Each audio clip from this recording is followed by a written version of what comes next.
A Hopeless Discovery. Book 3 in the Hope Walker Mystery Series. Written by Daniel Carson. Narrated by Tavia Gilbert. Chapter 1. I was halfway through one of Granny's double bacon double cheeseburgers when the call came in. "Hope, it's Alex, and I've got something you need to see." My name is Hope Walker, and I grew up in hopeless Idaho, the weirdest town in America. I was abandoned by my mother before I could walk. I was raised by my granny, who owns only one change of clothes, as well as a bar named the Library. And I left hopeless when I was 19, because a boy named Jimmy died. But a series of recent unfortunate events brought me back home. And now, instead of being a big city hotshot investigative reporter, I work as a small-town beat reporter for the Hopeless News. My boss, Earl Denton, pays me just enough so I feel terrible about myself, and I don't plan on working for him for very long. But it's not all bad. It's been nice being with Granny again, and I love spending time with my old best friend Katie. And then there's the new sheriff. Sure, he's a proud and frustrating sort of man, but he's also tall, dark, and looks great in a pair of jeans. And when he's not frustrating, he has a way of looking at me that makes me nervous. And that causes the memory of that boy named Jimmy to fade just a bit. The sheriff's name is Alex Kramer. He was the one calling me, and his voice was all business. "What is it?" I asked. "Remember the deal we made? The one where you were going to stop getting in my way and let me report the news of this town like the world-class investigator I am? I knew this was a mistake." You see, Sheriff Alex Kramer didn't like the fact that I had solved a double homicide my first week back in Hopeless. So when the Thorndales' family butler showed up dead, we made a deal. Or maybe it was more like a bet. Whoever solved the case first was the winner. If Alex won, I was to stay out of his way and leave the serious crime investigations to local law enforcement. But if I won, he agreed to let me investigate whatever crimes occurred in our weird little hamlet. And I'll give you a hint. Alex didn't win. "Relax, Sheriff, I'm only kidding. What's going on?" "You know Lydell Clowder's place?" "Mr. Clowder, the goat farmer? Sure. Then you need to get out here, and fast." "What's wrong?" "Hope, I can't believe I'm saying this, but Hopeless has got itself another dead body. And this time, I really need your help."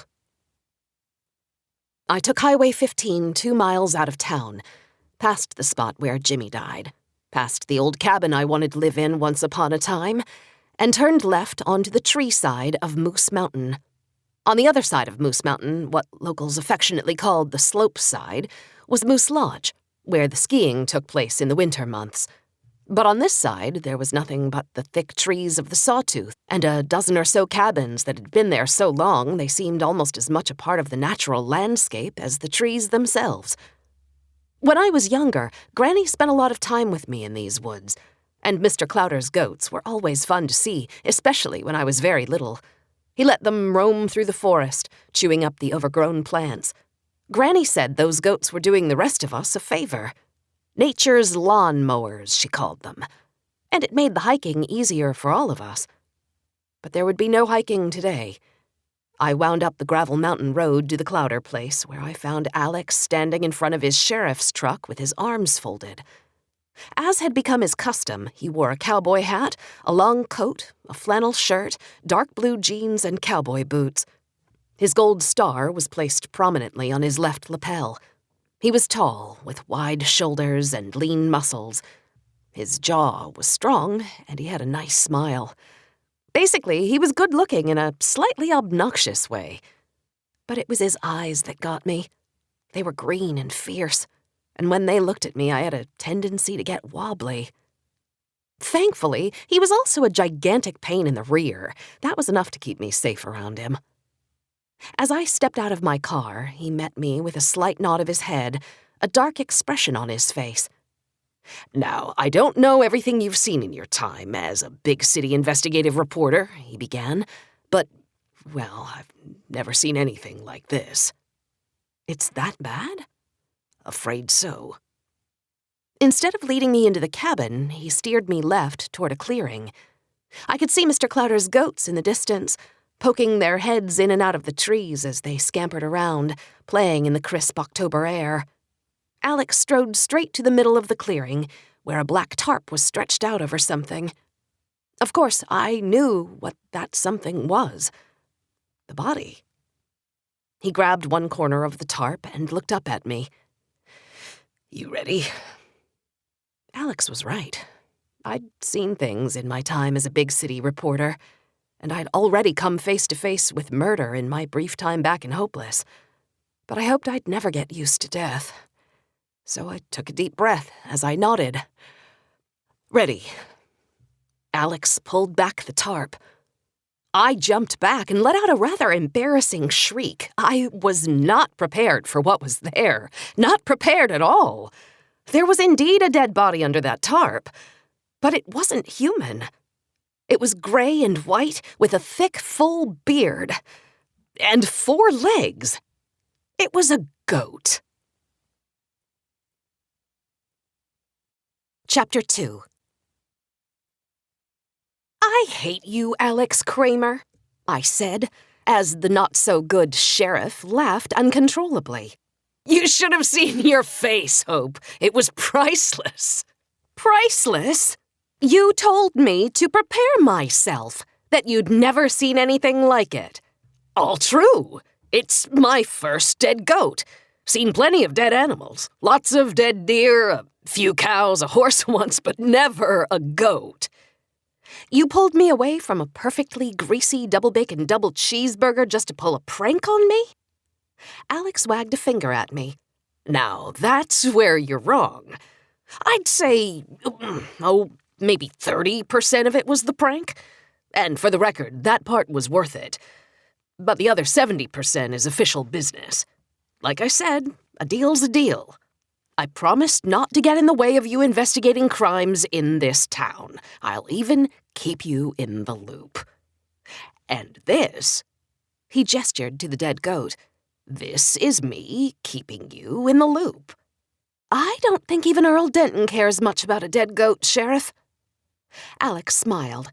Thankfully, he was being a butthead, so his gorgeous smile had no effect on me. He knelt down and pulled the tarp back even farther. Well, he said, before you make any judgments about newsworthiness, wait until I tell you the whole story. This isn't just a dead goat. I saw it immediately. Just under the goat's shoulder blade was a small hole, surrounded by dried blood. An entry wound. I knelt down and saw that more blood had pooled beneath the body. The goat was shot? Not just shot. I took Mr. Clowder's statement earlier, and according to him, this goat was murdered. You can't be serious. I am serious. Alex, what am I really doing here? Like I said, we had a deal. And you were right. The sheriff's office is woefully understaffed. It would be foolish of me to refuse the help of an accomplished investigator such as yourself, especially considering she's only trying to do her job, not to mention her civic duty. I think we both know I wasn't talking about dead goats. He stood up and shook his head. I don't remember us making any exceptions for goats. In fact, I don't recall saying anything about goats one way or the other. He scratched his chin thoughtfully. Perhaps I should go back and look at the agreement, see if there was a goat section I've forgotten about.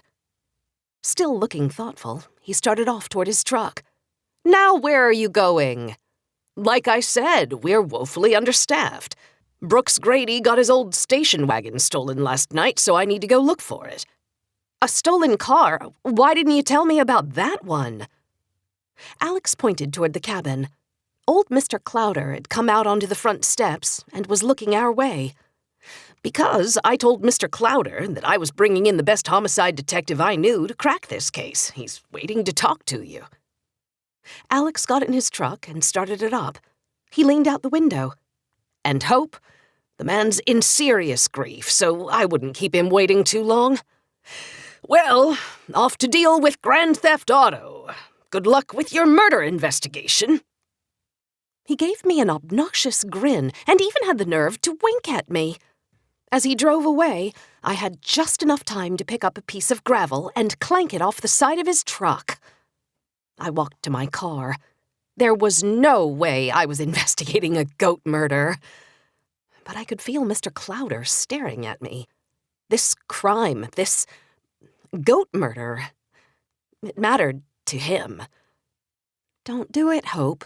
Don't waste your time on this. I spun around and looked at Mr. Clowder. He stood on his porch, his shoulders slumped, his face turned down. As far as I knew, there had never been a Mrs. Clowder, just an old man and his goats. That old man was now grieving, and he was expecting me to help him.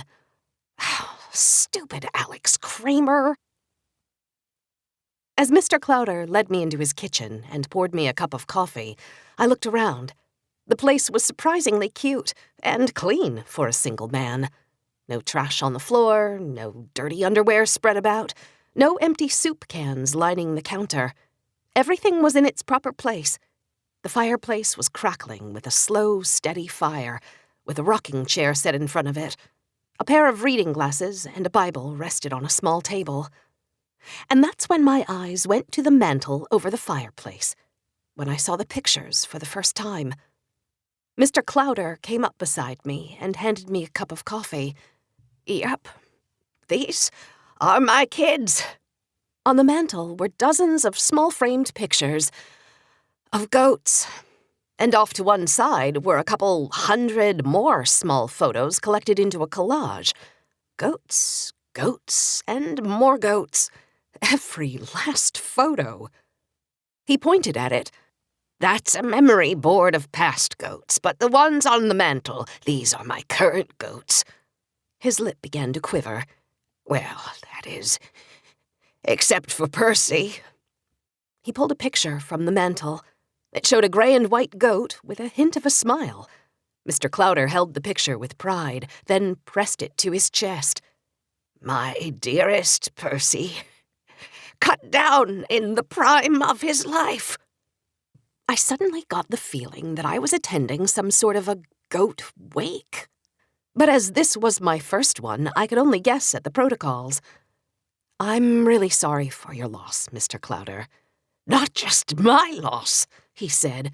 The world lost one of the truly great goats today. He raised his cup of coffee, and I suddenly realized we were doing a toast. I raised my cup as well. And then I realized Mr. Clowder was waiting for me to make a toast. To Percy, I said hesitantly. One of the best. To Percy! Mr. Clowder threw back his coffee like it was a shot of tequila and wiped his hand across his face. Before this got any weirder, I decided I had better start my investigation. So, Mr. Clowder, I said, Sheriff Kramer says you think Percy was murdered? In cold blood. I assume you've seen the body? Yeah, I saw that Percy was shot. But why do you think it was murder? What do you mean? Isn't it likely that some idiot hunter was shooting at a turkey or a deer and missed, and Percy was the unfortunate victim? Mr. Clowder frowned. I've lived in this cabin for over 40 years. Nothing like that has ever happened before. Well, it would be a freak thing, I replied, so it wouldn't happen very often. Hunters do still hunt in these woods, don't they? We've tried to scare them off, but yes, they do. But I'm telling you, this was no hunter. This was deliberate. Okay, let's assume that's true. Who would want to kill Percy? He shrugged. I don't know. Did he have any enemies? Now you're making fun of me. No, I'm not. Just look at it from my perspective, Mr. Clowder. To believe this is murder, I need a motive. What motive would anyone have to murder a goat? Why do people usually murder goats? He asked. They don't. Nobody murders goats. Wolves murder goats. Well, yes, but they don't typically use guns. That's a fair point. Listen, I don't know what to tell you, Hope, but I know my goats, and Percy, he was one of the good ones. I took a sip of coffee. Not like those bad goats you're always hearing about. Clowder nodded solemnly. Exactly. Percy was the kind of goat a man could depend on. That's why I castrated him. I spit out my coffee. You what? Percy was one of my wethers. I've got 3 of them. I keep Danny in with the bucks, but Percy and Leon stayed with the main herd. Mr. Clowder, I literally have no idea what you just said. He looked at me curiously. You don't know much about goats, do you? I'm afraid they didn't feature prominently in my education. Then I need to fill in that gap. But first, a question. What do you call a goat with only 1 ear? I don't know. Van Goat! He laughed. I was at a loss. I'm sorry? Van Goat! You know, like the painter. With 1 ear? Oh, right. I tried to smile. Apparently, goat wakes also involved terrible jokes. Percy loved that joke. I'm gonna really miss that goat. Well, come on, then. If you're gonna solve this crime, you're gonna need to know the difference between a buck and a wether. Heck, I might even let you milk some of the mamas. That's not really necessary, I said quickly. He waved dismissively. It ain't about necessary, it's learning. Well, I mean, I wouldn't want to mess anything up. He nodded. 'Cause if you do, you know what we'd have to call it? I gave him a blank look. I had a bad feeling about this. He smiled. An utter disaster. That's a good one, Mr. Clowder. I bet Percy loved it. You bet he did. Now follow me. We've got a murder to investigate. Chapter 3.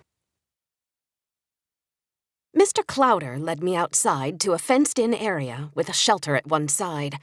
3 goats wandered around, chewing on grass. As he leaned against the fence, all 3 goats looked up briefly before going back to their meal. The 2 larger ones are bucks. The smaller fella is a wether. A wether is a castrated male. I tried not to look for his missing bits, out of respect, I guess.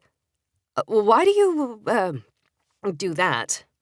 You see, people raise goats for their milk and their meat. I raise them for their milk, which I use to make cheese. And to keep a good milk-producing herd, I need those mamas to keep having babies. And to keep having babies, you need the bucks. Your granny taught you well. But I can't keep the bucks with the herd. Because they'd go girl-crazy? To put it kindly. But it's not just that. When the bucks are in rut, they stink. Something awful. Why's that? Pheromones? No, not pheromones. They pee on themselves. Roll around in it. Cover themselves from head to toe. The girls love it. I call it goat cologne. Oh, well, sure, I said. Because who wouldn't love a bearded goat who smells like pee? Mr. Clowder slapped me on the back. Now you're thinking like a goat. I like it. I gestured toward the pen. So I still don't understand why you have the wether. What's he there for? Basically, to get picked on. If I left the bucks alone, they'd kill each other. Danny's here to give them someone else to pick on. Like a scapegoat? I said. Mr. Clowder laughed. That's great! Percy would have loved that. Mr. Clowder then led me to the rest of the herd, which was wandering in and out of the trees on the edge of the pasture outside Clowder's cabin. There had to be at least 50 of them. I don't see any fence, I said. And you won't. I tried it when I was young, but it just didn't work for me. The more I let the goats wander about and choose their own food, the better the milk tasted. I figure a goat knows what it's supposed to eat better than I do. Do they always return home? He shook his head. Not always. Like plenty of parents, I get some runaways. Percy ran away when he was a youngster. I found him 2 days later in a rainstorm. Goats hate the rain. When I found him, he was shivering and scared. I covered him with my coat, picked him up, and carried him back home. I think that day is what made us so close. And, his sense of humor, of course. Of course, I agreed. But you said you castrated him. That doesn't sound like something you do when you're close. Mr. Clowder shrugged. He's a male, so he wasn't going to produce milk, and I sure wasn't going to eat old Percy. But I figured he was so good-natured he'd be a great wether. And he was. Everybody liked him. Mr. Clowder pointed toward a light brown goat standing on a big rock. That's Leon. He's my other wether. He's a good goat, too, but... Mr. Clowder let out a sigh. But he's not Percy. Exactly. Finally, we walked over to the tarp. It seemed like the rest of the herd was staying away on purpose. I sensed Mr. Clowder stiffen up as we got closer. He stopped a few feet short and rubbed his chin. I was inside, drinking my mid-morning coffee when I heard the shot. At first I thought it was Van Brocklin shooting trap. He likes to do that occasionally. But then, I don't know why, I got a bad feeling. I came outside and saw the herd running away from the pasture. And right here, right on this spot, was Percy. By the time I reached him, he was already gone. He choked up a bit, and I gave him a moment to collect himself. Finally, he took a deep breath and continued. The good news is there's no blood trail, so I'm assuming he died pretty well instantly. Then he dropped to his knees and pointed to the forest. And if you look at how he fell, I'm guessing the shot came from the woods. That would square with the sound. Van Brocklin's place is 300 or 400 yards straight through the trees. But it also makes sense that a hunter would be shooting from the woods, I countered. Yeah, sure, but... He shook his head. But what? Well, I know you want to tell me it was a hunter, so let's say you're right. That means a hunter lines up a deer, misses, and just happens to hit a goat so perfectly that he drops him dead on the spot? Do you have a better explanation? I asked. Mr. Clowder's pocket buzzed. He pulled out a slick-looking iPhone and answered. Clowder's Milk and Cheese, may I help you? His head bobbed up and down for a moment. Of course. Just let me bring up your order. He covered the phone. Excuse me, Hope, I need to take this call inside. Do you mind if I look around a bit more? No, in fact, I appreciate it. Listen, I know this probably isn't the kind of thing you normally do. Heck, it might seem silly, me fussing over an old goat. But Percy wasn't just a goat to me, and I'd really like to find out who did this. I understand, Mr. Clowder. I'll do what I can. As Mr. Clowder returned to his cabin, I looked down at the tarp that covered his beloved old friend, and I shook my head. 2 months ago, I was living in the vibrant city of Portland, working as an investigative reporter for the Portland News-Gazette, putting the finishing touches on a year-long investigation of mob boss Tommy Medola. An investigation I thought would launch my career into the stratosphere. But that version of my life had skidded off the rails.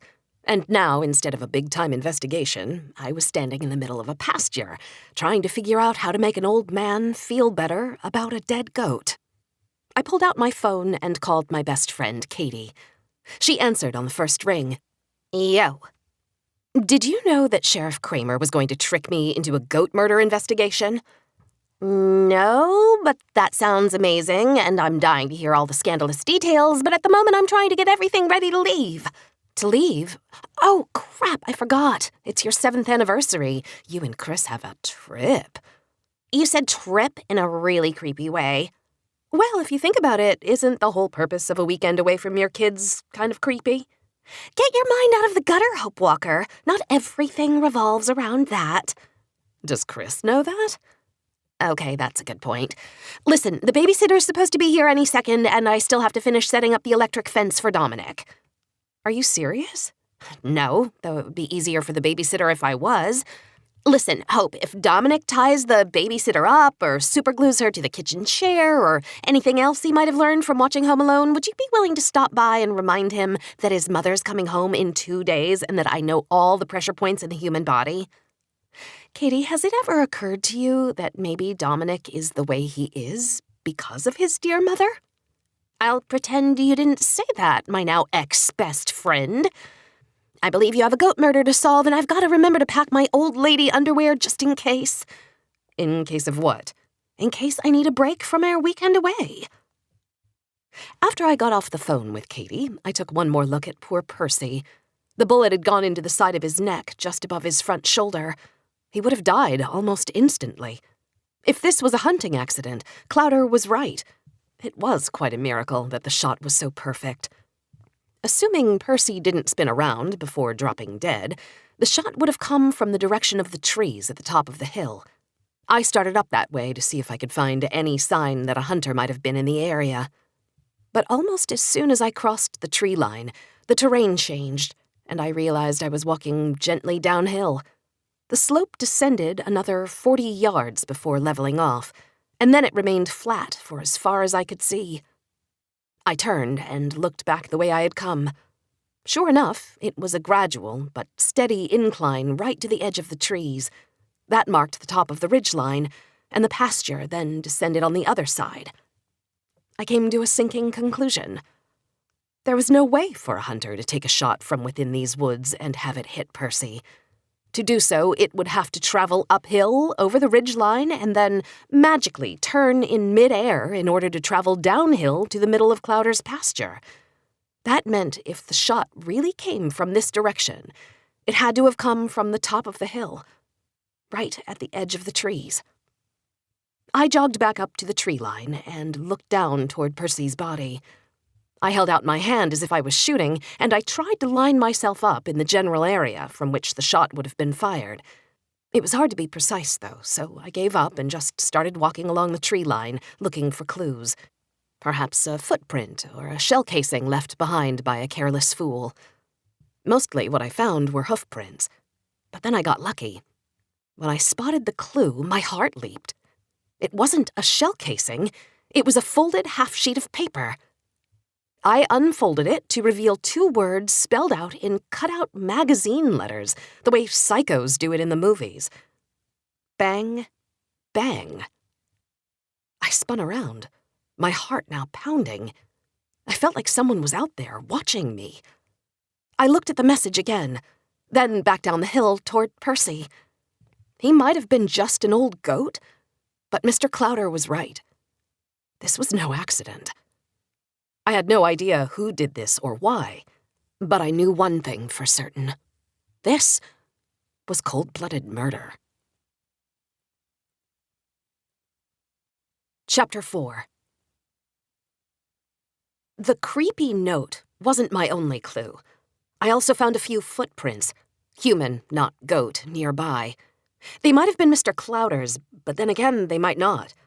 I was just taking photos of them with my phone when it buzzed with a call from Katie. Aren't you supposed to be knee-deep in granny underwear by now? At this rate, I'll be lucky if I take a shower this weekend. Hope, we've got a serious emergency.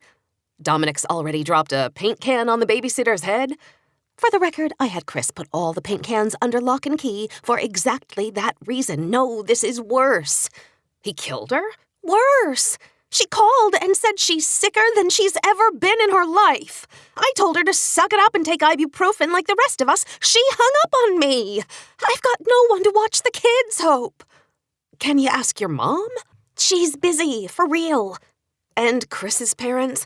They're busy too, but not for real. My mother-in-law is scared of Dominic. Tell her to suck it up like the rest of us. Only in my dreams, Hope. Only in my dreams. So what are you going to do? And then something very frightening happened. My best friend was speechless. Speechless Katie was never a good sign. Like when we were 12 years old and she was putting suntan lotion on my back at the pool, and I asked her if it was possible that the green plant she'd picked up on the way was actually poison ivy. Or that time when we were in high school and I asked her if she'd remembered to put my car's parking brake on because it sometimes slipped out of park when it was on a hill. I'd never seen Katie run so fast in my life. Speechless Katie always meant something bad. And this time I had a feeling I knew what that something bad was. Katie, no way. You owe me, Hope Walker. I can't watch your kids this weekend. Give me one good reason why not. I'm really scared of Dominic, too? I know that's not true. In fact, I do believe he's got a healthy fear of you. But I don't watch kids. You remember when I tried to take care of Simon Funkel's turtle that one time? He was dead within 24 hours, I remember. I wouldn't have thought it possible. But don't worry, Hope. My children are much more resilient than turtles. More like cockroaches, really, and like I said, you owe me. Please don't give me the "you've been gone 12 years" bit again. No, this is a subset of the "gone for 12 years" bit. This is the specific part where you missed the birth of all 3 of my children. Since you weren't here for me then, you owe me to be here now. Birthing 3 children sounds better than watching your kids for an entire weekend. Spoken like a skinny, single woman who's never given birth. You know what, Hope? I'm kind of glad the babysitter canceled. This is going to be good for you. Good for me? How? In the same way that a life-threatening disease boosts your immune system for the rest of your life. That could be the advertising campaign to get people in Europe to have more children. Help me, Obi-Wan Key Walker. You're my only hope. You're Chris's only hope. Most important of all, your granny underwear's only hope. I just threw up in my mouth a little bit. Welcome to parenthood. See you in 5 minutes. I put the psycho note in my pocket, took a few more photos of the footprints, and made a mental note to follow up with Mr. Clowder as soon as I could. I stopped in front of Percy's body on the way back to my car. What a sad way to go. Though I wasn't actually sure how goats were supposed to die. Maybe jumping off some super high cliff, or having a heart attack from rolling around in too much pee? But I knew it wasn't being dropped from 50 yards by some psycho punk who leaves creepy bang-bang notes. Incredibly, I just wanted justice for this old, castrated goat. But for now, justice would have to wait. It was time to tackle the toughest job of all. It was time to be a mom. When I pulled up to Katie's house, Chris was putting luggage into the trunk of his car, and Katie was holding baby Celia in one arm and her keys in her hand. As she passed me the keys, she smiled the large, obnoxious smile of a woman who knew what the next few days of my life were going to look like. "You'll be driving the minivan, Hope." I've never driven a minivan. Was sort of hoping to avoid that for the next 30 or 40 years. Nonsense. It's like a station wagon, but not nearly as cool. Now remember, this ain't the 1980s. You have to use seat belts and car seats. Can't just duct tape the baby onto that little cushion between the 2 front seats. Any other weird rules? Celia is a baby, which means she doesn't poop on the toilet. She wears these things called diapers. I just threw up in my mouth again. Also, you have to feed the kids on a regular basis, and they can't just drink beer and eat peanuts off the floor of Granny's bar. No wonder you're always so grouchy. Lastly, here's the number for Dominic's parole officer. You're kidding. It's the number for the pediatrician. If any of the kids swallow money or get a flower stuck up their nose, he's super good at getting them out. Your regular customers? More like a subscription service, like medical Netflix for really crappy parents like us. There's a detailed schedule on the kitchen counter. If you can read, you'll be fine. If you can use a microwave, even better. A microwave? I assume you don't cook. I was thinking takeout. Katie smiled. That would assume you had money, or I was giving you some. Microwave it is. Katie gave Celia a big kiss, then held her out to me. When I hesitated, Katie shook her head. It's a baby, Hope. You hold her and feed her and just love her as best as you can. But what if she doesn't like me? Then just leave her in a basket outside a convent. Until then, I'm afraid you're stuck with each other. Thanks for doing this. I'm pretty sure I haven't said yes. Not with your words, but with your terrible body language. Seriously, I'll owe you one. You'd better not come back with another one of these. Kids? Hope, I'm not sure you follow the news, but our country isn't having enough kids to replace our population. Social Security is in jeopardy. Chris and I see it as our civic duty to help out. She turned to her kids. Now, Dominic, do not burn down the house. He stood straight and saluted. Yes, Mama. And Lucy, and Hope's going to need a lot of help. Yes, Mama. Almost the second Katie joined Chris in the car, he threw it in reverse and peeled out of there. Katie screamed with excitement and waved.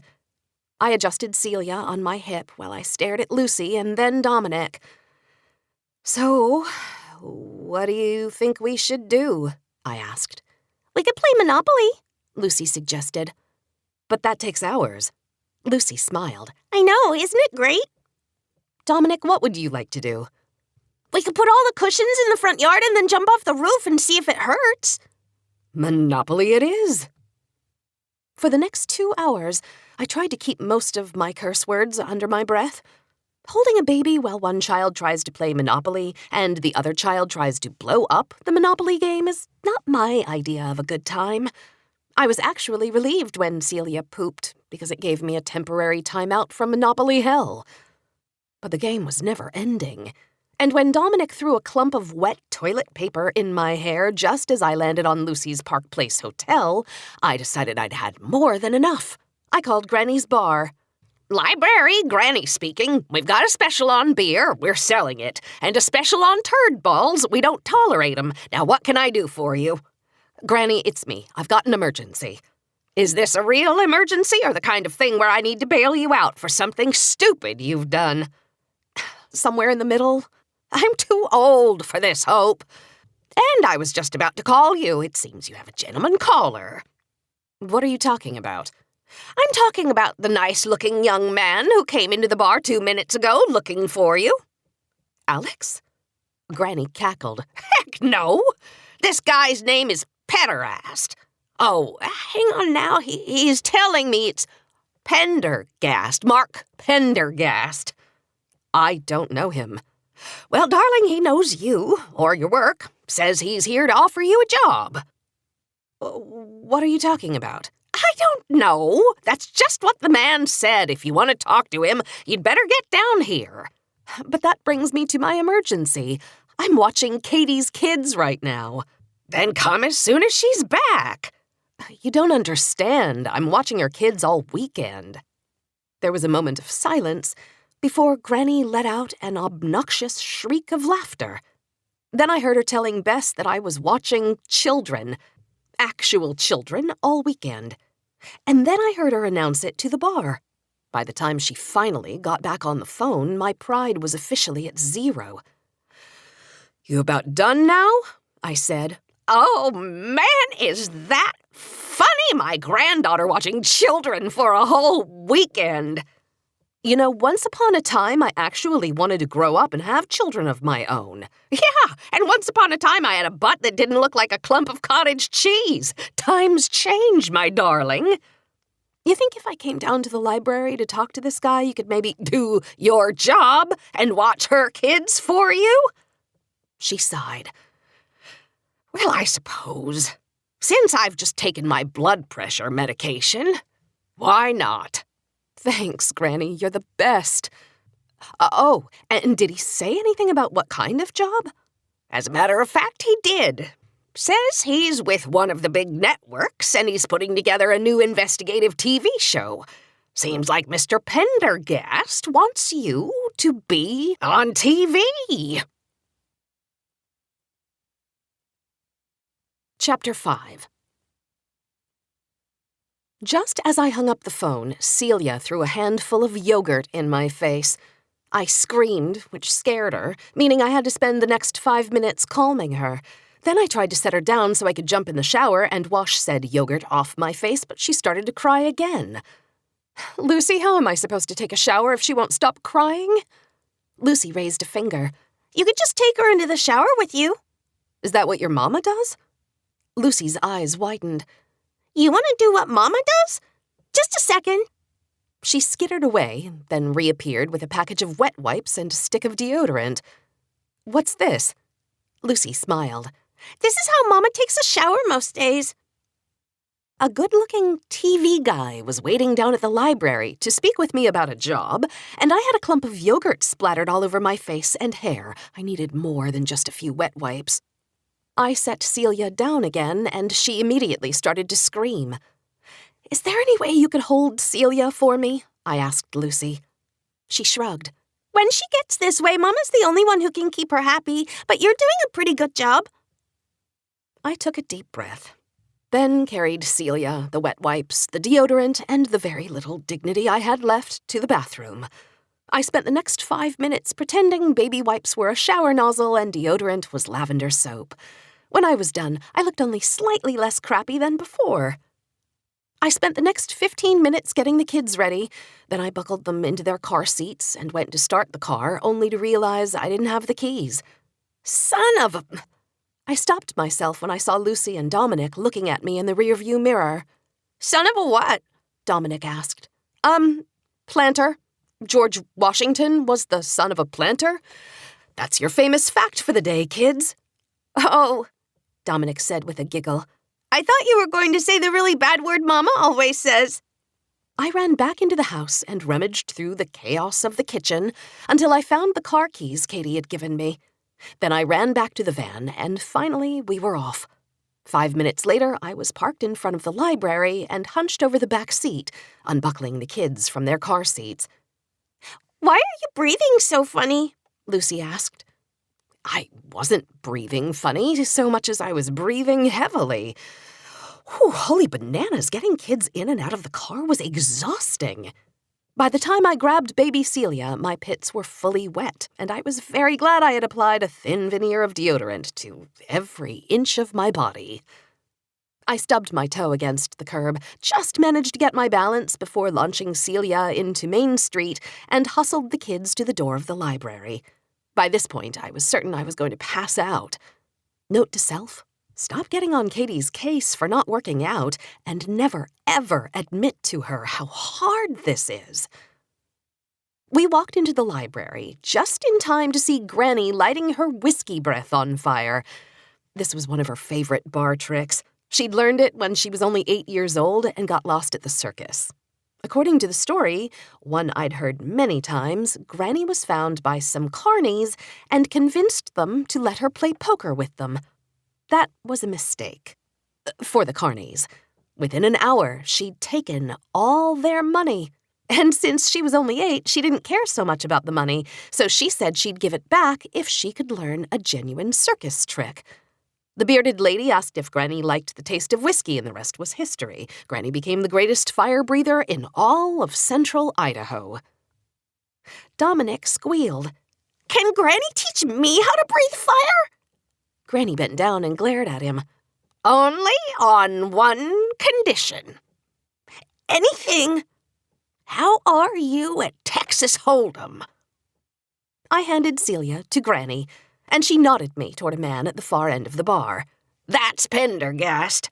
And he's from Hollywood? New York. Not a bad-looking feller. She looked me up and down and frowned. Though I've seen you have better days. She leaned forward and sniffed. And why do you smell like a bed of flowers? Do I really look that bad? You'd be the best-looking gal in the entire emergency room. Seriously? I'll have Bess turn the lights down a bit. She slapped me in the shoulder with her free hand. Good luck, honey. Time to go teach these kids about poker. I wanted to check a mirror and make a last-minute adjustment, but Mr. Pendergast was already looking right at me. So instead, I remembered what Granny told me when I was younger and worried that my boobs weren't coming in. She had stared at my chest like she was mining for buried treasure, then finally looked up as if she had my diagnosis. Well, Hope, you may never have boobs, but you know what you can have? Confidence. No matter what situation you're in, stand up straight, throw your shoulders back, smile like an idiot, and own the room." And that's what I did. I stood up a little taller, threw my shoulders back, and aimed for Mr. Pendergast. I was, after all, the best investigative reporter in the world. My talents were being wasted in Hopeless, and I was the right woman for whatever job Mr. Pendergast had. I hadn't thought of doing TV before, but why not? CNN and Fox News had hired 2 entire networks full of morons. Surely there was at least one role for a woman with a gift for finding bodies and solving murders. When Mr. Pendergast saw me coming, he smiled and nodded, then tapped something on his phone and slipped it into his pocket. Granny was right. He was handsome. He wasn't especially tall, but not short either. Probably 5'10", 5'11", with the fit physique of a soccer player. His beard was dark and closely trimmed, and circular specks framed intense eyes. As I neared, he straightened himself up and stuck out his own chest. Maybe Mr. Pendergast had small boobs, too. "Hope Walker, I presume." "At your service." I stuck out my hand, and he took it. I squeezed, and he held on for an extra second before letting it go. "Can I buy you a Bess?" I hollered. "One Stella?" He chuckled. "Forgot. Your grandmother runs this place." "And I live upstairs." "And how is life above a bar?" "Not quite as glamorous as you'd imagine." He laughed. "So, my granny says you wanted to see me, Mr. Pendergast?" "Call me Mark." "Then call me Hope." He paused, like he was studying me. In another life, I'd think he was checking me out. But this man was here on business. He took another drink. "I'm very interested in your work, Hope." "Which work?" "I've read all of your stuff from the Portland News-Gazette. Hard-hitting, insightful. You have a gift for picking up on a really compelling narrative through line. Plus, you've got just enough personality." "You do realize I don't work for the Gazette anymore, right?" "Which makes you suddenly available, doesn't it?" He smiled. "Mind telling me the story behind your departure?"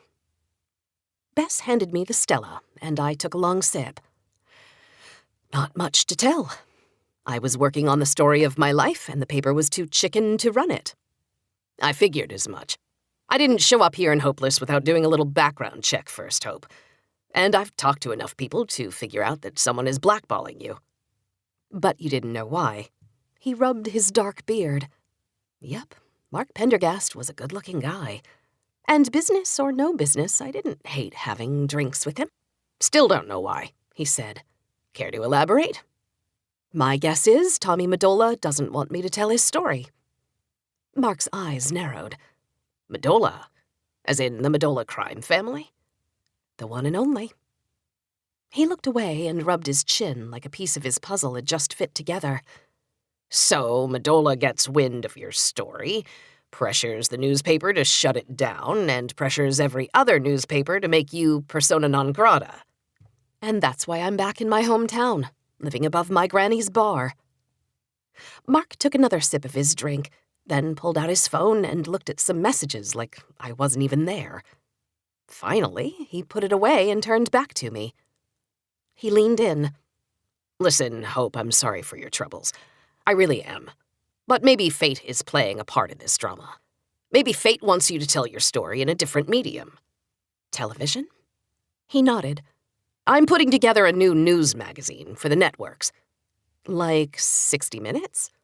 He scoffed. 60 Minutes is a prescription for insomnia. I think half of those anchors are legally dead. No, what we're doing is the next generation of magazine shows. Younger, hipper, edgier. And if I may say," he smiled, "better looking." Of course I knew he wanted to flatter me, but genuine or not, it felt good. I took another drink. That Ed Bradley's still quite the looker. "I'll tell him you said that." I grabbed his forearm. "You know Ed Bradley?" "Hope, New York City is the largest small town in the world, and the news business is especially small. I know everyone. Well, everyone who's important." "Then why are you in the weirdest town in America talking to me?" He hesitated just a beat. "I'd heard about you, read your work, and I was in Sun Valley for business and thought, what the heck, maybe we could chat. So I did my homework, and here I am. I'll be honest, Mark Pendergast. You've piqued my interest. He tilted his head and smiled. It was a nice smile with good teeth, and I imagined that somewhere under that beard was a dimple. Very good, he said. What do you need to know? Is that Medulla story ready for prime time? Now? Yes, now. I'm not sure. I thought you said your editor was chicken. He was. So was the owner. But Medulla's lawyers said there are holes in my story. Said I flat out lied. Well, that's not good. What would you expect a criminal to say? But regardless, I need to see that list of what they said I lied about and then, well, prove them wrong. Okay. He nodded as if thinking that over. Until then, you got any other stories you're working on? I've solved a few murders since I've been in town. One of the reasons I'm here. Terrific stories, by the way. Just one problem. They're the property of the Hopeless News. Got anything else brewing? Right now? Yes, right now. Ongoing. I just happened to catch a case this morning. He opened his hands like we were in business. Great. What is it? Another murder. Remind me not to stay in Hopeless very long. Who's the victim? His name's Percy. Gunshot victim. Anything particularly interesting about this one? Percy was castrated. Mark's eyes widened. Are you kidding me? Nope. There's one more thing. Now he was hooked. What's that? Percy's a goat. Mark was clearly very confused. He's a castrated man who thinks he's a goat. No, he's a castrated goat who thinks he's a goat. Correctly, as it turns out. And his owner thinks he was deliberately gunned down in the prime of his life. Mark looked down and laughed. I'm guessing my Manhattan audience won't be particularly interested in a story about a dead goat from Idaho. A castrated dead goat from Idaho. Don't forget the castrated part. That's the sizzle viewers are looking for. Listen, Hope, I'll be honest with you. You're one of several people I'm looking at for this show. And all the others are talented, very talented. Every one of them's got solid news chops, but I've gotten to where I am by trusting my intuition, and right now... He reached out and touched my hand. I like what I see. He stood and put a $20 tip on the bar. Then he handed me a card. I'm headed to Sun Valley for business in the morning. There's a media conference all week, but I'll come back through town next weekend. Was hoping you and I could get dinner. Dinner? So we can get to know each other better. Would you like that? Mr. Mark Pendergast, of sucker physique and dark beard, appeared to be a man who was accustomed to getting what he wanted, and that made him even more attractive. But it also scared me. I wasn't sure if I wanted to get to know him better, but I did want to hear more about his job offer. So when he held out his hand, I took it. Yes, I said. I think I'd like that just fine. Chapter 6. My excitement about the potential TV job vanished the moment Granny handed me a bucket and a mop, pointed to Celia, and said, "Clean up on aisle 2."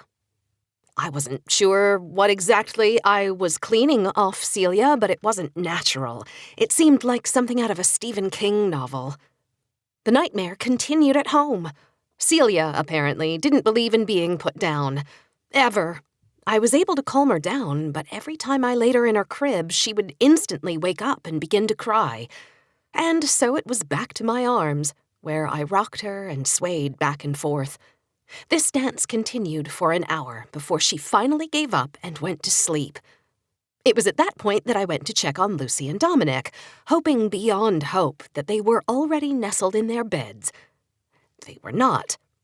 Lucy had piled a large stack of books in the middle of the bedroom floor, and Dominic had popped a bag of microwave popcorn. They both pointed at the books. "Read!" they yelled in unison. It took 4 princess books, 3 Spider-Man books, and 2 nursery rhyme books for Dominic to fall asleep, his face pressed against the greasy popcorn bag. I cleaned his face off, carried him to bed, and tucked Lucy in as well. I was just about to leave when I heard her sweet little voice say, "You forgot to pray." And so we prayed. And when we finished our prayers and I dragged myself to Katie and Chris's king-sized bed, I felt like I had just run some sort of domestic Ironman triathlon. I had a brand new appreciation for Katie and all she went through on a daily basis. And despite my excitement about Mr. Mark Pendergast and his new TV show, I had no trouble whatsoever falling asleep once my head hit that pillow. Unfortunately, that didn't last very long. The baby woke up in the middle of the night. I thought it was the fire alarm at first, but once I got my bearings and realized what was happening, I ran in there to get her before she woke up the other kids. Unfortunately, when I picked her up, she continued to cry. It was then that I smelled the reason why she was crying. Boy, did I smell it. And trust me, it looked exactly like it smelled. Call it Creature from the Black Lagoon 2.0. Seriously, how does something like that come out of a baby that cute? I changed her, rocked her back to sleep, in only 30 minutes this time, then went into the bathroom to clean up. What I saw in the mirror was not a pretty sight. It was then I realized now was my chance to take an actual shower. With water. 2 o'clock in the morning? Why not? Once I was clean, I found that I was wide awake, so I plopped on the couch and flipped through some infomercials. I estimated that if I could just come up with $479, I could have tight abs, clean teeth, perfect skin, I could fry a turkey in my bathtub, and I could remove all the hair from my legs for a year. At some point, I must have fallen asleep because when a finger started poking me in the shoulder, I had no idea what was going on. I opened my eyes to find Dominic mere inches from my face. He was shaking. "I had a bad dream," he sniffled. Dominic was the kid who terrorized people with Nerf guns, let the air out of tires, and watched horror flicks with his mama. I wouldn't have thought it was possible for him to have a bad dream. What was it about? I asked. He tried to choke back the tears. "Santa Claus, he brought me a Barbie doll." So that was the kind of thing that gave Dominic Rogers nightmares. You live, you learn. Without even asking, he climbed into my arms and nestled his head against my shoulder.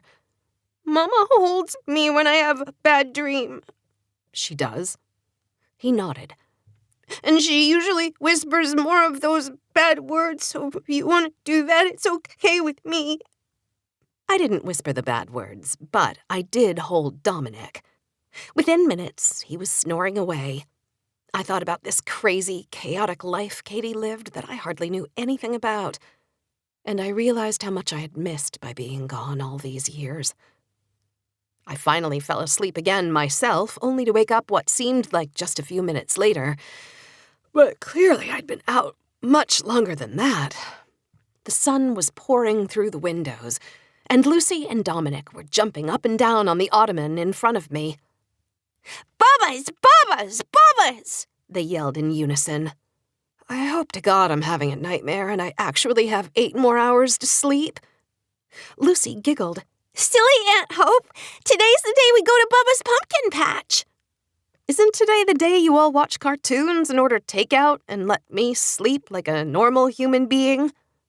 "It's right there on the schedule Mama left you. Today's the special day at the pumpkin patch where kids get their faces painted for free. I'm going to be a fairy princess." Dominic made a scary face. "And I'm going to be a flesh-eating zombie vampire." Dominic, seriously, even you must be aware that you have problems, right? Unfortunately, Katie's schedule confirmed it. Today, I was supposed to take the children to Bubba's pumpkin patch. It was something of a fall tradition around here for parents to take their children to Bubba's. Keyword, parents. Interesting that your mom picked today. Lucy smiled. "Today's special. Every kid gets in for half price." So there will be lots of kids there? Lucy smiled even wider.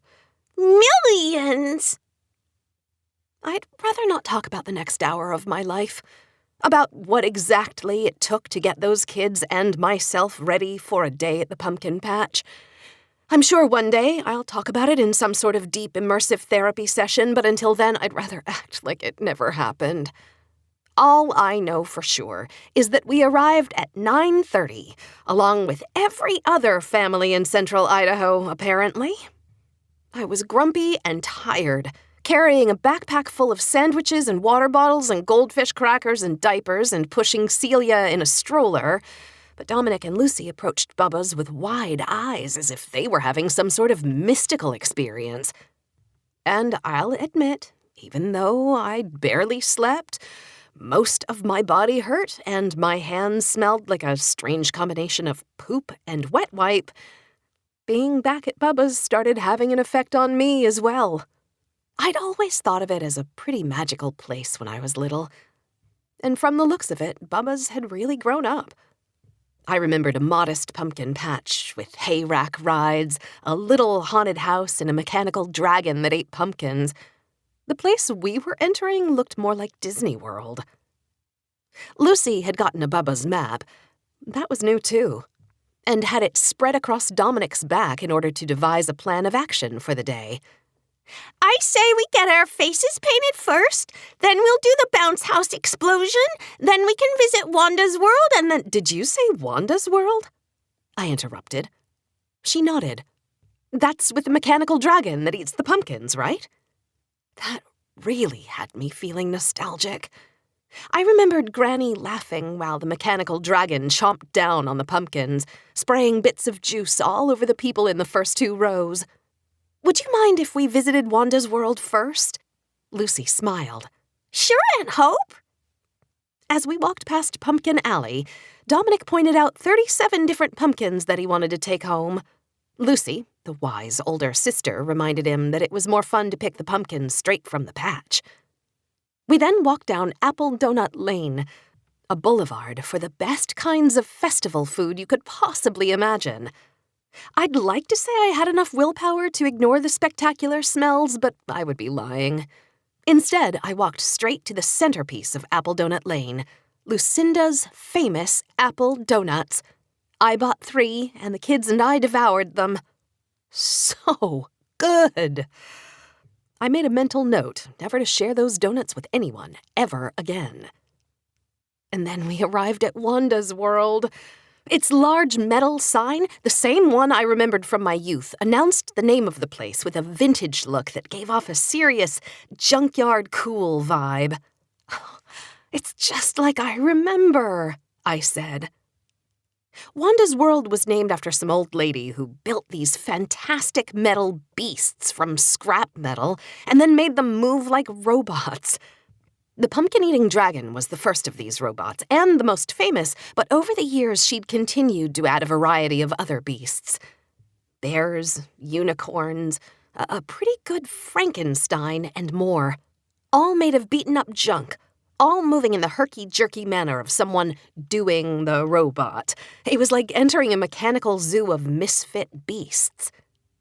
The dragon ate pumpkins every hour on the half-hour, and we had just missed defeating— well worth it for those donuts. There was no way the kids would stand around that long, so we decided to go down the dirt road to the haunted house, though I first made the kids promise we'd come back. Celia and I sat outside the haunted house, while Lucy and Dominic went in alone. When they came back out 5 minutes later, Lucy was visibly shaken, while Dominic was smiling ear to ear. A guy started chasing us with a chainsaw! Dominic screeched. It was awesome! I truly think it was the highlight of the young boy's life. The face-painting booth was next. We waited in line for 15 minutes, which gave Dominic time to think of the most disturbing face paint possible. In the end, he went with half Freddy Krueger and half flesh-eating zombie vampire. Celia cried as soon as she saw him. Lucy stuck to her original plan of becoming a unicorn princess. We went to the petting barn, where the baby goats were a huge hit. And while the kids were busy getting chased by goats, I couldn't help but think of poor Mr. Clowder, and whether or not we would ever find justice for his Percy. We watched a man put a giant pumpkin in a slingshot and launch it 200 yards, where it crashed through the windshield of an old beat-up pickup truck. We attended a chicken race where the chickens were dressed like jockeys. We ate caramel corn and shared a giant turkey leg. And it's possible I ate another warm apple donut, or 3. The only thing I refused to do was the corn maze, as I was still traumatized by a rather terrifying experience I had there when I was young. Corn maze, heavy fog, scared kid. You get the picture. We did lots of other things that didn't exist at Bubba's when I was young. I even changed Celia right there in the middle of a dirt road, while a snooty woman glared at me like I was in over my head. I definitely never did that when I was a kid. But by mid-afternoon, Celia was getting cranky, and so was I. It was time to get her home and hopefully down for a much-needed nap. I wouldn't mind a nap myself. But we can't leave without getting a pumpkin, protested the half-serial killer, half-walking dead 5-year-old in my charge. And so the cranky baby and her cranky Aunt Hope followed Lucy and Dominic to the pumpkin patch. That's right, there was still an actual pumpkin patch in the midst of this theme park. Bubba himself organized the hordes of children into what looked like the starting line for the Boston Marathon. And then he raised a megaphone to his lips, and his mighty voice boomed, 1, 2, 3! The children descended into the pumpkin patch like a pack of wolves, and Bubba chuckled, just like he'd done when I was a kid. And that's when my phone buzzed in my pocket, and I remembered that I had a completely different life that didn't involve wet wipes and cranky children and strollers and Bubbas. I looked at the number and smiled in spite of myself. Hello, Sheriff. Hi, Hope. It's Alex. I know it's Alex. There's this thing called caller ID. Been around for 30 years or so. Common to 100% of cell phones. You're really delightful to talk to, you know that? Says the man who bamboozled me into a goat murder case. Alex laughed. I was just calling to see if you'd made any headway on your investigation. I bet you think you're pretty funny. I do, as a matter of fact. I imagined him smiling as he said it. Chiseled jaw, brilliant green eyes, smile that made me go weak. Easy, Hope. Well, Sheriff, I started. It's Alex, he interrupted. I know it's Alex, but when you're being a butthead, I call you Sheriff. So, Sheriff, I have no leads at the moment. Not that I've had any time. I heard. Apparently, Hope Walker has opened a daycare. Katie told you? She could hardly stop laughing. I think this brings her a great amount of joy. And what? You're just calling to rub it in? Pretty much. I also heard there's a fancy-pants Hollywood guy in town to see you. How'd you know about that? I'm the butthead sheriff. It's my job to know about stuff like that. It's your job to know about the men in my life? Alex paused. I didn't know he was a man in your life. The way I heard it, he wanted to talk to you about a job. And yet somehow he asked me out on a date in the process. There was a much longer pause. Alex, you still there? He asked you out on a date? That tone. I knew that tone. That tone wasn't curiosity. That tone was something else. Lucy emerged from the pumpkin patch with a giant pumpkin. Dominic the Horrible right behind her. Sorry, Alex, gotta run. With kids and goat murders and dates with hot Hollywood guys, I've got a busy life. I ended the call before Alex could say anything else, and yes, I felt quite satisfied with myself. Did I lie about having a date with the Hollywood big shot? A little. But did Alex lie to me when he told me he had a murder for me to investigate? A little. Now we were a little even. Maybe better than even. Because now I had secret information. I was making Alex Kramer jealous. Lucy was holding her perfect pumpkin like a proud mom holding a newborn baby. She had chosen well. And then Dominic stepped from behind her to show me his. Unfortunately, it was not a pumpkin, which was probably why he was so happy. It was a bone. Make that 2 bones. Human arm bones, by the look of it. Of course, this was Bubba's pumpkin patch. They probably kept spooky artifacts like this scattered about to amuse little psychopaths like Dominic. But I had a bad feeling about this. I grabbed Dominic and quickly ushered him over to Bubba. Bubba gave me the peculiar look that I'd become used to over the last few weeks, of people recognizing you but not sure why they recognize you. Hi, Bubba. Is there any chance you hide fake skeleton parts in the pumpkin patch just for kicks and giggles? What are you talking about? Dominic excitedly hoisted his arm bones into the air for Bubba to see. I'm talking about this, I said. This adorable little child just found these remarkably human-looking bones in your pumpkin patch. The horrified look on Bubba's face was all the answer I needed. I called Alex back. Hope, are you really going on a date with that? I cut him off. Alex, you know how dead bodies keep popping up around me? There was a long pause on the other end of the line. You're not serious? No, but I am humorous. And maybe Radius or Ulna. It's hard to be sure. What are you talking about? Just come down to Bubba's, make your way down Apple Donut Lane past the haunted house, and you'll find me at the pumpkin patch, where a pint-sized Freddy Krueger has just discovered what I'm pretty sure are the partial remains of a human body. Chapter 7. Within 20 minutes, Sheriff Kramer had set up yellow police tape around the area of the pumpkin patch where Dominic had found the bones. Then the sheriff and his shovel got to work. Bubba had moved his customers way back, but he and his wife Mary held each other and looked on in stunned silence. Surrounding them were other employees, all looking on intently as this body was uncovered in their midst. An older man with blue overalls and a green John Deere cap stood right behind Bubba and Mary, and beside him was a younger guy, maybe late 20s, black spiky hair, slightly nerdy.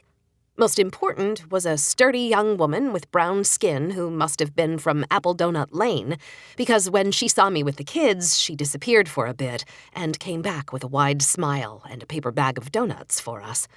The donuts were a big hit, and Lucy and Dominic and even Celia munched down on that warm, chewy goodness while Dominic kept boasting with pride about the greatest day of his young life. Can you believe it, Lucy? I really found a dead person's arm. After an hour of careful digging, Alex had uncovered the rest of the skeleton. He stepped away from the body and made a phone call, then motioned for Bubba and Mary to come over. I took that as my cue to join them. So, I just called the forensic anthropologist with the FBI in Salt Lake City. They're going to try to identify the body for us. But if either of you have any idea who this might be, that would really help me out. Bubba and Mary looked at each other somberly, then turned toward the sheriff and said, "Wanda." "Wanda from Wanda's world?" I asked. Bubba nodded. "I take it this Wanda worked for you?" Alex asked. Bubba got choked up, so Mary answered. "Her name is, or was, Wanda Wegman. She'd been with us for, well, forever, almost from the beginning." "And what makes you think this body is hers?" I asked. Bubba wiped his cheeks. "She ran off 3 years ago, at the end of the season. We haven't heard from her since." "Did you report this to Sheriff Klein?" Alex asked. Bubba shook his head. "There wasn't a reason to. You see, Wanda, she was brilliant, but she was also stubborn and willful and a bit of a pain. We didn't always see eye to eye." "You'd argue," Alex said. "Sure, but not just me. Wanda argued with everyone."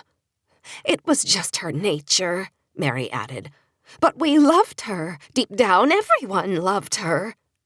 "Then why didn't you report her missing?" I asked. Bubba shrugged.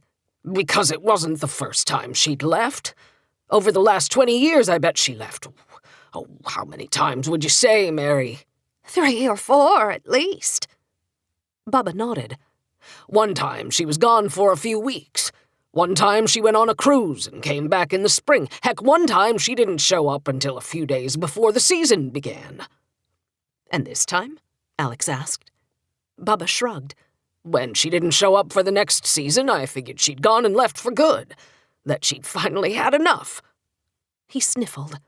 I'd hoped to see her again one day. Mary sighed. But not like this, not murdered. Sheriff Kramer held up his hands, palms out. Let's just take a breath on that. All we've got right now is bones. I know you think this must be Wanda, but until we've got a positive ID, we won't know, and we don't know if this was a homicide. Mary looked up with a strange expression. What else could it be? Alex shrugged. Sometimes people just die. And bury themselves? Bubba asked.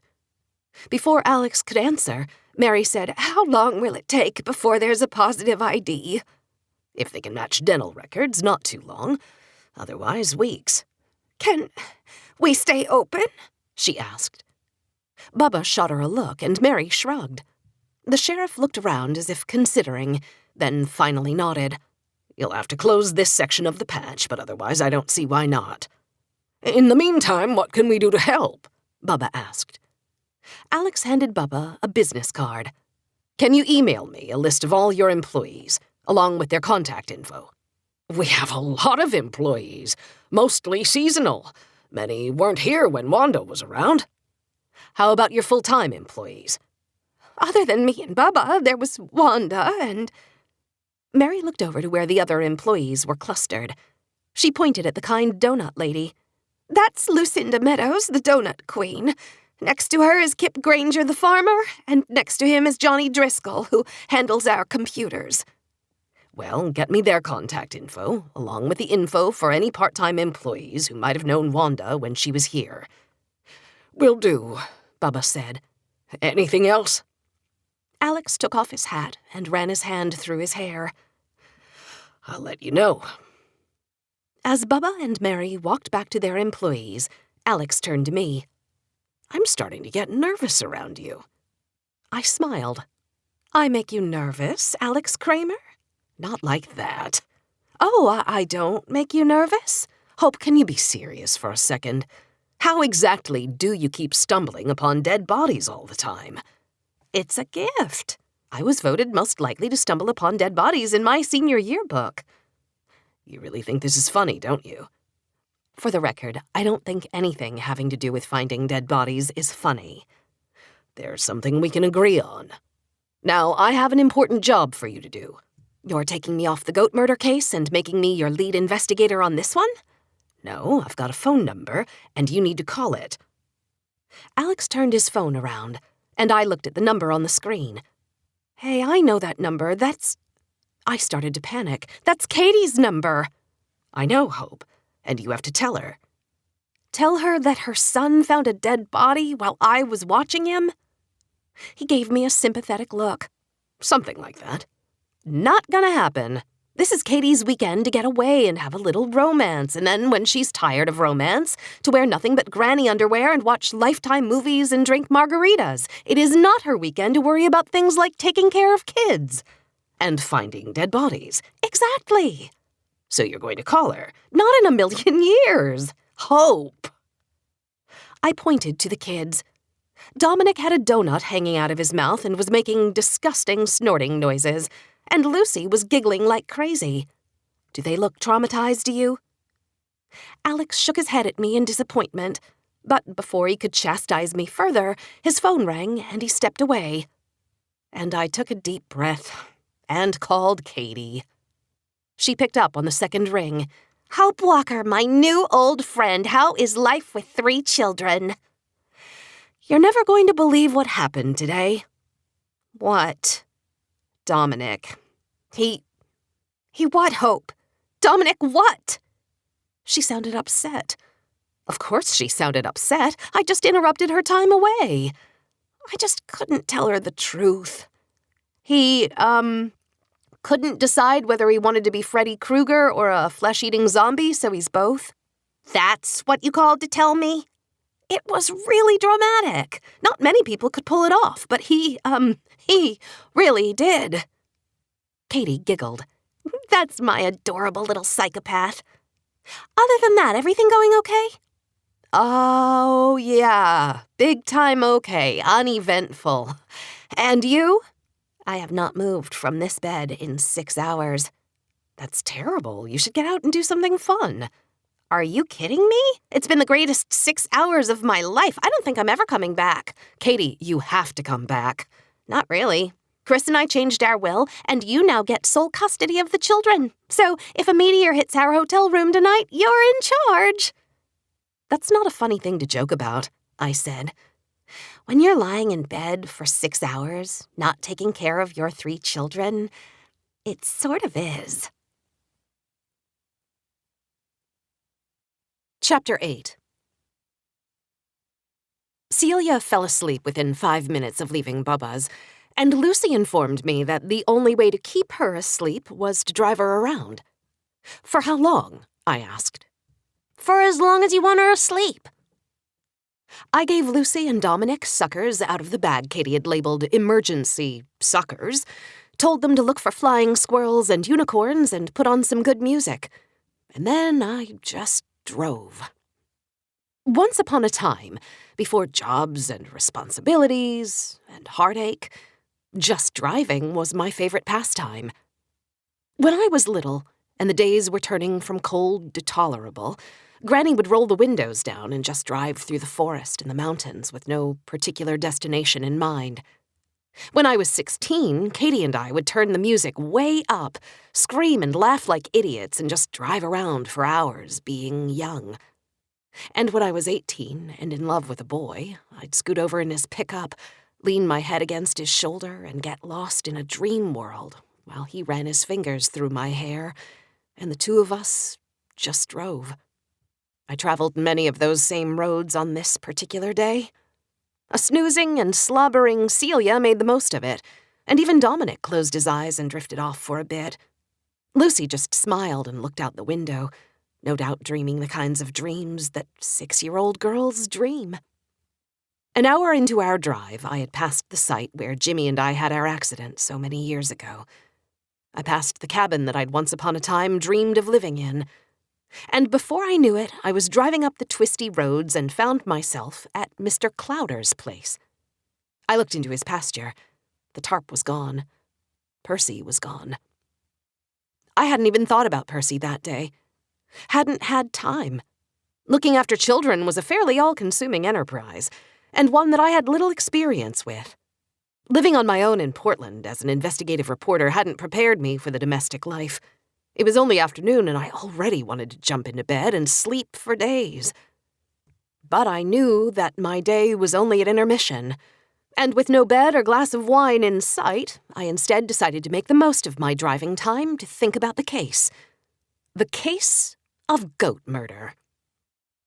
Percy was hit with a single shot just above the shoulder, the kind of shot a hunter makes, a shot meant to kill.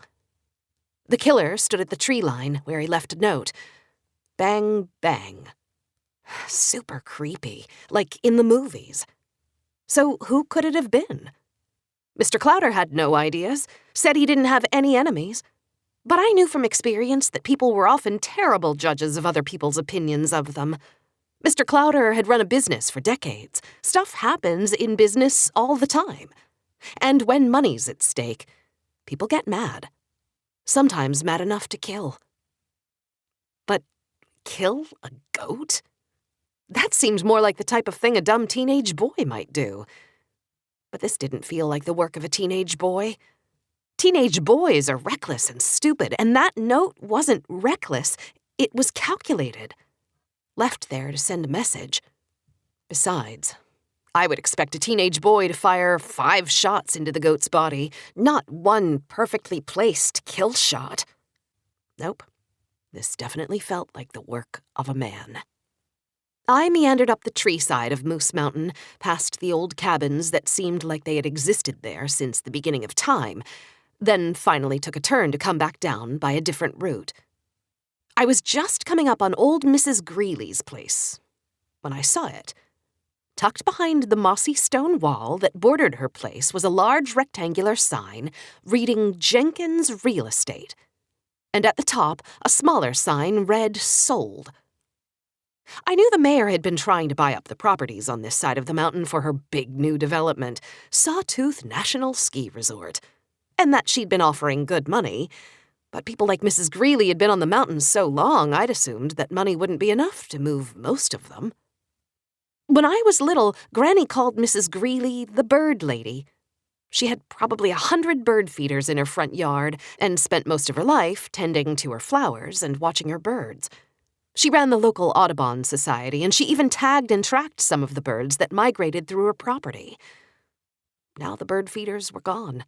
The birds would have to fend for themselves. And I couldn't help but wonder what sort of offers had been made on Mr. Clowder's place. I called his number as I drove, and when he answered, he was sniffling. "You okay, Mr. Clowder?" How okay can a man be when he buries his best friend? We're talking about Percy, right? Yes, we had a nice little service for him. John Riley, our mail carrier, came out to perform the ceremony. I didn't know postal workers did funerals. Well, I don't know if they do, but I wasn't rightly sure who else to ask to do the honors. I am a Methodist myself, but Percy... Well, there were times he seemed like a good Methodist goat, but other times he acted downright Catholic. And every once in a while the Baptist in him would come out, confusing to say the least, but he absolutely loved John. You'd have thought he was a beagle, the way he'd go on and on whenever the mailman showed up. In fact, in the hot summer months, Percy was rather fond of licking John's sweaty shins, so it seemed a natural fit for John to perform the ceremony. "I suppose every goat deserves a proper send-off," I said. There are one or two goats I've crossed paths with that I hope are burning in hell, but you're mostly right. Goats generally deserve better than people, and Percy more than most. John did a wonderful job, and we laid a nice wreath down, and Percy would have loved the music. Warden Bristow from the County Correctional Facility is an old friend of mine. He let the Cook County players come by. Wait, the warden let inmates out for a goat funeral? How else would I get the best polka players in central Idaho to play for my Percy? Ask a stupid question.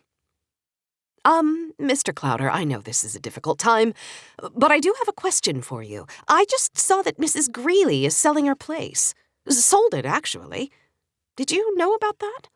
Found out last week. And has the mayor approached you about selling your cabin? Oh, sure. She's approached all of us. Then last week a different woman showed up. She works for Mayor Jenkins? I don't rightly know. She called herself an independent real estate consultant, whatever that is. What did she want? The same. To buy my property. Told her the same thing I've told the mayor. Not interested. Not for twice the market rate. Not for any amount of money. That woman was insistent. She said with the amount of money she was offering, I could build a home anywhere I wanted. I laughed right in her face. I told her I already lived where I wanted. The mountain's my home. And how did she take that? She was angry. I got the sense she's not a woman who hears no very much. Mr. Clowder, why didn't you tell me about her when I asked you about enemies? Enemies? She's just a woman I said no to. I don't even know her. That doesn't count as an enemy in my book. What was this woman's name? Jones. Does she have a first name? I presume she does, but I don't know it. She shook my hand like she was wielding a bayonet. You don't think this Miss Jones had something to do with my Percy, do you?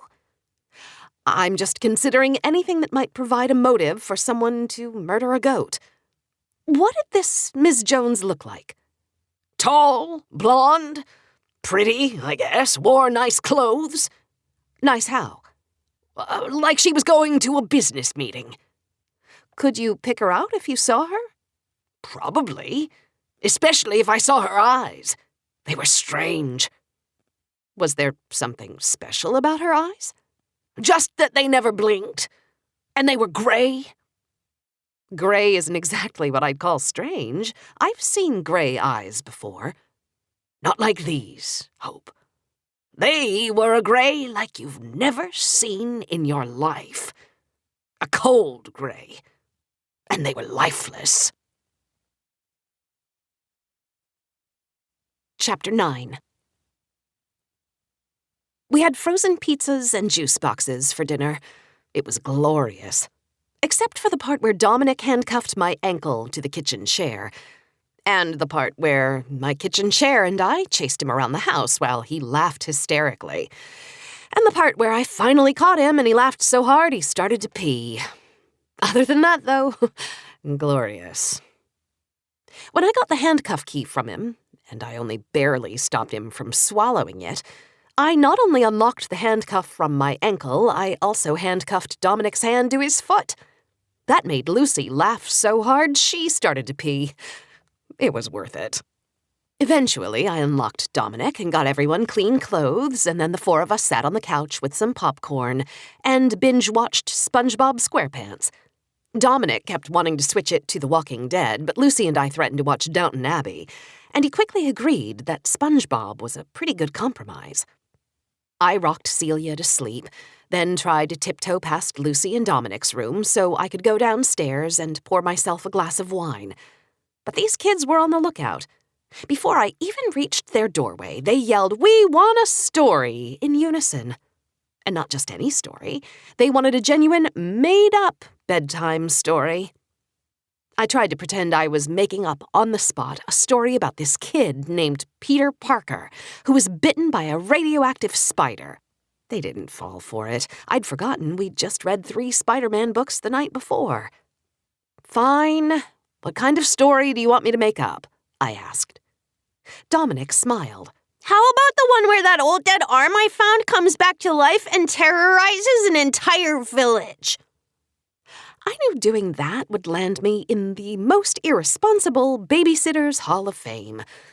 But then again, I've always wanted to be in a Hall of Fame, and when Lucy said she was okay with that story, I figured, what the hell? I called it Godzilla versus Dominic's Old Dead Arm. It was set in the city of Tokyo, 1975. And despite Godzilla's ability to breathe fire and his 50-foot stature, in the end, Dominic's old dead arm was able to stop him and save the people of Tokyo. When I finished, Lucy clapped. But Dominic had tears in his eyes. Uh-oh.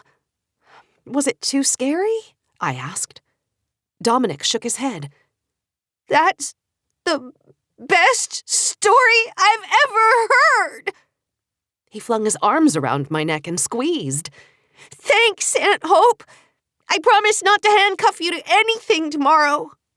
I said prayers with the kids, then went downstairs. Finally, I was alone. I'd never before realized just how great being alone could be. I checked the DVR for something brainless and a little trashy. Katie did not disappoint. She'd taped one of her favorite shows, Bachelor in Buffalo. That would do nicely. I was headed to the kitchen for a bottle of red wine when the doorbell rang. Who on earth? I jogged to the door with my hairs standing on end.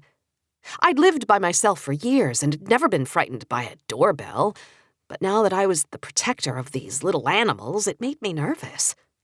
I looked through the peephole, and what I saw made me nervous in a whole different way. Cowboy hat, blue jeans, long brown coat, gold star cowboy hat, and piercing green eyes. I opened the door. "Alex, what are you doing here?" He gave me a nervous smile. "I knew you were alone, watching Katie's kids." "And?" I wanted to ask, but I said nothing. I matched his awkward silence with an awkward silence of my own. Finally, he raised a brown paper bag and shrugged. "So I grabbed some chocolate cake. I thought maybe after finding another dead body, you might want some company. I'll have you know that I just told a bedtime story called Godzilla vs. Dominic's Old Dead Arm, so I think I'll be all right." His face fell. "Oh, yeah. No, I didn't mean..." I grabbed the paper bag. "But I would love some chocolate cake." Come on in." Alex stepped inside, took off his hat, and looked around.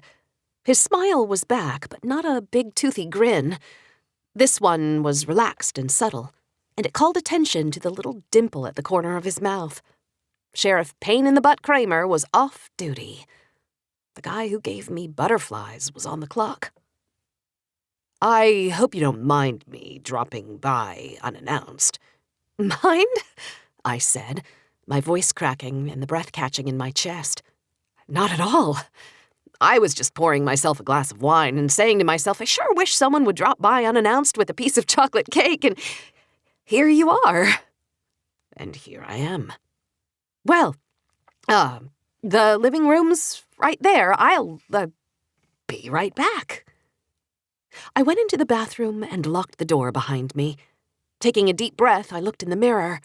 What I saw looking back at me was a character straight out of that bedtime story. I smelled my pits. They, too, fit the part. The dead arm part. I worked as quickly as I could. Splashed water on my face, put deodorant on under my shirt, brushed my teeth, then regretted brushing my teeth knowing that I was about to have wine and chocolate. Ugh, maybe I didn't like it when hot guys dropped by unannounced.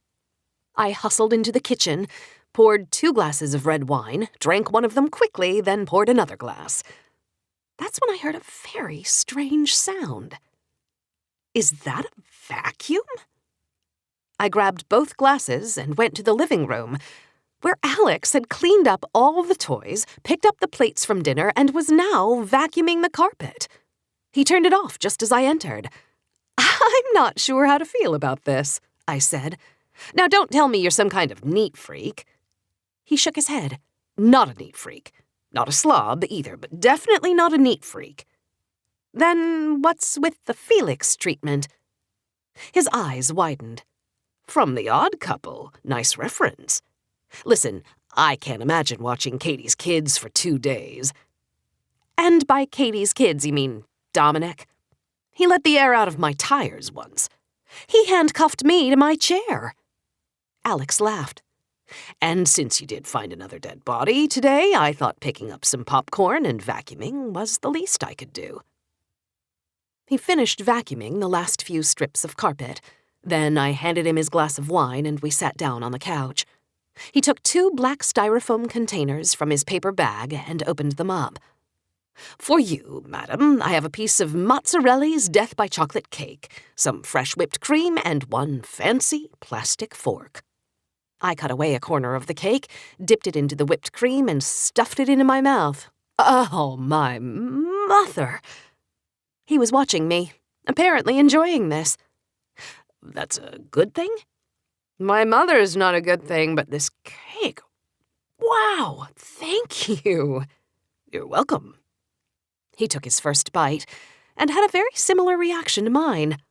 Oh, my mother is right. I pulled up Bachelor in Buffalo on the DVR, and it was every bit as ridiculous and awesome as I had hoped. Alex and I ate our cake and drank our wine while we laughed at the show.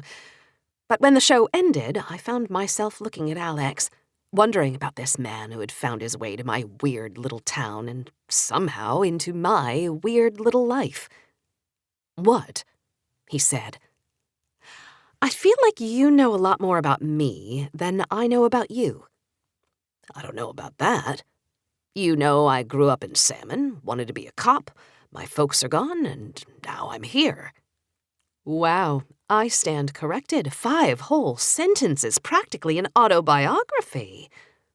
"I'm serious, Alex." He leaned over in a way that made me nervous.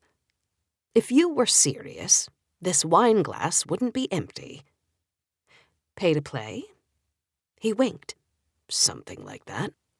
I went to the kitchen, veered to the bathroom again, and did another pit check. They definitely didn't smell good. But hey, maybe his pits didn't smell good either. Maybe our pits would cancel each other out. I checked the rest of me in the mirror. It would take a lot more than a splash of water to bring this up to grade. I would have to rely on the wine. And lighting. I took the wine back to the living room, turned the lights down a bit, poured us each another glass, and hucked my feet under me as I cozied onto the couch. So, what do you want to know? He asked. You told me about your parents. I don't remember any mention of siblings. I've got an older sister. Shelley, married with 3 children, lives in Denver. And you and Shelley get along? Of course. And her kids? 2 boys and a girl. I see them 3 or 4 times a year. This is easy. Anything else? Anything? He paused. Almost anything. Have you ever had to shoot anyone? His face fell. You have? He nodded soberly. More than one? He nodded soberly again. Wow, I'm sorry. Don't be. I'm lucky. I know that I stopped bad people. Really bad people. I rest easy. We went back to sipping our wine. Favorite color? I asked. Yet another hard-hitting question. I laughed, then grew serious. Pretty evasive on the whole color question. He narrowed his eyes. Because I don't have one. I threw a pillow at him. Liar. Okay, let's stop messing around. Favorite movie? Shawshank Redemption. Good choice. How about a food everyone loves that you can't stand? Pumpkin pie. What? Pumpkin pie is almost as American as apple pie. It's got a weird texture, like I'm swallowing my own tongue. Okay, weirdo. Pumpkin pie aversion noted. CNN or Fox? Barbecue, he said firmly. What do you mean? He shrugged. I'd rather sit down with people over barbecue and beer and talk things out. Thought that was going to be another weird answer. Turned out good. Now for the tough one. He took a long sip of his wine. Give me your best shot, Walker. There was one thing I was particularly interested in knowing. When he wasn't being Sheriff Kramer, the lawman who got annoyed with me for being better at solving murders than he was, when he was just sitting around being little ol' Alex, did he think about me? And if he did, what did he think? But I couldn't possibly ask that. First, because that would be the kind of honest that people call desperate, and I had entirely too much pride to let someone see me being desperate. And second, because I was hoping that him showing up tonight with chocolate cake had already answered my question. But there was something else I was interested to know. How did a guy like Alex Kramer make it this long without being, well, already attached?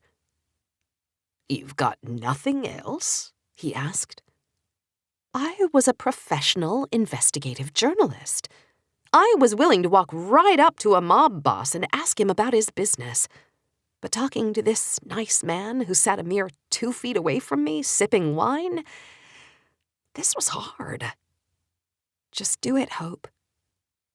Have you ever been in a serious relationship? He stopped his wine glass mid-flight. You mean with a girl? Alex, have you ever been in a serious relationship with a girl? Ah, a girl. He took his sip. Define serious. Now you're messing with me. Serious. You know, ever been married, been close to being married, have you ever been in love? I said that last part a little more aggressively than I'd intended. I shrank back into the couch while Alex mulled the question over, like he was working figures in his head, which made no sense to me. It was a pretty simple question. Then, without warning, he smiled one of those make-me-go-wobbly smiles, scooted closer to me and started to lean in. I didn't know what I was expecting, but I was not expecting that. My heart tried to leap out of my chest, and I found myself shaking. And that's when his phone rang. It caught me so off guard that I jumped and spilled my remaining wine down the front of my shirt. Alex fumbled for his phone, then answered, "This is Sheriff Kramer." A long pause. "Are you certain?" He shot me a glance. "Then, sure, I'll be right there." He stood up and shook his head. "That went much faster than I figured. That was Dr. Bridges. They got a dental match, and Bubba and Mary were right. Positive ID. That corpse you found was Wanda Wegman. And you have to go now? He put his cowboy hat on and shrugged. Well, Dr. Bridges found something else, and I'd better get started on it. Started on what? My investigation. Dr. Bridges found evidence that tells us this definitely wasn't an accident. Wanda Wegman was murdered. Chapter 10. Dominic woke me up the next morning with a gentle technique I like to call jumping on Aunt Hope's face. What made that experience even more delightful was the solid 10 or 15 minutes of sleep I'd enjoyed before the human alarm clock attacked me. To say it was a bad night's sleep would be an understatement. It felt like I spent the entire night replaying the strange events of the day. I, Hope Walker, had basically been a mom to 3 kids. Okay, sure, I'd also spent part of that time following up on a goat murder, and of course there was the small matter of unearthing a human skeleton, but despite all that, I had survived. And more importantly, so had the children. And then, who should appear at my door but Sheriff Kramer? Not to complain about how I was getting in his way. In fact, he didn't come as Sheriff Kramer at all. He and his brilliant green eyes and his smile that made me go weak, they came as Alex. Oh, and let's not forget the chocolate cake. It was hard to believe, looking back on it, that we'd just sat on the couch, eating cake and drinking wine and laughing at the TV like normal people. It had been so long since I'd done something like that, I'd forgotten how good it felt. And then he'd leaned in. That had caught me off guard. In the best possible way, a cute guy shows up at your door with late-night chocolate cake? I suppose most women would consider that a sign, especially if that woman was a professional investigator. But after Jimmy's accident, I closed that part of myself off. And for a decade now, all I'd done was work. As if by working hard enough and well enough and long enough, then maybe, just maybe, the pain would go away. But now I'd returned to hopeless, to people I cared about, to Granny and Katie. And along the way I met this incredibly handsome and infuriating man. And he'd leaned in. I think I knew what was going to happen. I mean, he showed up at my house with chocolate cake, right? But I wasn't sure. Stupid Dr. Bridges. Why did he have to choose that moment to call? It was a Saturday night. Can't murder investigations wait until Sunday? Unless... what if it wasn't Dr. Bridges? What if Alex was lying?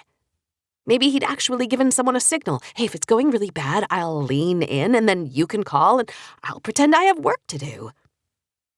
Maybe he leaned in and saw a big chunk of chocolate cake in my teeth and he gagged. Or worse, maybe he leaned in and got a whiff of my pits. Maybe the pits hadn't been canceled out after all. Oh! Back and forth and around in circles my brain went until finally, somewhere in the wee hours of the morning, the neurons stopped firing and I fell asleep. Only to be awakened by a 5-year-old's knees 10 minutes later. Thanks for that, Dominic. I still prefer you to stupid Dr. Bridges.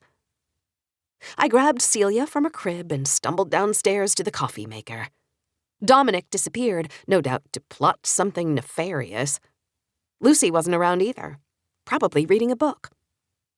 According to Katie's schedule, the kids usually ate pancakes and sausages and eggs on Sundays, but the chances of that happening were about the same as the chances of me making pancakes and sausages and eggs on a Sunday. I put 2 bowls of cereal out for Lucy and Dominic and yelled for them to eat their breakfast. Then I strapped Celia into her high chair and started feeding her. I kept my eyes open just wide enough to be certain the spoon was landing somewhere in the vicinity of her face. I was hoping if I kept my eyes half closed, maybe I could get something close to half sleep. To my surprise, Dominic was not plotting my untimely death. In fact, he and Lucy had been orchestrating an even bigger surprise. When they ran down the stairs and presented themselves before me, they looked great. Lucy was wearing a long blue dress with a pretty white bow, and Dominic was wearing long corduroy pants, a button-down shirt, and a tie. Maybe I really was asleep. This had to be a dream. Are you two distracting me while some kind of deadly creature wraps itself around my neck? Even better! Dominic squealed. Yep, Lucy said. We're ready for church. Church? I said. You guys go to church on Sundays? Silly Aunt Hope, Lucy said. Everybody goes to church on Sundays. I had to respectfully disagree. Everybody does not go to church on Sundays, I said as I shoveled another bite of rice cereal into Celia's big, chubby cheeks. Lucy smiled. Granny and Bess are always there. And Pastor Leaf is there, Dominic added. Lucy giggled. He has to be there. The mayor's usually there, too. Well, that's not going to make me run to church. Lucy smiled. There's someone else who's usually there. She looked at Dominic, and the two of them giggled. Sheriff Kramer. I stopped the spoon just as it was about to hit Celia's lips. Sheriff Kramer goes to church. Mm-hmm, Lucy said. And what time does church start exactly? Lucy looked up at the clock. In 30 minutes. I jumped up from my seat. Hurry up, kids. We're going to church. When my life story is written, I hope there's a special chapter for that time I thought I could take 3 children to church by myself. This is probably why God made it so people normally have children one at a time instead of in litters. Dogs can have litters because they never have to change diapers during church. Dogs don't have to keep their giggling children quiet during Pastor Leaf's sermon. And dogs definitely do not have to confiscate a straw from a 5-year-old boy who's just launched a gigantic spitwad at the mayor of Dogtown. There were many other eventful things crammed into that service, but if I mention them all, it'll feel like I'm just showing off. I'd love to say that getting to see Sheriff Kramer made everything worth it, but having the guy you like see you act like a complete spaz for an hour straight isn't my idea of modern courtship. When the service finally ended, Granny was laughing so hard I thought her teeth might fly out of her mouth. And 2 people were headed directly for me. Mayor Wilma Jenkins and Sheriff Alex Kramer. Unfortunately, Wilma got to me first. I bet you put that little creep up to that, didn't you? For your information, Wilma, Dominic is not a creep. He's more like a psychopath, like the kind of people you do business with. Also, if I had been behind it, he wouldn't have launched a spitwad at your head. It would have been a rock. That sounds like a threat. What good would a threat do to a woman backed by Tommy Medola? Wilma stepped closer. I do not need a man backing me. Hey, I saw you finally got someone to sell on the tree side of Moose Mountain. You make Mrs. Greeley an offer she couldn't refuse? Wilma frowned. A generous offer. We made Mrs. Greeley a generous offer, and she accepted, nothing more and nothing less. I heard Mr. Clowder and the rest aren't too keen on selling. That throws a wrench in your plans. They'll come around. You can't fight progress. With a name like Hope, one would think you'd understand that. She glanced over her shoulder and saw Sheriff Kramer waiting to speak to me, then looked at me with a little twinkle in her eye. I see. As Mayor Jenkins waltzed away, Sheriff Kramer took her place. I had a cherubic child plastered to my hip, several wet spots on my chest where she had used my top as a binky, and a 5-year-old standing beside me, looking for targets to take out with a loaded straw. I was a mess. But it was good to see Alex. Morning, Sheriff. He pointed at the children. I recognize these 3 faces, but I don't believe I've seen the likes of you around these parts, Ms. Walker. These parts being church. He smiled. Indeed. Hey, listen. About last night. Yes? I wanted to say sorry for dropping in unannounced like that. You're sorry? I didn't mean it like that. I'm not sorry about dropping by. Good. But I am sorry that I had to leave when I did. Me too. I guess murder investigations trump Bachelor in Buffalo. I think Dr. Bridges was pretty excited he found something on his own. What exactly did he find that was evidence of a murder? Lucy! Dominic whispered loudly. Aunt Hope just said murder in church. Lucy and Dominic looked up at me with wide eyes. Am I not supposed to talk about murder in church? I asked. Lucy leaned over to Dominic. Maybe she'd know the rules better if she came more often. Alex smiled. From the mouths of babes. I glared at him. Shut up.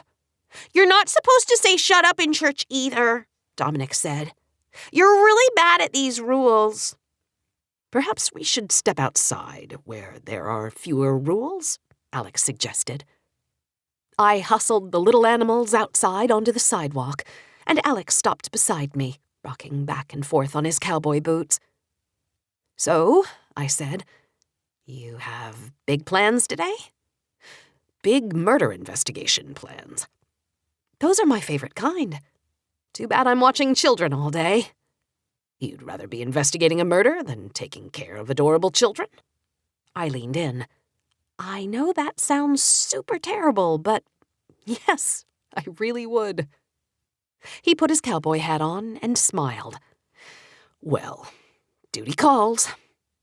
You didn't answer my question. What did Dr. Bridges find? Why is he so sure it's murder?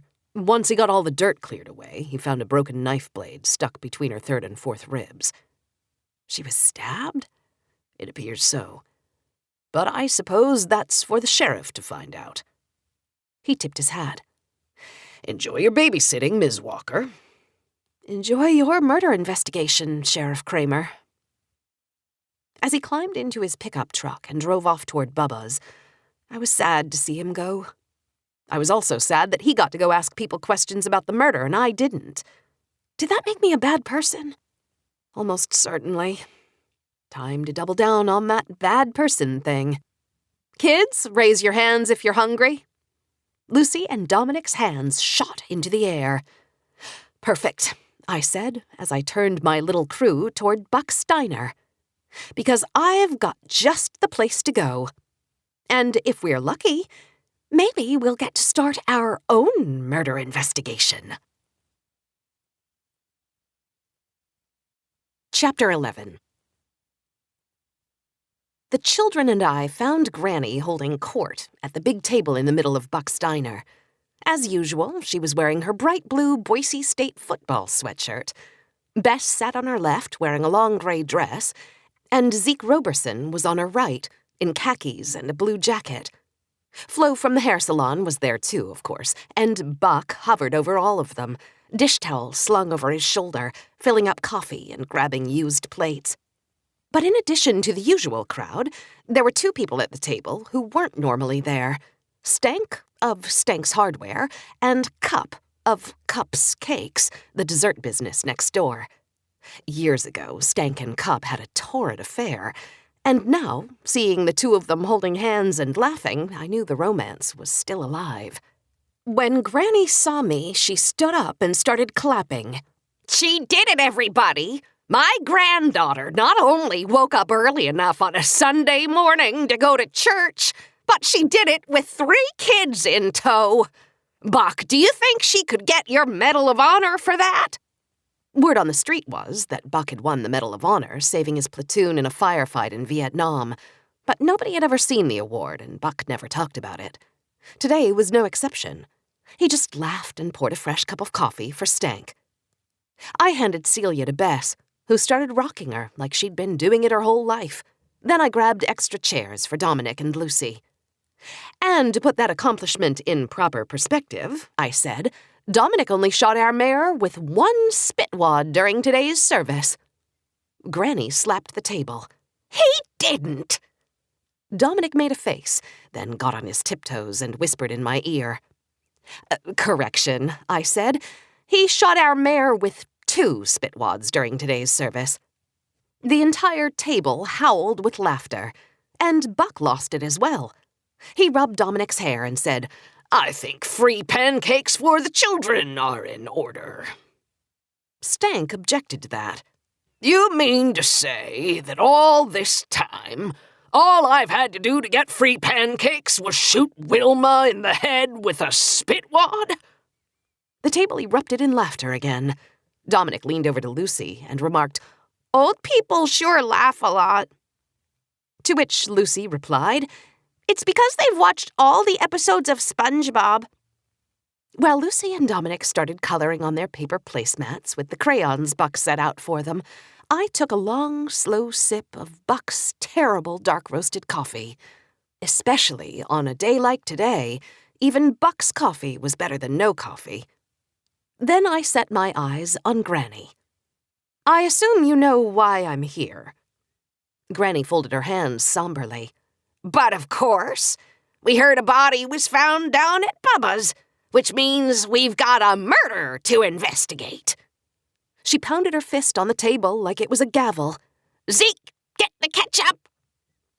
It had become sort of a tradition that the brain trust at Buck's Diner would get the first crack at unwrapping the mystery of Hopeless's latest murder. Using condiments, of course. Zeke laid the ketchup bottle on its side to represent the murder victim, and he and Flo assembled a variety of other condiments to represent potential suspects.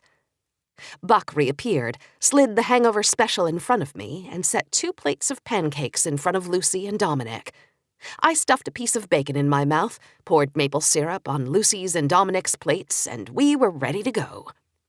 "First order of business," Granny said. "Is the rumor true? Is it Wanda?" I nodded. Yes, that's what Bubba and Mary thought, and now Dr. Bridges has confirmed it. Flo made the sign of the cross and closed her eyes. "Any chance it was an accident?" Zeke asked. I shook my head. She was stabbed. Cup looked sideways at the kids. "Do you really think we should be discussing this around the children?" Dominic and Lucy were too busy attacking their buttermilk pancakes to look up. "I'm pretty sure they're both halfway to a sugar-induced coma by now. They're fine," I said. I took a bite of my own pancakes.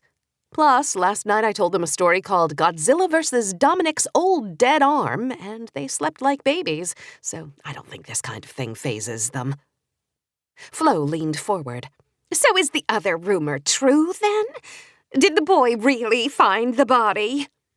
He found an arm. Next to hitting the mayor in the head with spitwads, it was the greatest accomplishment of his life. "So who are the suspects?" Zeke asked, looking anxious to start deploying the salt and pepper shakers into our crime scene reenactment. "I think you have to start with Bubba and Mary Riley," I said. "No way," Cup said. Granny raised a finger. "Cup, I know you're new to the murder investigation biz, but Hope's right. No one is off limits." "But they knew Wanda forever," Cup protested. "They basically started the pumpkin patch together." Buck refilled Stank's coffee again. "That means they really knew Wanda. And from what I remember, Wanda wasn't always the easiest woman to get along with." I dipped my toast into my eggs and pointed it at Buck. "And Bubba and Mary guessed it was Wanda immediately," I added. Granny nodded. "Okay, Zeke. Bubba and Mary Riley are the first 2 suspects. Do the honors." With a smile, Zeke moved the salt and pepper into position. "Okay, who else would be a suspect?" I asked. Cup shrugged. "Wanda didn't spend much time in town. She lived at the pumpkin patch. She worked at the pumpkin patch. It was her life." Flo and Granny exchanged an odd look. Then Flo said, "I agree. I would think the suspects would come from the pumpkin patch." "That doesn't narrow it down much," Stank said. "Dozens of people work there part-time during the fall." "Okay," Granny said. "We need something to represent." Buck pointed at her. "Don't make any cracks about my meatloaf." In a previous investigation, Granny had suggested we use some of Buck's tasteless meatloaf to represent the anonymous killer. "Fine.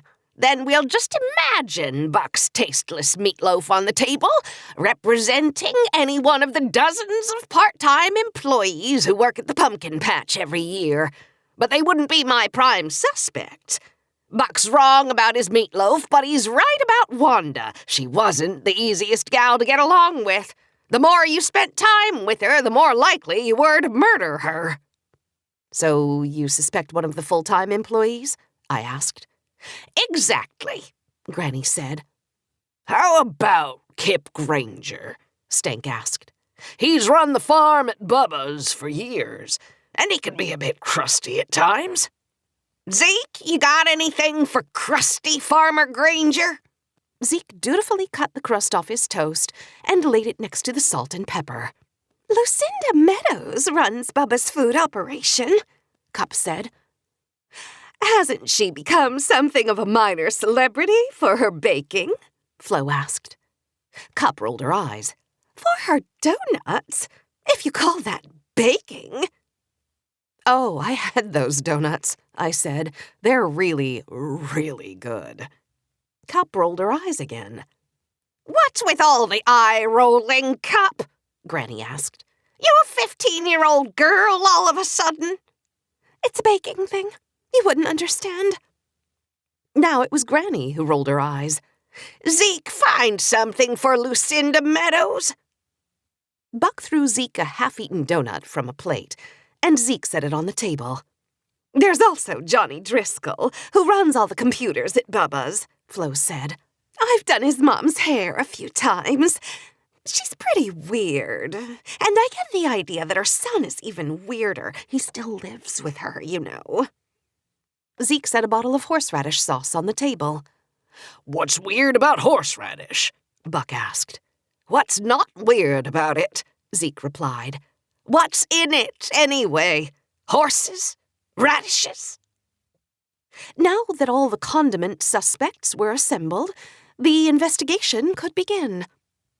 Here's what we know, I said. According to Bubba and Mary, Wanda ran off about 3 years ago, but they said that wasn't unusual. They admitted they often got into fights, and Wanda had run off a few times in the past. When she didn't return, they just assumed she'd left for good this time, but apparently not. Dr. Bridges found a knife blade broken off in between her ribs. Flo pointed at Dominic, who was still deliriously slopping up Buck's buttermilk pancakes. The boy found her in the pumpkin patch itself? Yep. While the other kids were selecting pumpkins, Dominic here found some human remains.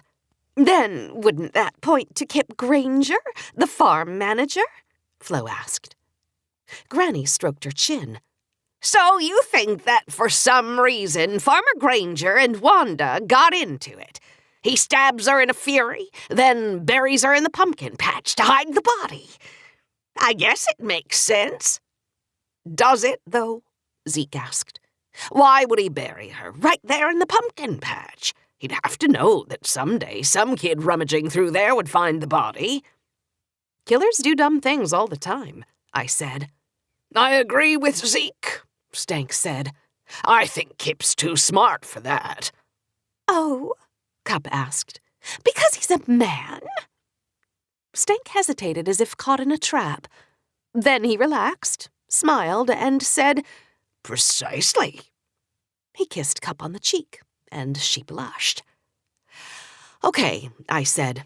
So some of you think it was Farmer Granger, because the body was found in the pumpkin patch, and some of you think it couldn't have possibly been Farmer Granger because the body was found in the pumpkin patch. We're off to a great start. Any other theories? I looked around the table, but everyone had the same look on their faces. Stumped. Well, except for Flo, whose mind seemed to be somewhere else altogether. I sighed. Oh, a lot of good Buck's Diner was with this murder investigation. I stood, took one last bite of my pancakes, and grabbed Celia from Bess. You've got to give us more than a dead body in a pumpkin field, Granny said. We need more evidence. And if I get you more evidence, we'll crack this case wide open, yes, sirree, Bob.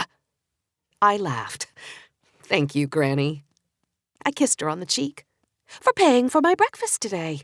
And thanks, Buck, as always. Come on, kids. Time to go make your house look presentable before your mom and dad get home." As Dominic slid from his seat, I could see he was hiding something in his palm. "Dominic?" Yes, Aunt Hope? "You can have one shot before we leave the diner, but remember to make it count." He grinned, took the straw from his palm, held it to his lips, and let loose. A perfect paper projectile launched through the air and nailed Granny on her glasses. Granny howled. Why, you good-for-nothing! A plastic cup came right for my head, and I barely ducked in time. "Hurry up, kids," I shouted. "She moves quick for an old lady." Chapter 12. As soon as we got into the minivan, Granny came out of the diner shaking her fist and yelling. Dominic thought it was awesome. So did I. I could tell Granny wasn't angry in the least. She just knew that chasing Dominic and carrying on would make it a thrill. As usual, Granny was right. We laughed all the way home. I gotta be honest. Watching Katie's kids for the weekend was not as terrible as I thought it would be. The little boogers grew on me, and I was excited to see Katie and tell her I had survived. But I hadn't expected to see her so soon. When I arrived at Katie and Chris's house, Chris's car was parked in the driveway, and Katie was sitting on the steps out front. She did not look happy. I pulled Celia out of her car seat and walked tentatively toward Katie. "Hi. I didn't expect you back yet." She grabbed Celia from my arms and gave her a kiss on the cheek. Well, my stupid husband had a massive craft beer hangover, and I had already gotten my free breakfast, so I figured, what the hell? How about I go home and surprise my children and my new old friend? And you showed up and we weren't at the house, and that was terribly disappointing? Katie leaned down and kissed Lucy on the top of the head. No, Hope, that's not it. The house is a little dirtier than you expected? Katie glared. Nope. It looks like someone even ran a vacuum. Now, Katie grabbed Dominic by the shoulders and stepped closer to me, her breath hot, her eyes a little scary. Don't you now, Katie, me. I can explain. How can you possibly explain that my 5-year-old son found a dead body? How did you hear? How did I hear? My boy finds a dead body and your question is, how did I hear? Dominic tugged on her shirt. No, Mama, I didn't find a dead body. I just found the arm. Katie covered her face with her hands. Please tell me he didn't just say that. Katie, I said, I have to say I'm on Dominic's side on this one. Under the circumstances, I think finding the arm is much better than finding the whole body. She snapped her head up to glare at me. You don't get to vote on this. My son found a dead body. And that word, body, I mean, there was no skin or anything like that. Try skeleton instead. It sounds so much better. Aunt Hope's right, Mama. There was no mushy stuff, just bones. It was really cool. Katie shook her head and muttered, Just kill me now. Then she looked at me. Hope he's going to have nightmares for a year. I don't think that's true.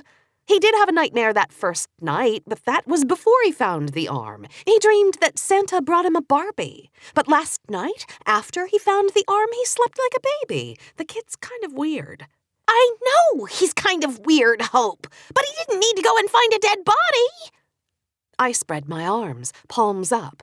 You're acting like this is my fault. I didn't want to take the kids to the stupid pumpkin patch. I wanted to lie on the couch and let them watch YouTube videos all day. You're the one who made me take them to the pumpkin patch. Katie glared at me. And somehow, mysteriously, a dead body just happened to pop up where my boy was looking? Just happened to? No, I put the human skeleton there when no one was looking. I thought it would be great fun for Dominic to find it all by himself. Katie paused, just tapping her foot. Listen, Katie, I'm sorry. Nobody is sorrier than me. But it's not my fault that somebody killed Wanda Wegman and dumped her body in a pumpkin patch. Wanda? From Wanda's world? My son found Wanda's arm? Oh my God, this is getting worse with every new detail. Don't worry, Mama, Lucy said. Aunt Hope's going to find out who killed her. What are you talking about? We were just at Buck's Diner eating breakfast and they were starting the murder investigation, Lucy explained. Katie advanced toward me. I held up my hands again. In my defense, they were eating thick, delicious pancakes and I didn't think they were listening. Katie made the sign of the cross. What was that for? I'm in uncharted territory. I figured it couldn't hurt. Katie let out a big breath. Is there anything else I should know about? I think that's about it. By the way, I kind of love your kids. It wasn't as terrible as I thought it would be. Except for the part where my son became the only kid in the history of the world to find an actual dead body in a pumpkin patch. Except for that. By the way, did you and Chris have fun? Katie sighed. I guess. It was weird more than anything. I think you build it up in your head how great it's going to be not having to be around your kids, and then your husband goes out and tries 30 different craft beers. So, not quite what you'd hoped for? No, not quite. I mean, this dead body thing is a real bonus, though. Kids, say goodbye to Aunt Hope. She's got things to do. You mean investigating murder, right, Mama? Lucy said. Katie gave me a weary look.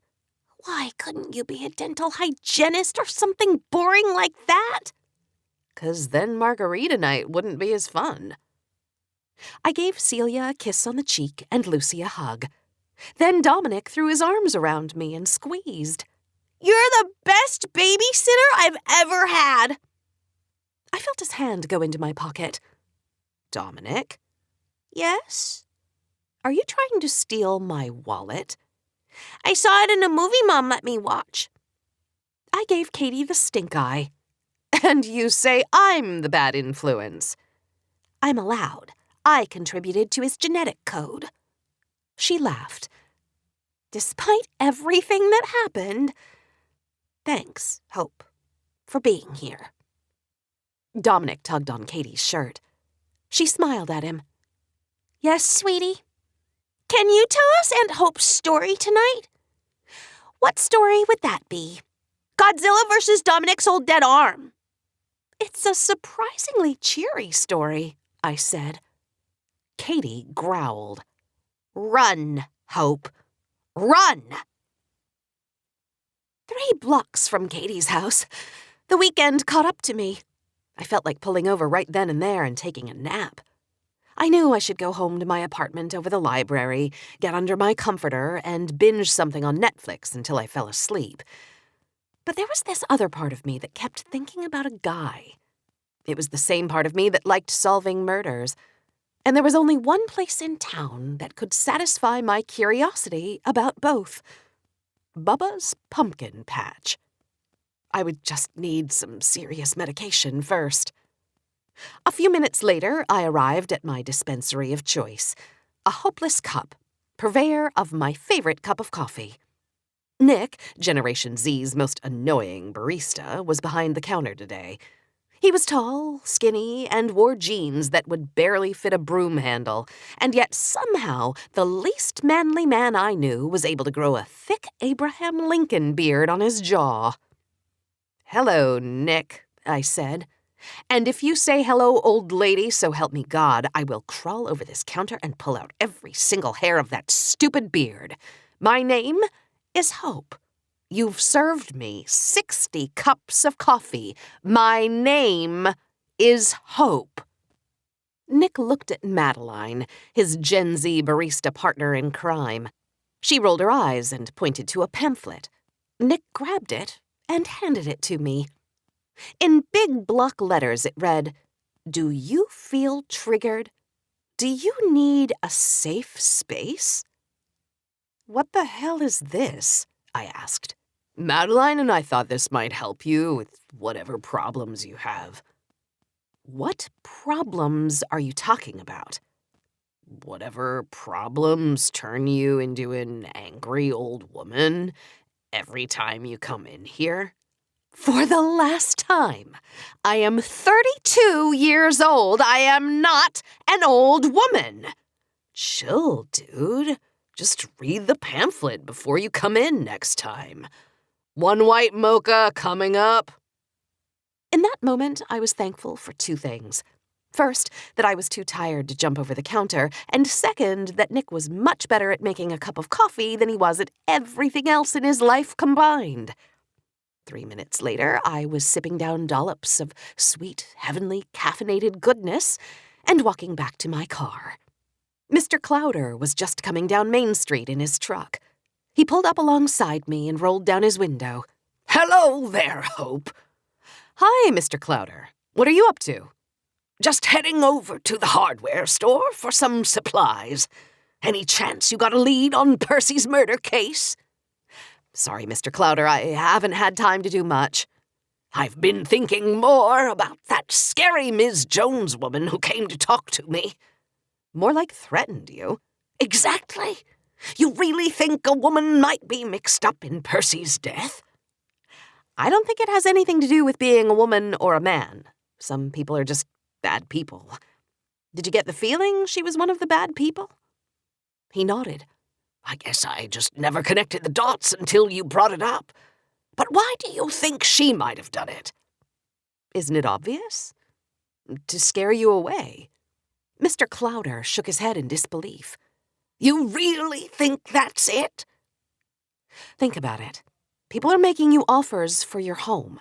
From what the mayor tells me, they're generous offers, and you still won't accept. So maybe someone thinks if they can make your life miserable, you'll just say the heck with it and take your money and run. That's horrible, Mr. Clowder said.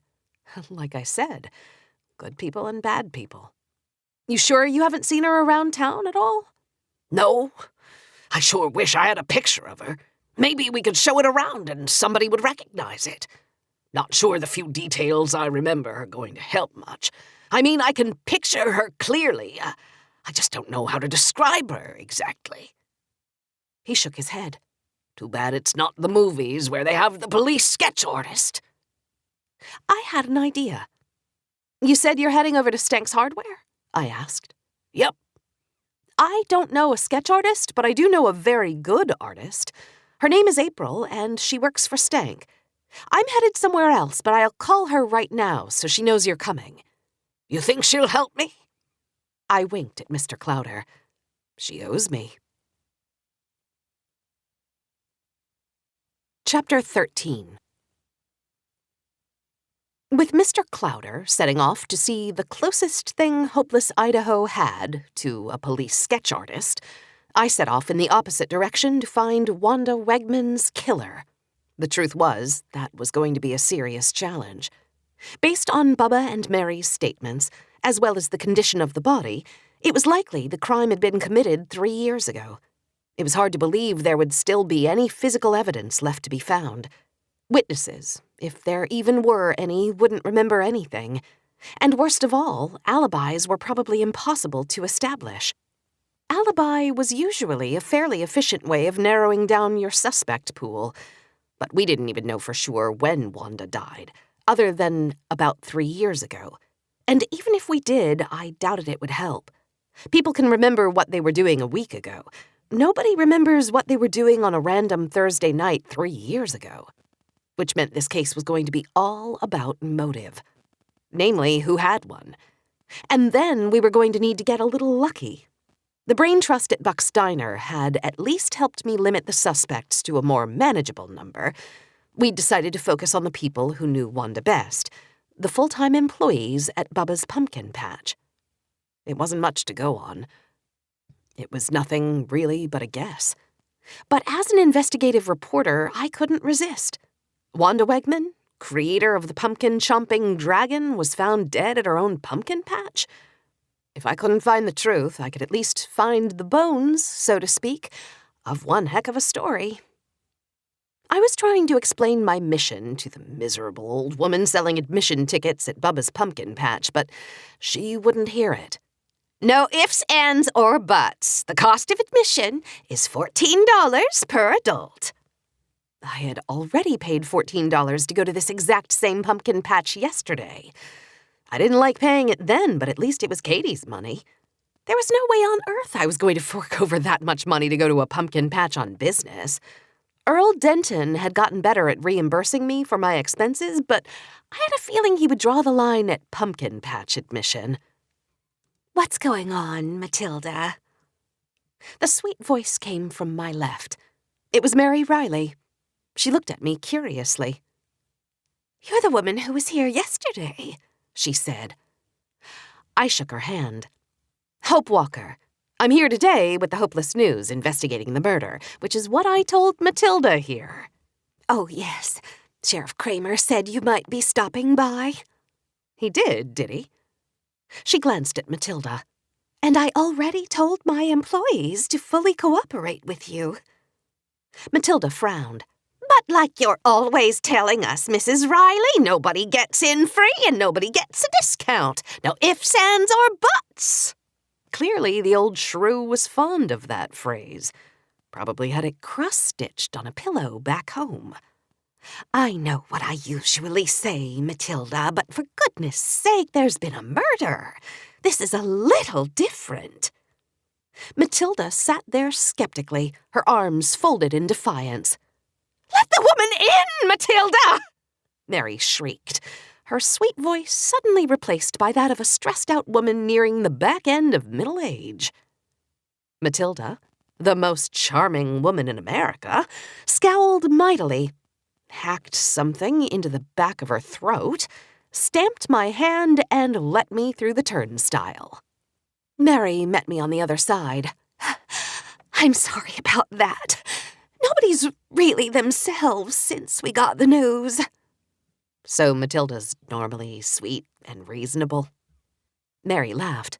It's hard to find enough temporary employees for the season. We do the best we can.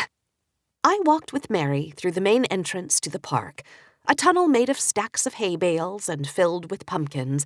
At the end of the tunnel was a gigantic wooden sign with the words, "Welcome to Bubba's Pumpkin Patch, a family tradition since 1990. Mary saw me looking at the sign. She shook her head wistfully. Hard to believe it's really been that long. I used to come here when I was little. You belong to Granny, don't you? And I've been in Portland for a long time. Yesterday was my first time back to Bubba's in I don't know how long. Mary held her heart. And what a way to come back. I'm so sorry you had to be part of that. And your poor children. Oh, they aren't mine. I was babysitting. And to be honest, I think it's the most excitement they've had in a long time. Mary shrugged. Children are resilient. So, this is a bit unusual, isn't it? A sheriff trusting a newspaper reporter so much. That almost sounded like a challenge. I've got a pretty good track record. And I've got a few questions for you, if I may. Of course. Great. I'll get right to it. I'm sure the sheriff has already told you that we ID'd the body and it was Wanda. And that further, she was apparently stabbed. Yes, he told me. It's shocking. Do you have any idea who could have done it? It's all I've been thinking about. Racking my brain, trying to find an answer. And I'll be honest, I can't think of anyone. I shrugged. That's fine. It was worth asking. But tell me about Wanda herself. All I remember is that she was the woman who operated the mechanical pumpkin chomping dragon at Wanda's World. She's been with you and Bubba from the beginning. Is that right? Almost. We operated the pumpkin patch for a season before hiring Wanda. Actually, we owned the farm since the mid-'80s. Bought it when we were young and dumb and in love. But farming in the '80s was brutal, so we looked for other ways to make money off the land. We tried a little bit of everything until Bubba finally thought about trying a pumpkin patch. And that first year, that's all it was. A pumpkin patch with one truck giving hayrack rides. We passed out free hot chocolate and ate s'mores around a fire. It's incredible to think that all of this started off so small, but it did. So, what happened to make it into this? I gestured to the theme park that now surrounded us. I guess you could say Wanda happened. Business was good enough that first year that Bubba was thinking of doubling the size of the pumpkin patch. But he got to talking to this woman, Wanda Wegman, and she said that was the wrong plan. She said he should start building special exhibits. Bubba had no idea what she meant, but he had a good feeling about her, so he hired her on and she got to work. And of course, the first thing she did was build that crazy, amazing pumpkin chomping dragon. It was incredible. She said she'd grown up fixing her dad's tractors on the farm, but in addition to that, she was clearly some kind of mechanical genius. Understood hydraulics and other things I don't understand. And that dragon was a huge hit with the kids. That year, people who didn't even want a pumpkin came by just to see the dragon. That was the main attraction for me when I was a kid. I'm sure it was. It's a bit overshadowed now, but it's still a draw. And that's how Bubba's pumpkin patch became a big business? Well, sort of. We were young and stupid and totally unprepared. For a good many years, we charged too little and made next to nothing. But Bubba had seen the future, and he got pumpkin patch fever. What you see today is his vision. He started dreaming up all these crazy exhibits, and he let Wanda build up Wanda's world, and the rest, as they say, is history. A difficult history, but history nonetheless. How difficult? Mary's face grew weary. Honestly, very difficult. Heck, if Bubba had his way, he'd still charge people $1 to get in. He's a dreamer, and I could never do what he does. But he's not a business person. His dreams were usually bigger than our business could financially sustain. And even though we were growing in size, the money part of it was touch and go for a very long time.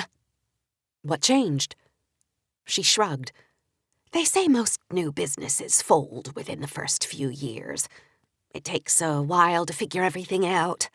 But we survived somehow, and eventually, around 5 years ago, everything came together. It was kind of a miracle. So if Bubba's not good at business, I take it you must be? I didn't have a choice. Business is hard, especially something as odd as all this. But I learned. And Wanda stuck around the whole time? Up until... Oh, yes. Stayed here, worked here, lived here. We set her up in a one-bedroom cottage behind Wanda's world. Anyone living in her cottage now? Mary shook her head. Bubba and I thought she might come back someday, so we just left it. You think I could see it? Mary smiled. I'll take you there now. The cottage was a dull gray with black shutters and a single window box with nothing but soil and a crooked brown plant. An odd smell hit my nose as we stepped inside. Not the smell of things that were dead or rotting, but the stagnant smell of things that are neither sullied nor clean. A not-lived-in smell. A small kitchen was connected in an open concept to a living room with a single green recliner sitting 5 feet from a medium-sized TV. A bookcase sat against one wall, with an old set of encyclopedias filling the bottom shelf. Above that were a world atlas, a dictionary, and several books on engineering. One corner of the living room appeared to be dedicated to holding a variety of junk. Pieces of scrap metal and wood of every shape and size, a welding mask and torch, 2 huge toolboxes, several buckets of screws and bolts and assorted things. I looked through the scrap, trying to make sense of it. I couldn't. Wanda had a way of making something out of nothing. I went into the kitchen and checked the fridge. It was empty, and surprisingly clean. It started to smell after a while, so we gave it a good cleaning, Mary explained. Did you clean the oven and the microwave, too? I don't think we did, Mary said. Wanda didn't use them much. She had to eat, didn't she? She liked to eat out. Sometimes we had lunch together, and she almost always took leftovers home. Next, we checked the bedroom. The only pieces of furniture were a queen-sized bed, a nightstand, and a desk. The nightstand held an alarm clock and an old black-and-white picture of a woman with a small child. Wanda's mother, Mary said when I looked at the photo. And Wanda, of course, when she was a child. I checked the desk's only drawer. It held the usual collection of miscellaneous junk. A few old pens and pencils, a pack of post-it notes, some pennies. On top of the desk was a computer. I pointed to it. Wanda used this much? Mary shook her head. I doubt it. Wanda hated computers. Or at least she didn't much care for Johnny's computers. I quickly checked the bathroom. Nothing of interest there either. And we returned to the living room. This had proven to be a dead end. I don't see anything that looks like a clue. I sighed and turned to Mary. Which means I don't know where to begin this investigation. If there's anything more, anything at all that you could share about Wanda or about her interactions with others, it would be really helpful. Like what, exactly? Well, I know it's uncomfortable to think about who might have had a reason to kill somebody, so think about it differently. Was there anyone who didn't get along with her? Mary ran her hands through her hair. She was clearly uneasy with the question. Okay, Mary. Yesterday when we found the body and you and Bubba were first talking, the two of you mentioned that Wanda had run off before. Yeah, a few times. Bubba said something about Wanda getting mad. About what? Mary started to answer, then stopped herself. Oh, you think... No, I'm not doing this. Mary, we've got nothing to go on here. And I'm not going to give you any ammunition to go after my husband. So the arguments were between Wanda and Bubba? Mary chewed her lip. It's not what you think. I reached out and gently grabbed her wrist. Mary, I'm honestly not thinking anything. You know how often my granny and I argue? If we couldn't argue, we couldn't communicate at all. Arguing does not mean murder. But what I've found is that sometimes you just need to start somewhere. If I can understand the type of person Wanda was, maybe I'll understand why someone might have meant her harm. Mary nodded, then sat down on a chair. Bubba and Wanda were the passion behind this place. Both visionaries. And that meant they often sparred, didn't see eye to eye, and when a tough call had to be made, it was Bubba who made it, because ultimately he's the owner and she's not. And that would upset her. Yes. Wanda was a genius, I'll freely admit that, and she was a proud woman. I didn't always agree with her, and I don't always agree with my husband either, but I understood why both of them were so passionate. Okay, so the arguments your husband and Wanda got into, from your perspective, were ordinary, let's say, artistic disagreements. Did Wanda ever get into bad arguments with anyone else around here? Mary nodded. 2 people come to mind. Kip Granger and Johnny Driscoll. But I don't think either of them did this. Care to elaborate? Mary stood. Not really. But feel free to ask them yourself. Chapter 14. My feet left Wanda's cottage with every intention of going down to the pumpkin patch, so the rest of me could visit with Kip Granger. But my nose was not cooperating. And the moment my nose got a smell of Lucinda's famous apple donuts, it commanded my feet down Apple Donut Lane to find my little fried apple-flavored friends. When it came to food, Bubba's pumpkin patch was not messing around. And although there were snack shacks and dining halls and ice cream barns scattered throughout the park, the biggest concentration of culinary offerings was along Apple Donut Lane.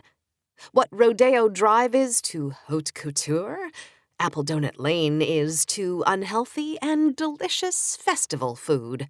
Iron Mike's turkey legs and Aunt Kitty's kettle corn were on the left. Fantastic funnel cones and Chuck's chicken and waffles were on the right. There was homemade fudge, caramel apples, chili dogs, and snow cones. If you were to die and go to a heavenly place where the food was incredible and just might kill you again, Apple Donut Lane was the spot. And the star of the show was, of course, Lucinda's famous apple donuts.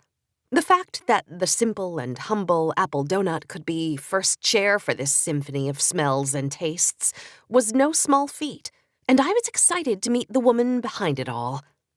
"Is Lucinda around?" I asked the older woman with light brown hair who was working the counter. She smiled. "Not right now, but I'm happy to take your order."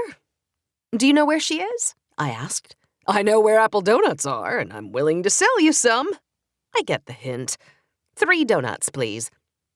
I handed her $5, and she handed me 3 warm donuts in a paper tray. "And Lucinda's driving the train right now." "Lucinda drives trains? I thought she was a baker." "She does a little bit of everything around here."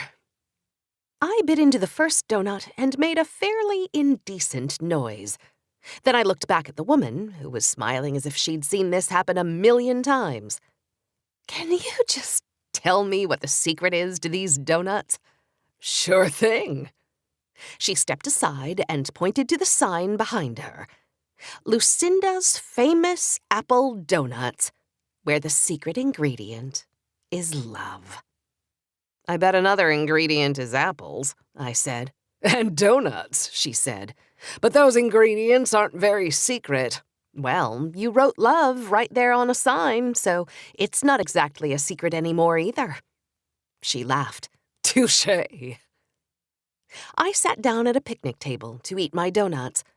I supposed my investigation could wait while I enjoyed my fried rings of love. I was polishing off my second donut of the day, still trying to understand how something so simple could taste so good, when my phone buzzed. It was Mr. Clowder. "How'd everything go with April?" I asked. "She's sort of a temperamental thing, isn't she?" "That's why Stank calls her Little Miss Sunshine." "I'd call her ornery, like my bucks." "Well, the difference is she does not like rolling around in her pee." Mr. Clowder chuckled. "You remembered." "It's the kind of thing a girl doesn't soon forget." "You were right, though. She's quite the artist." "So it worked?" "Heck yes. The illustration she came up with scared me. It's so good. I told her to take a photo and text it to you." I opened up my text messages, and sure enough, I had one from April. It was a photo of her drawing with a simple message underneath. "Now we're even." I texted back, "Not even close." Then I opened up the image. "Looking at it now, Mr. Clowder, I see what you were talking about. Beautiful, but scary, all at the same time." "Then I take it you've never seen her?" "No," I said. "I would definitely remember someone like this. Listen, I'm sure you've heard about the body found down at the pumpkin patch." "It's the talk of the town." "I'm a little distracted with that right now. I hope you—" "I understand, Hope. I may be sentimental about my goats, but I'm no fool. Human murder is bigger than goat murder any day. All I'd ask is that you keep your eyes open, maybe show the picture around when you've got a few extra minutes, and maybe we get lucky." Mr. Clowder hung up, and I studied the picture of our Ms. Jones while enjoying every morsel of my third donut. She had the high cheekbones of a model, but her eyes looked like they were made of stone. I thought about that psycho note left by the tree line, bang, bang. Then I thought about Percy, lying there in the pasture. Did this woman do that? And if so, did that mean Mayor Wilma Jenkins was really mixed up in it? I heard the familiar chug and whistle of the train, and turned to see it coming out of the trees and slowing down to its spot at the little train depot down the street. And there was Lucinda, sitting in the engineer's seat, grinning broadly. When everyone got off, a different driver took her place, and she strode toward her shop. I still had one bite of donut left, so I didn't get up. But when she got to the shop, the woman at the counter said something to her and pointed my way. Lucinda turned and looked at me. Then her eyes widened with understanding, and she walked over to me. I stood up to shake her hand, but instead she opened her arms wide and gave me a big hug. "I remember you from yesterday. Sheriff Kramer said you might be stopping by." When she released me, I backed up. "The name's Hope Walker. And did the sheriff really say I would be coming by?" Lucinda smiled. "He did, and he said I should answer any questions you have." "He really said that?" Lucinda sat down and nodded. "So how can I help?" "First of all, how on earth do those donuts taste so good? And don't tell me the secret ingredient is love." Lucinda cackled. "Well, although we do put an awful lot of love into our food, you're right. There is more to it than that. But all I can say is it took a lot of tinkering to get the recipe just right." "I was actually hoping the secret ingredient was love," I said wistfully. "Or possibly rainbows." Lucinda cackled again and tapped my hand with hers. "Although I can't tell you the secret recipe, I could show you around in the back if you'd like." "Are there sometimes extra donut pieces lying around that nobody will ever eat?" "Plenty of those." I popped up from the picnic table. "Then I would definitely like." Lucinda led me through the front of her shop toward the production kitchen in the back. "If you don't mind me asking," I said, "with all of this going on, why do you drive the train?" "Because driving the train is fun. I like to do a little bit of everything around the patch. I designed the corn maze the last 2 years. Bubba lets me run the pumpkin catapult every once in a while, and working that haunted house is a hoot. I learned a long time ago that the better I understand every aspect of the park, the better I understand the people coming here, which helps me put together the best food experience possible. I know I'm biased, but I think you'd be hard-pressed to find a better food experience than what we have here at Bubba's."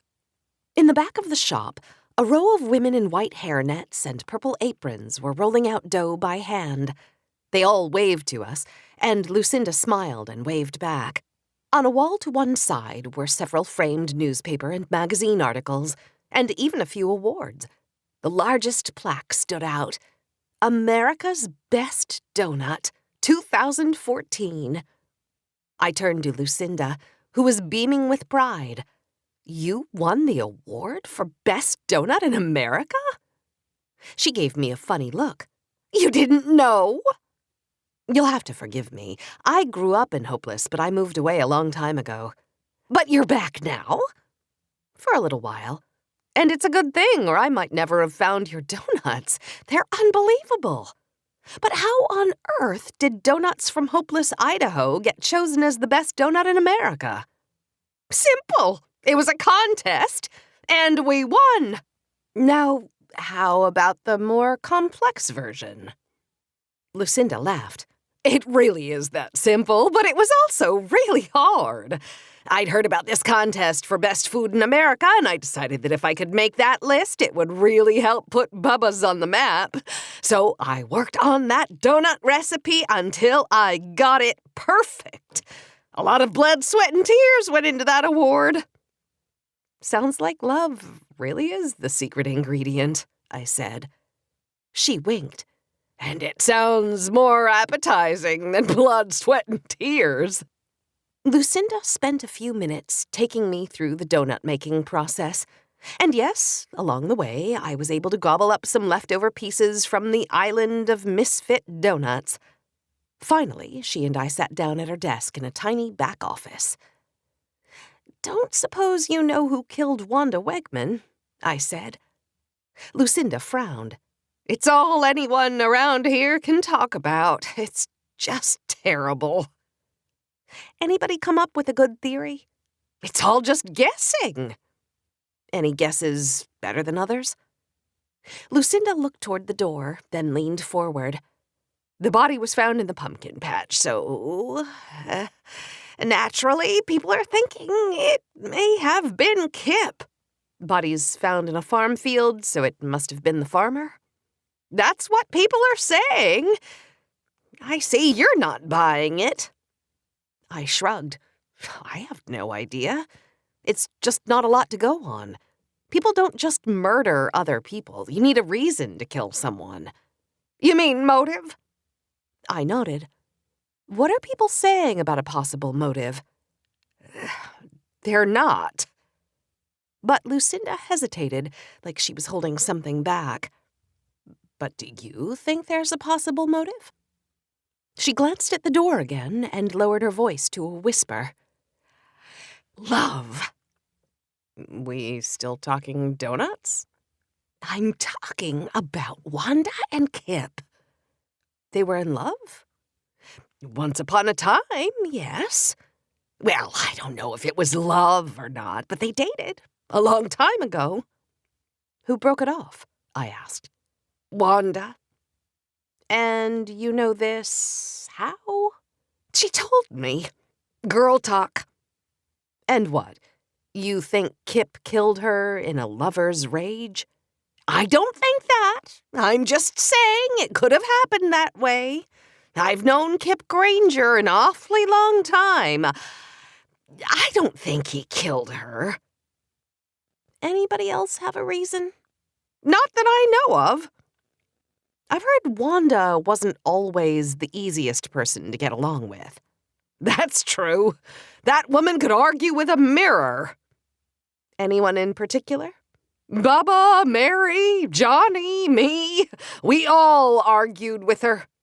About you name it. Wanda was a smart woman, I'll give her that. The problem is she thought she was the smartest woman on earth. She liked to give her opinion about things. She'd tell Bubba what exhibit to build next. She'd tell Mary how to merchandise the goods, and she'd tell me how to improve my food. What did she and Johnny argue about? Mostly which was better, Wanda's World or Johnny's Corner. They were rivals? In a way. Wanda's World is full of old-school animatronics and hydraulics. Johnny's Corner is all computerized. Jazz versus rock and roll. Different generations, different styles. So, Johnny was a rival. Lucinda shook her head. But not a killer. She stood up and checked her watch. 15 minutes to close, and I still have lots to do. You're closing, but it's still early. Sunday's the only day during the season that we close early. Bubba and Mary want people to get home for supper. She winked. I'll tell Beatrice to pack up a few donuts that you can have for breakfast tomorrow morning. Or dessert tonight. Lucinda hesitated. Listen, Hope, I just have a real hard time imagining anybody around here killing Wanda, no matter how mad she made them. You want to know what I really think happened? Probably some drifter, some psycho, a person who came and went. And if that's the case, I don't think we'll ever really know the truth. Chapter 15.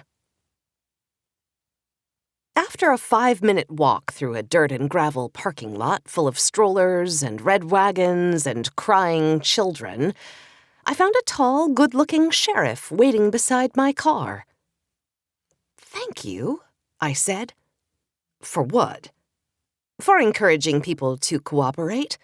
I thought you'd be champing at the bit to come out here and ask some questions." "You've been here all day?" "I talked to as many people as I possibly could. You?" "Only talked to a couple," I said. "Care to exchange notes over margaritas?" "What are you thinking?" "You want to have dinner at the taco house and talk about the case?" "Tonight?" He shook his head. "Now."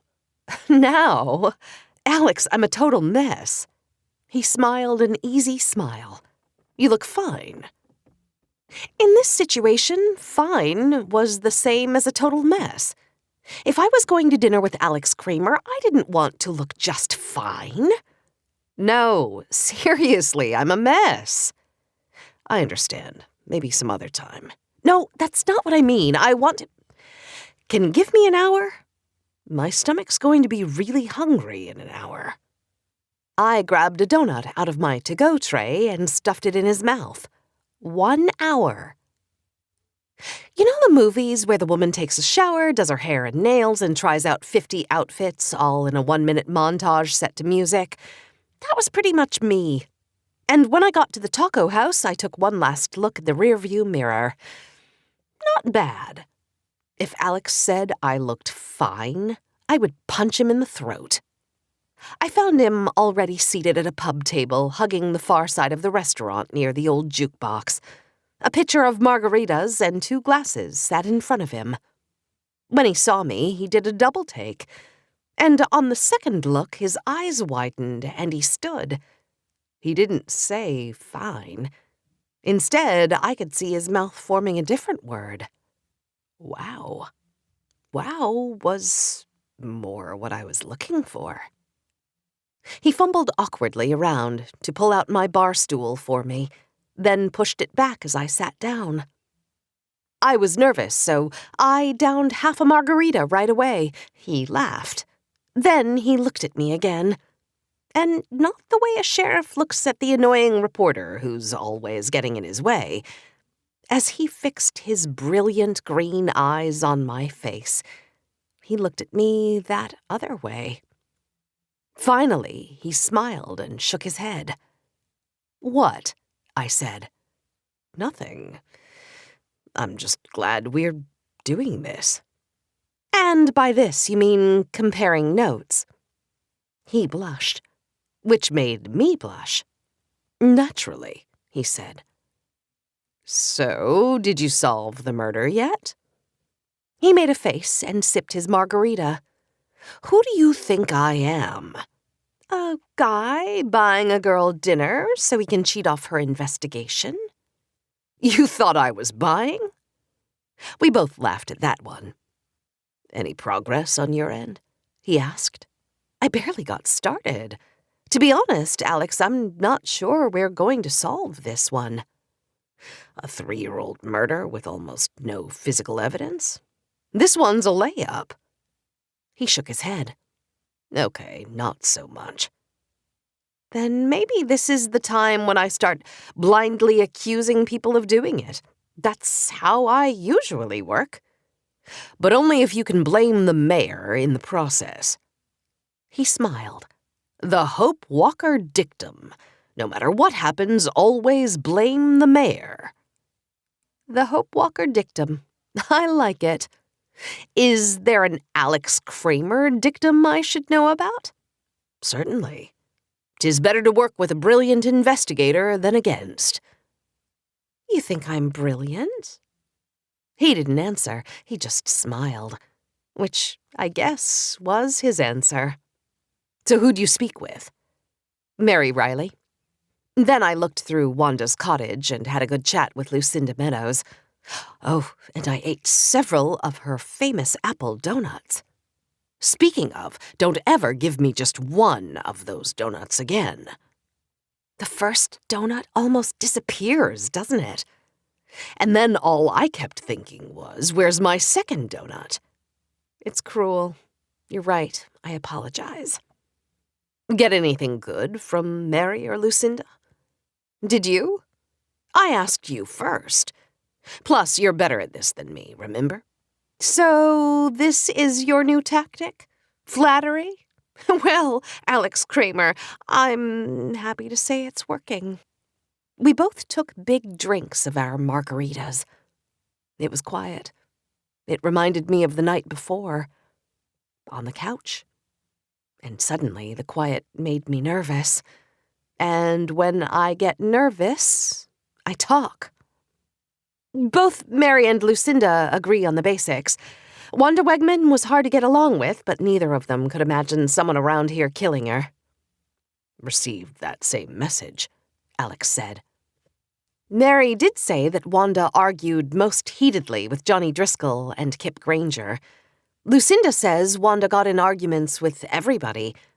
Bubba, Mary, Johnny, even her.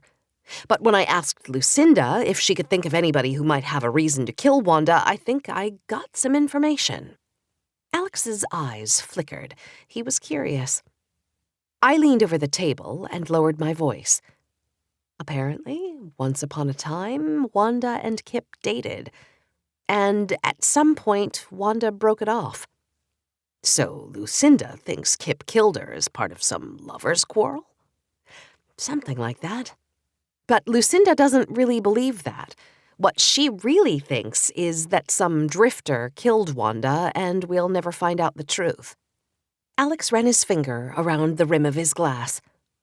After today, I'm beginning to think she's right. You spent the whole day at the pumpkin patch. You must have come up with something. Alex shrugged. Mary and Lucinda pretty much told me what they told you, though I didn't find out that detail about Wanda and Kip. And what about this Kip? He's like any number of old farmers I've met in my life. Loves what he does, also hates what he does. He seemed upset that Wanda was dead, so that squares with the information that they dated at one time. When I asked him if Wanda could be difficult to get along with, he said yes. When I asked him to elaborate, he asked me why. Wanda was both brilliant and hard to get along with. What more do you want me to say? I wonder if Kip is right, I said. In what way? Each person is telling us the same thing. Brilliant, hard to get along with, but nothing worth killing for. Occam's razor. The simplest explanation is usually the right one.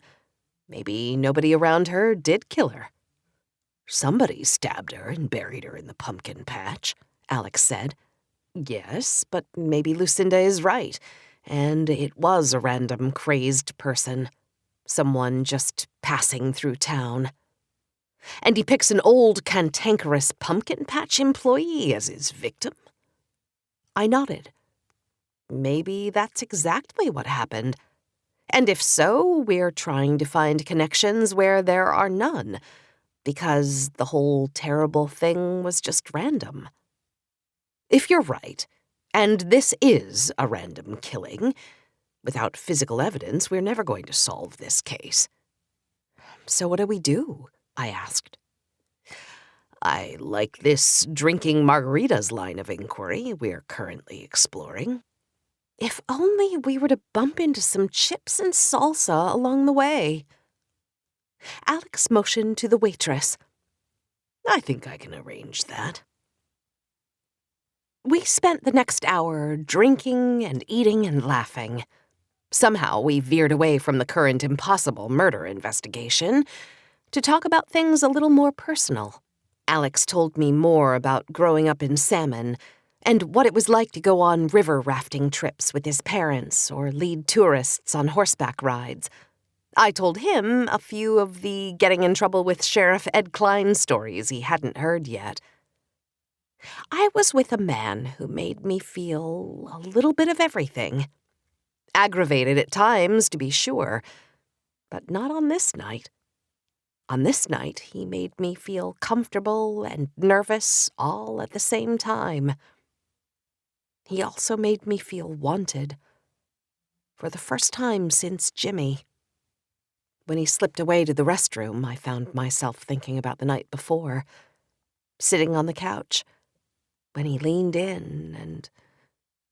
The burst of perfume hit my nose a moment before I heard her nauseating voice. Hope Walker, eating all alone. I looked up to see a woman my age. She had perfect golden blonde hair, full lips, and a body that had probably been engineered in a laboratory. She was beautiful, in a plastic Barbie doll sort of way. She was wearing ruby red lipstick, an obscenely low-cut top, and black jeans that appeared to have been painted on. The woman had been my enemy since we were 5 years old. Her name was Jemima Clark. "No, Jemima," I said, "I am not eating alone." She sat down on Alex's stool and leaned over the table. "I know. I saw you from the bar. You and Sheriff Kramer? Don't tell me the two of you are dating." I'll admit the question caught me off guard. I didn't know how exactly to answer it, so I went with the truth. "No, we're not dating. We're just working on an investigation." Oh, thank God. I knew it couldn't be true. What couldn't be true? She laughed. "You and Alex, of course. Have you noticed how hot he is?" I said nothing. "I'll take that as a yes. But you're probably still in love with Jimmy, aren't you?" I still said nothing. "Well, you won't catch me pining away for some dead guy. I know that my Patrick's not coming back. I guess that's the difference between you and me. I'm just more resilient. Not to mention beautiful, successful. You get the picture." "Is there a point?" I said. "To this conversation?" To your existence." She laughed. "Oh, just that I'm thinking about getting back out there. I'm not getting any younger. Time to find a man I can grow with. You know, handsome, brave, stable. Someone like Alex Kramer." She winked at me, then popped up and skittered away before I could kill her. She walked away in that exaggerated way models do, where their hips and butt sway back and forth like a pendulum. I could really use Dominic and his spitwads right about now. Actually, that gave me an idea for my next bedtime story, Jemima versus Dominic's old dead arm. I was daydreaming about all the things Dominic's old dead arm would do to Jemima when Alex returned to his seat. He took one look at me and said, "Uh-oh." "Uh-oh what?" "When I left, you were smiling and laughing, and now, uh-oh, what's wrong?" "Nothing. Nothing's wrong," I lied. "In my experience, when women say nothing's wrong, it usually means something's wrong." "And in my experience, when a woman tells you nothing is wrong, it usually means she doesn't want to talk about it." Alex stiffened up. "Okay, I get it. Do you need to leave?" I shook my head and downed the last of my margarita. "What I need is something stronger to drink." I caught the waitress's attention. "Jameson, neat, and make it a double?"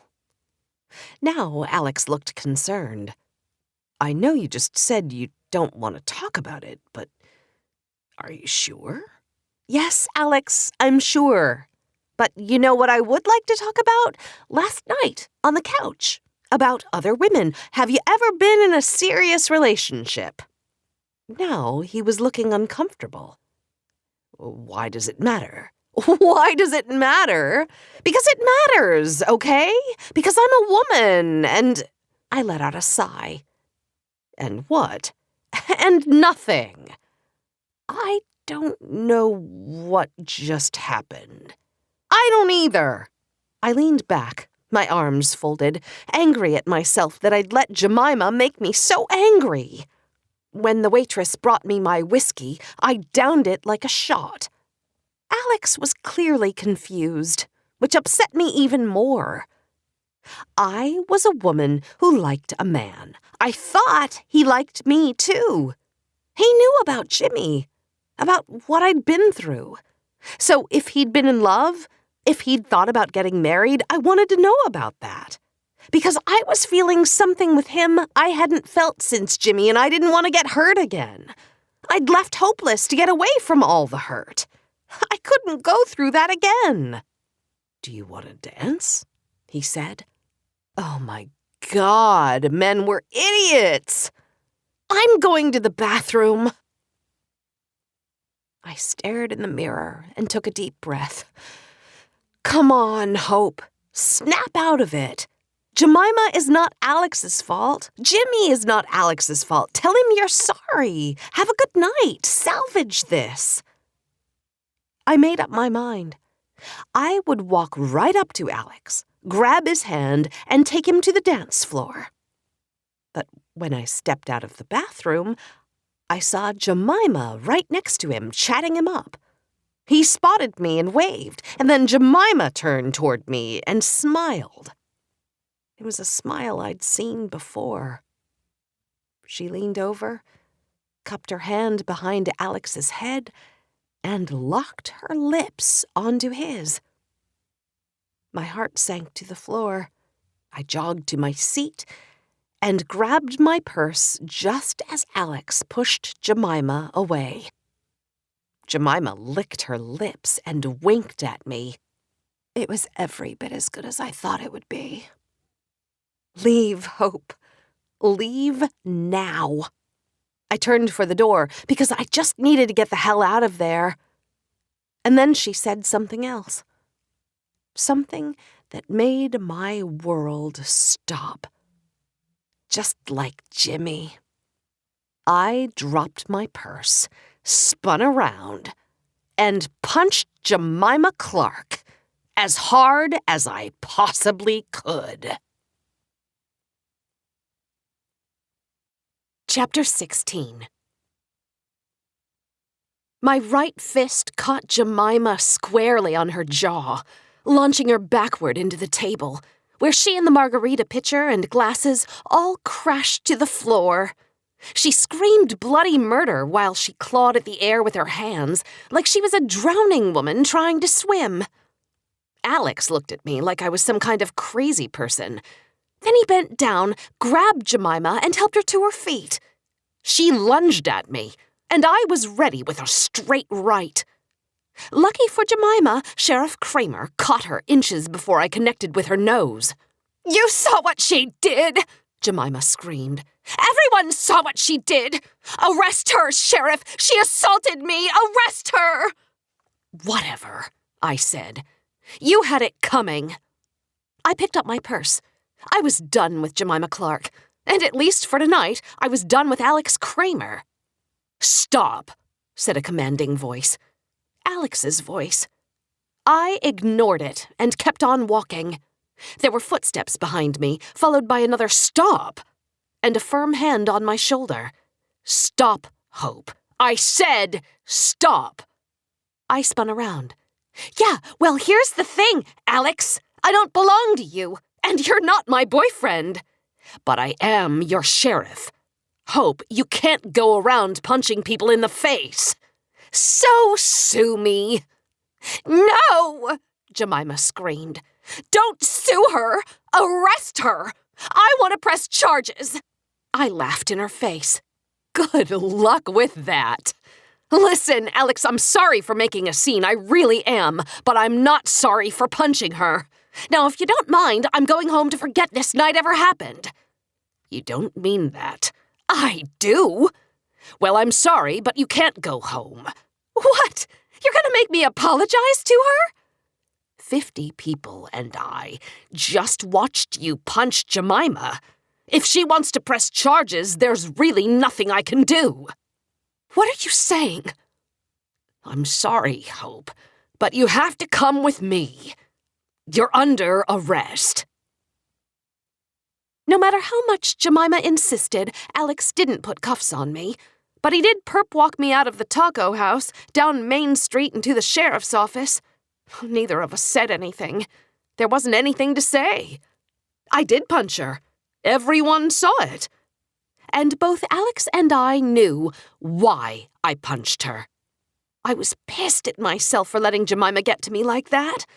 And I was embarrassed that I liked Alex so much that she could get to me with something so stupid. Alex ushered me into his office and had me take a seat in an old wooden chair. "I have to process you, Then I have to contact the judge to see when he can get you into court. I said nothing. I need to take your fingerprints. Check the file, I said softly. Oh, because of Sheriff Klein, right. Alex riffled through the cabinet, pulled out my file, and quietly started some paperwork. Do I have to spend the night in jail? I asked without looking at him. He shrugged. I'll call Judge Thurmond and see what he wants me to do. He spent a couple more minutes filling out the arrest form, then dialed the number for Judge Thurmond, and the two of them discussed what to do next. It didn't take long before Alex said, I understand. Followed by, right away, Judge, and I'll see you tomorrow. Then he turned to me. Word travels fast, and Granny apparently knows the drill. She already talked to Judge Thurmond. Seems he's nursing a drink at the library as we speak. And I'm to release you straight away to Granny. And that's the end of it? I said weakly. Not unless I can get Jemima to drop the charges. You'll be arraigned in Judge Thurmond's court tomorrow afternoon at 2:00, at which point you'll enter a plea. You'll probably want a lawyer for that. I'm not getting a lawyer. Hope I'd really advise you to get a lawyer. I sat there quietly. If you plead not guilty, the city prosecutor might offer you a plea deal, or he might take this to trial. Do you have any questions? I shook my head. Do you have anything to say? I said nothing, but I raised my head and fixed my eyes on his. They were still green and brilliant, but at the moment they held no power over me. I was angry. I was embarrassed, and I wanted to leave. The door flew open, and Granny and her Boise State football sweatshirt charged in like an old blue mama bear. She went straight for Alex. Why the hell did you arrest my Hope? Because, Granny, she punched Jemima Clark in front of me and an entire restaurant full of people. Sounds to me like she did a public service. That's not what the law says. Interesting. Tell me this, Sheriff Kramer. In your limited experience with my granddaughter, does she go around punching people? Not that I'm aware of. Then it seems logical to ask the question, why would she do such a thing? Alex said nothing. I guess it makes me curious. What on earth was Jemima doing right before that moment that would make my Hope punch her? Alex wilted in front of her. News travels fast and hopeless. And of course Granny already knew the answer to her question. That's why she asked it. I could tell by Granny's face that she was a special kind of angry tonight. And in my experience, it was not good to make Granny angry. Good night, Sheriff Kramer, she finally said. I stood up to follow Granny out the door, but Alex stopped me. Hope, you have to understand. Tonight, what you saw, it was nothing. Ah, but you had to arrest me because a person can't just punch somebody else. I mean, to do so is assault, right? Right, he said. And I'm guessing when you say it was nothing, you're talking about the part where Jemima kissed you? Exactly. You didn't ask for it. You didn't want it, I said. Right, Alex agreed. I wonder what they call it when someone just kisses you for no reason and with no consent. I think they call that assault, don't they? Without waiting for a response, I turned and left. Granny didn't even bother taking me back to my apartment at the library. She knew better.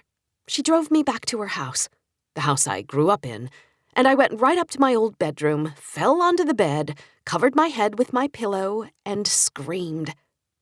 When I'd gotten that out of my system, I curled up into a ball and looked at the half moon that had taken up residence outside my window. I thought about Jimmy, and Alex and my life back in Portland. And I thought about being back here with Granny and Katie. I thought about the guy who was interested in me for a TV show. And I thought about Jemima and how crazy she made me. I thought about punching her. I'd let her get to me. I shouldn't have punched her, even though it felt so good. But mostly I thought about how it made me feel to see Jemima kissing Alex. The image enraged me to a degree that surprised me. I couldn't believe that I felt that strongly about Alex. And that was the part that really scared me. I wasn't ready to feel that way about Alex, to feel that way about anyone. At some point, I realized that I was not going to fall asleep, so I went to the bathroom. Then I stumbled downstairs and found Granny sitting at the end of the couch, sound asleep, the TV still on. I looked down at her and thanked God for my grandmother. Then I turned off the TV, lay on the couch next to her, and nestled my head on her comfortable lap. I closed my eyes and whispered, "I love you, Granny." A hand stroked my hair, making me feel like I was 7 years old again. And her voice whispered, "I love you too." Chapter 17. Granny's snoring woke me up early the next morning. I slipped out of her grasp, covered her with a blanket, and tiptoed out of her house. It had been quite a while since I'd gotten up this early, but I had no intention of going back to sleep. I was embarrassed. And I was mad. So I was going to rely on the usual medication. Coffee, a shower, and work. Plenty of work. I walked back to Main Street and found my car still parked outside the taco house. I drove toward Tourist Town and waited outside a hopeless cop until 6 a.m., when the open sign finally clicked on. I found Nick getting things ready behind the counter. He frowned as soon as I walked in. I was not in the mood for Nick, or anybody else from Gen Z for that matter. "White mocha latte," I said. "No banter today." I sat down in the middle of the shop to drink my coffee alone. Nick ignored me, and I ignored him. Finally, I got up the nerve to check my phone. I had a single text from Alex from last night. Late last night. "Can we talk?" The answer, of course, was no. But he was in law enforcement. He could figure that much out on his own. I also had a text from Mark Pendergast, the TV guy. A reminder that he'd be heading back through Hopeless on Saturday. "Definitely want to meet for dinner," he said. I had no idea how to respond. Instead, I clicked on April's old text, the one with her sketch of the creepy woman who'd visited Mr. Clowder. I looked at that image more closely. High cheekbones, soulless, ice-gray eyes. A winning combination if I'd ever seen one. I had no idea if this woman was connected to Percy's death, but she was the only lead I had. And since I had no leads on Wanda's murder and I needed to work today, I approached the counter. "Thank you, Nick." "For what?" "For making a great cup of coffee." "Is something wrong? You usually yell at me and act all hormonal." I pinched myself so I wouldn't lose control. "Nothing's wrong, Nick. It just occurred to me that I've never told you that before." Nick still looked confused, maybe even a little nervous. I turned my phone around and showed the sketch to him. He leaned forward. "What's this?" "An illustration of a woman who's been around town lately. You seen her?" Nick squinted, then looked up. "Yeah, she's hot, so I definitely remember her." "You're saying you remember her coffee order, or you actually remember her?" "I remember her for sure. She's smoking hot." "How many times has she been in?" "Just once, a couple of days ago." "You don't by chance remember her name, do Ms. Jones?" Let me get this straight. I've been in here 60 times, And you still call me old lady, yet this woman comes in one time and you remember her name? Dude, like I told you, she's hot. If Nick the barista ever ended up dead, I'd probably have to confess, based on the number of times I'd wished him harm. Nick, I'm working with the sheriff on a very important investigation. I'm going to leave you my number. Please do me a favor and text me if this woman comes in here again. I wrote my number on a napkin and handed it across the counter. You're not going to arrest her, are you? Of course not, Nick. I just want to speak with her. And don't worry, we only arrest the ugly people. Nick smiled. And the really dumb ones, I said as I walked away. I drove back to my apartment above the library, took a shower, put my hair into a ponytail, then put on my uniform for the day. Black jeans, a simple gray top, and my brown leather jacket. When I checked my phone again, Katie had blown it up with texts. Arrested?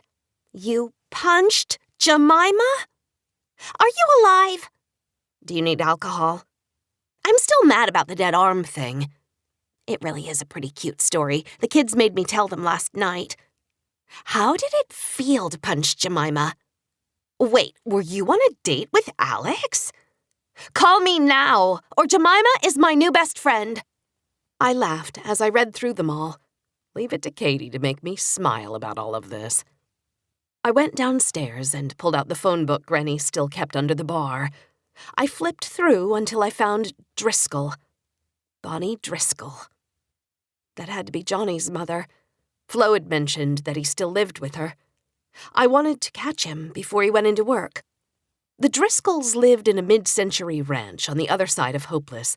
It looked unkept on the outside, the way houses do after a few years of neglect. I saw lights on in the kitchen, so I knocked on the front door and waited. A woman in her mid-50s answered the door in a bathrobe, with a mug of coffee in her hand, and a bewildered expression on her face. May I help you? Hi, Mrs. Driscoll. My name is Hope Walker. You might know my granny, who owns the library. I know Granny. You belong to her? I do indeed. Anyway, I'm working for Earl Denton at the newspaper, and we're doing an article about Wanda Wegman. Such a shame what happened. I understand your son worked with her, so I was hoping I could ask him some questions. Yes, Johnny knew her. He's eating his waffles right now. He likes Eggos. Nothing but Eggos. Always gets mad when I buy the Walmart brand. Has to be Eggos, Mama, he says. That boy's particular about his waffles. Her eyes went elsewhere, and her mind seemed to drift off. Mrs. Driscoll? She snapped back to attention. Yes, dear. Johnny? Is he available to speak? I'll see if he's finished with his waffles. As Mrs. Driscoll stepped back into the house, I wondered about the Driscoll family. It appeared there was no Mr. Driscoll in the picture, that Mrs. Driscoll was a little off, and that her son Johnny wanted people to Lego his ego. These were the facts of the case. Hard to believe I was once a big city reporter. A young man approached the door with the same apprehension as his mother. Are you the lady the sheriff said would be asking questions? I am. Hope Walker's the name. Can we go someplace else? I don't like to bother Mother with my business. We can talk out here. He stepped onto the front stoop and walked right past me. Let's talk in the garage. Now I was the tentative one. I cautiously followed Johnny to a detached garage behind his mother's home. An old broken-down basketball hoop hung above a large door, but Johnny unlocked a separate door to the side, then entered. When I hesitated to go in after him, his head popped back out. You coming? I wished I had a Walmart brand waffle with me, just in case he tried something.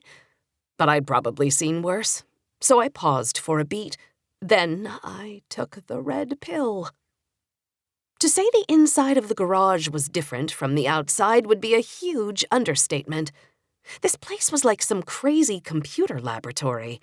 Work tables lined 3 walls, and they were covered in computers and tools and electronic gadgets. And right in the center of the garage was some sort of robot. I assume you've been to Johnny's Corner? He asked with great pride. Been gone from Hopeless for years. First time back at the patch was on Saturday. And you didn't visit Johnny's Corner? Sorry. Wanda's World is pretty much the only thing I remembered. Johnny gave me a look of disgust. Why is it so hard for people to let go of the past? I get it. She made a scrap metal dragon that crushes pumpkins, but it's really not that cool. My granny would always make us sit close enough so the pumpkin juice would spray all over us. That's not cool. That's just gross. To a little kid, those can be the same thing. Nonsense. We live in a computer age, and kids like computers. It's the parents who hold them back. You want to see something cool? Sure, I said. I was hoping that something cool didn't mean a dead body I've been keeping in the freezer. He picked up a tablet and hit a couple of buttons, and his robot came to life. It rolled forward on wheels until it came to a huge block of wood that had apparently been put there to serve as an obstacle. It bent over, its 2 arms came down, and it lifted itself over the wood. Then it continued. Pretty cool, I said. Pretty cool? Are you insane? Do you have any idea how much computing power is required to do what this robot just did? More than it takes to toast an Eggo waffle? Was that a joke? That was a joke, right? Listen, Johnny, Sheriff Kramer and I are interviewing everyone who knew Wanda well. Because you think that with a few chats you'll magically be able to solve her murder. Well, I hate to break it to you, but you won't. And why's that? He smiled. Because whoever killed her isn't going to tell you, no matter how many questions you ask. And without a confession, you'll never catch the guy. Why do you say that? Listen, lady, I'm not a dummy, as you can plainly see. Wanda ran off 3 years ago.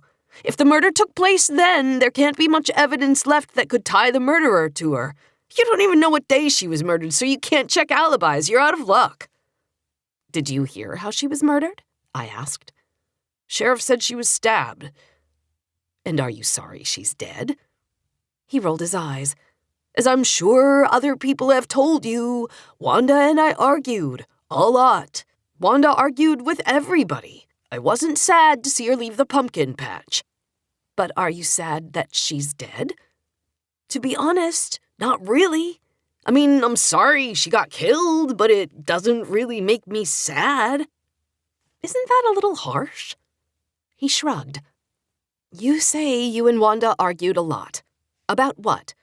Haven't you been listening, lady? Wanda was an antique, and I'm the new Tesla sports car. That's what we argued about. Did you ever want to hurt her? Now you're just insulting me. Can you think of anybody who did want to hurt her? He rolled his eyes again. Nobody who works at the pumpkin patch. What about Kip Granger? What, because the body was found in the field and he's the farmer? I call that intellectual laziness. Try harder. Okay, Johnny, let's try a different approach. As you've pointed out, you are clearly smarter than me. I couldn't dream of doing what you've done here in 1,000 years.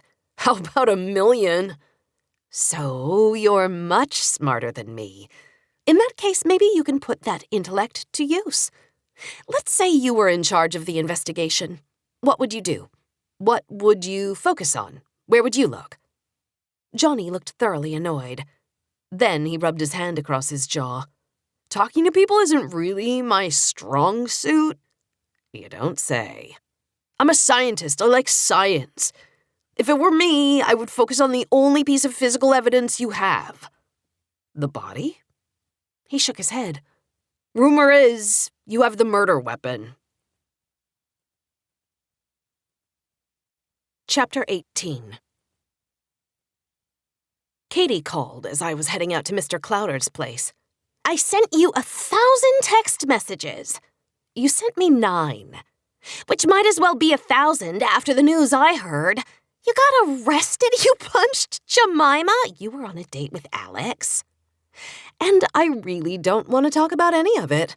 And I really didn't want to push Dominic's head out of my yoo-hoo, but I didn't have a choice.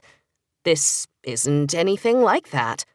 Hope, my son found a dead woman's arm while I was on a romantic getaway where my husband became incapacitated from IPAs. You gotta work with me here. I woke up early, I bought my coffee, I even took a shower, and now I'm working. That's what I'm going to do now. Work. And how long do you plan on working? For the next 10 years of my life. I was afraid of that. I don't want to talk about this. I know. How about you push it all deep inside you, then don't talk about it for the next 12 years? You're a butthead. But I'm your butthead. I'm angry, Katie. At Alex? Yes. And at Jemima, and at myself. Mostly at myself. Why? Because I like him, I said. You do, don't you? I did until last night. You do realize Jemima's the one who kissed him, right? Yes. And you know she only did it for one reason, right? Yes. Then what's the problem? He arrested me, Katie. He had a chance to stand up for me in front of the whole town, and he didn't. Think you can forgive him? I don't know. I just don't know. Think you can stop by tonight and tell the children a story? They miss you. Do they really miss me, or is it just nice to have somebody else put your children to bed for you? A new Bachelor in Buffalo airs at 8:30, and putting them to bed kind of cramps my style. For no greater love existed than to lay down one's life for another. One Sunday church service in 6 months, and now you're quoting scripture. Did you hear Dominic shot the mayor with 2 spitwads at church? And remind me again, is that better or worse than accusing the mayor of double murder? You're a butthead, Katie. But I'm your butthead, Hope. See you tonight. Johnny was super creepy, but he was also right. We had very little to work with in this investigation, except for this one piece of physical evidence, the murder weapon. That's why I found myself waiting outside Dr. Bridges' office when he pulled up in his cherry red Jeep Grand Cherokee that morning. He climbed out, holding his black leather doctor's bag, and acknowledged me with a smile and a tip of his head. Good morning, Hope. I'm guessing you aren't here for a doctor's appointment. And how could he get that? Because you're more like your grandmother than you know, and I think the last time she visited the doctor was when she was born. How about when she had my mother? Well, I wasn't around back then, but I would bet that Granny delivered her baby somewhere between making breakfast and taking her liquor delivery for the day. Sounds like you know my granny pretty well. I walked with Dr. Bridges into his clinic, past the receptionist, who was already there, and back to his office. I sat down on an old leather chair while he fired up his computer. So, he said, tilting his head toward me, are the rumors true? Did you really punch Jemima Clark? Unfortunately, yes. He shook his head and chuckled. Boy, would I have liked to see that. What about the Hippocratic Oath? He pressed his fingers together. What about it? Doesn't it say, do no harm? Yes, but that only applies to me. Doesn't mean I can't enjoy you hurting someone. What did Jemima ever do to you? You remember my boy Henry? I remembered Henry Bridges. He was a year behind me in school. I hadn't thought about him in years. How is Henry? Fine now, but back in high school, let's just say Jemima made life miserable for him. Do you know if anyone has video of you punching her? Henry would get a real kick out of that. I'm in enough trouble. I really hope there's not a video. And the arrest? That's true as well? Unfortunately. You seeing Judge Thurman today? This afternoon. Dr. Bridges danced his fingers on his big wooden desk like he was thinking of something. Judge Thurman and I are good friends. Go way, way back. He paused, then stopped and fixed his attention on me. So, the case. What do you want to know? Do you still have the body? Nope. The FBI's pathologist picked it up yesterday afternoon. Best guess for time of death? No guess, really. According to Sheriff Kramer, Bubba and Mary said Wanda left 3 years ago, and the level of decomposition I found squares with that estimate. I've been thinking, wouldn't a decomposing body give off a smell? Oh, most definitely. So, isn't it weird that it was sitting in that pumpkin patch for 3 years and nobody noticed the smell? He shrugged. Maybe, maybe not. Lots of smells around there. Good smells from Apple Donut Lane, and then, well, some not-so-good smells as well. A working farm, the heat of organic material, plenty of manure, and the body was buried, though not all that deep. I can't say I'm surprised that no one smelled it. What did you learn from the body? Well, after that long, in fresh dirt, with no casket, when the earth and the water and the bugs and the worms can get to you, what's left isn't so much a body as a skeleton. But the teeth were all we needed for an ID, assuming it was Wanda, so I called Dr. Philpott and he brought Wanda's dental records over. Perfect match. Then I carefully cleaned the dirt and mud off the rest of the body, and that's when I discovered cause of death. She was stabbed. He nodded. In the intercostal space between her 4th and 5th ribs on the left side of her chest. And you know this because of the murder weapon. Weirdest thing. There was clay wedged between the ribs, and even though the handle had broken off, the screwdriver was stuck right there, between the ribs. What screwdriver? The murder weapon. Then where was the knife? What knife?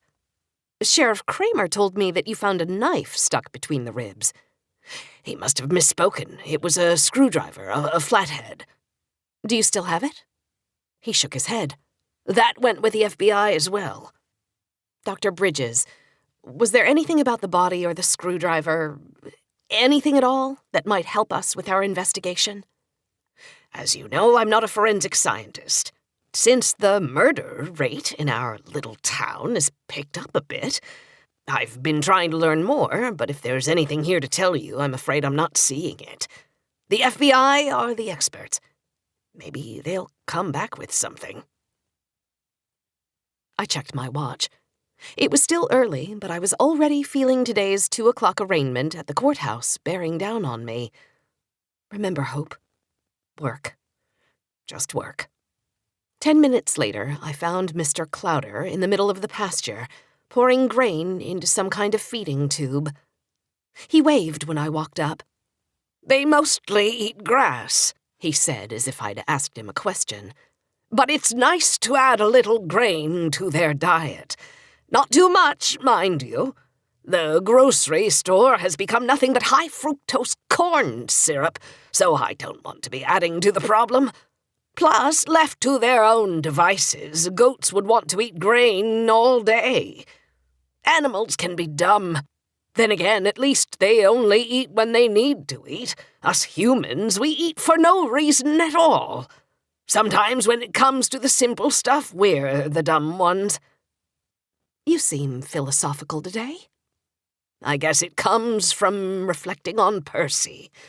On a good goat life well lived.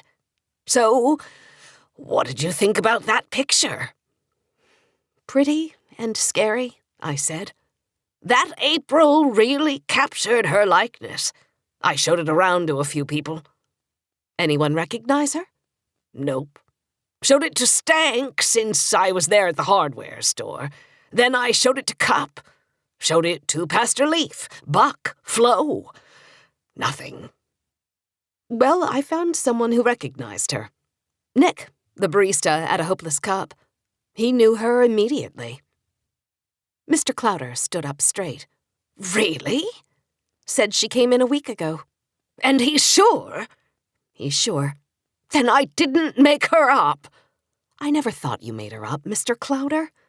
I'm going to stop by some of the other cabins here on the mountain, too. If she's trying to buy up property, you'd think they'd all know her. Hope, in case I forget to mention it, I really appreciate your help. I smiled. I'd love to say it's just because you're so darn charming. He laughed. Oh, you mean that isn't the reason? Mr. Clowder, killing a goat in cold blood. It's terrible. It is terrible. But I was going to say it's also weird.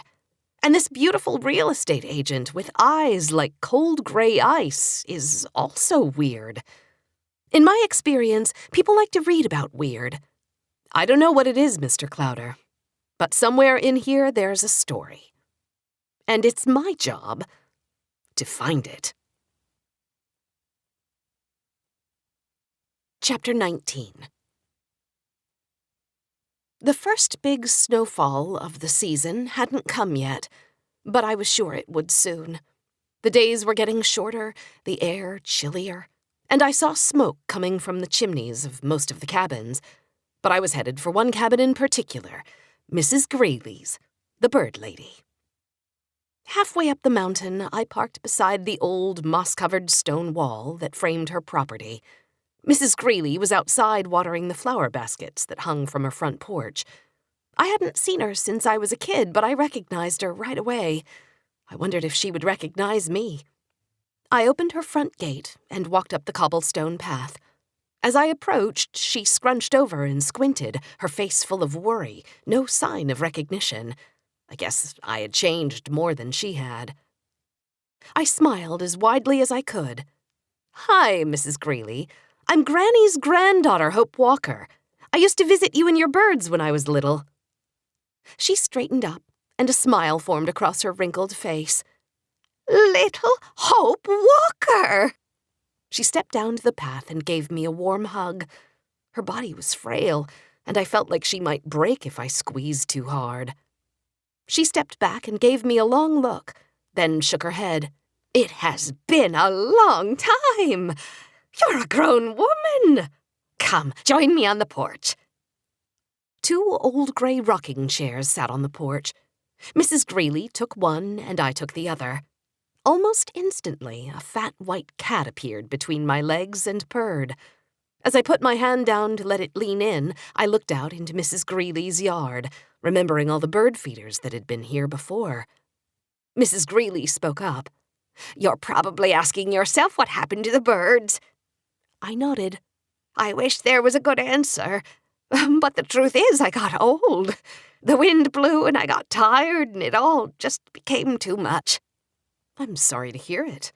"Nothing to be sorry about. We all get older. Except your granny. Anyway, what on earth brings you to my front porch after all these years?" "I'm an investigative reporter." "I'd heard something about that. Portland?" "Not anymore. Been back in town for a little while, helping out Earl Denton. I'm doing a story on the death of Mr. Clowder's goat." She nodded gravely. "Percy. Mr. Clowder was fond of him. Heck, he's fond of all his goats." "I noticed the sold sign in your yard." "And you came to ask me why I'm selling my soul to Wilma Jenkins." "Not sure I would phrase it quite like that." She chuckled. "Well, I would. I can't say I really wanted to sell, but the offer was good. Like I said, I'm old, and I didn't want to bother with all of it." "With all of what?"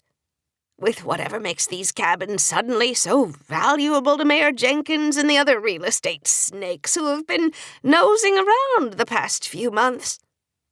"There have been others?" "Yep." I took out my phone, brought up April's sketch, and handed the phone to Mrs. Greeley. She pulled a pair of reading glasses out of her pocket, hung them off the end of her nose, and studied the image. Then she looked at me over the top of her glasses. "That's one of the real estate snakes I was talking about." "I know." "She was a real piece of work. Called herself Miss Jones." "She also visited Mr. Clowder." "I suspect she visited everyone on this side of the mountain." "Does she work for Wilma?" "That wasn't my impression. She called herself an independent real estate consultant. Said she was buying up land for a motivated investor. That's what she called it, a motivated investor. Anything else you remember about her? Well, you've got the picture right there. That's a spitting image of her, by the way. She had those eyes. Mrs. Greeley shuddered, as if the memory gave her the willies. She was scary? Yes, I'd have to say she was. And when Wilma called me a few days later and upped her offer, I decided, what the heck? This mountain has been my home for a long time, but things change, and you have to change with them. Maybe it's time. Did Ms. Jones leave you a card or a phone number? Nope, she just said she'd be back. But then Wilma called, put the sold sign in my yard, and I haven't heard from or seen Ms. Jones since. Where do you plan to go, Mrs. Greeley? If you don't mind my asking. I've got a spot waiting for me at a retirement community in Boise. State of the art. Lots of bells and whistles. I'll miss Moose Mountain, but they say you make good friends there. Heck, maybe there's a couple of hunks around for a little eye candy. Mrs. Greeley. She smiled. I said I'm old.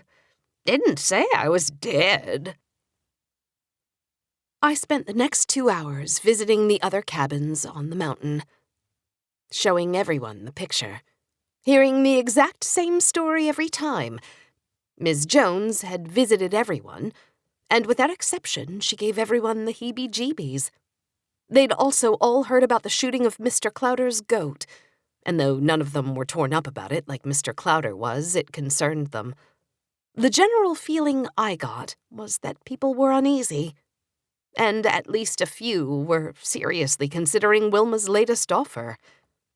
I had time for one more visit before I needed to head back into town for my super fun court date with Judge Thurmond.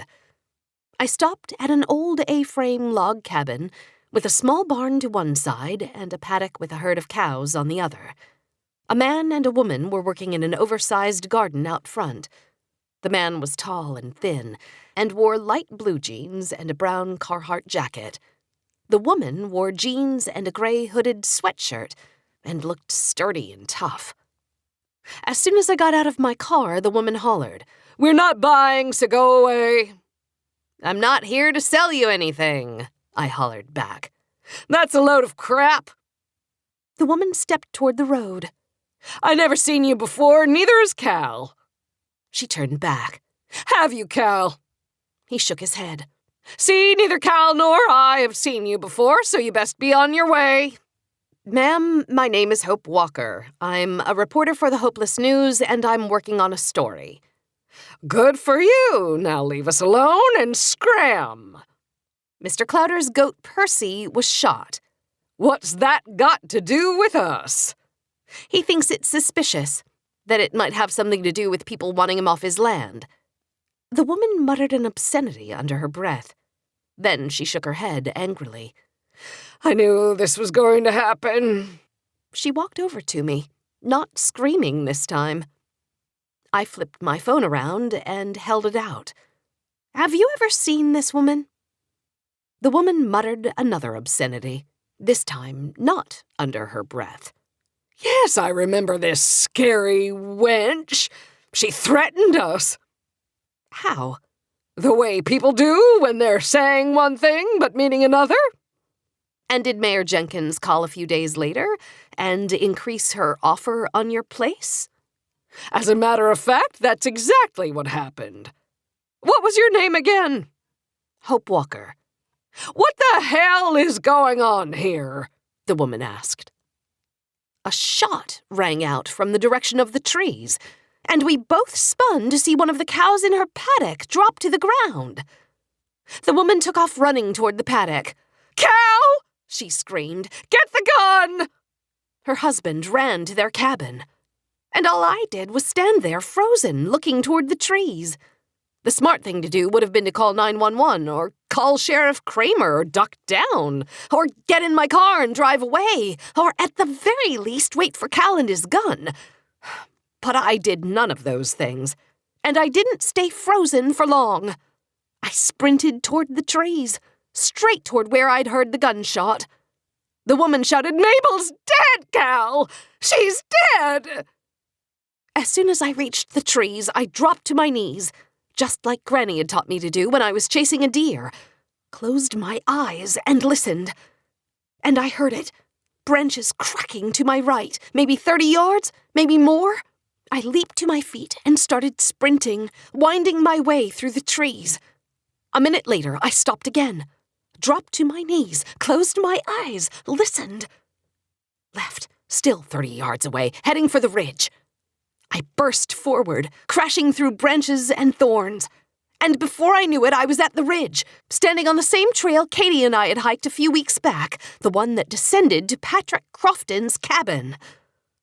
Then I noticed a yellow nylon rope attached to a tree and hanging over the edge of the ridge. I got on my hands and knees and peered over the ridge. The rope hung all the way to the river, and beside the river was a red sedan. As I watched, it kicked up dirt and gravel, and it was gone. Adrenaline takes over in situations like those. Fight or flight. But suddenly the adrenaline wasn't enough. My body realized that it wasn't 16 anymore and I was not a deer. Hell, I wasn't even in shape.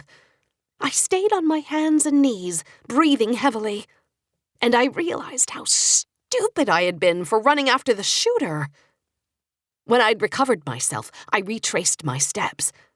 10 minutes later, I emerged at the paddock. Cal and his wife were standing over their dead milk cow. The man's shotgun was in his hand. The woman looked at me and screamed, "What is going on here?" She strode angrily toward me, her face flushed. "It's that psycho Miss Jones, isn't it?" "Maybe. I have no idea." "Did you get a look at the shooter?" "No. They had an escape route and everything. Rope hanging down the ridge. By the time I got there, the car was already pulling out." "What kind of car?" "Red four-door sedan, maybe a Chevy." "License plate?" "Couldn't see it." "Could you tell if it was a man or a woman?" "I never saw the shooter." The woman uttered yet another obscenity, and this time she screamed it. Chapter 20.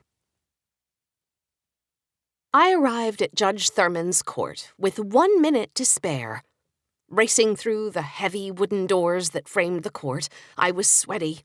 I was a bit scared, and I wasn't the least bit ready for whatever was about to happen.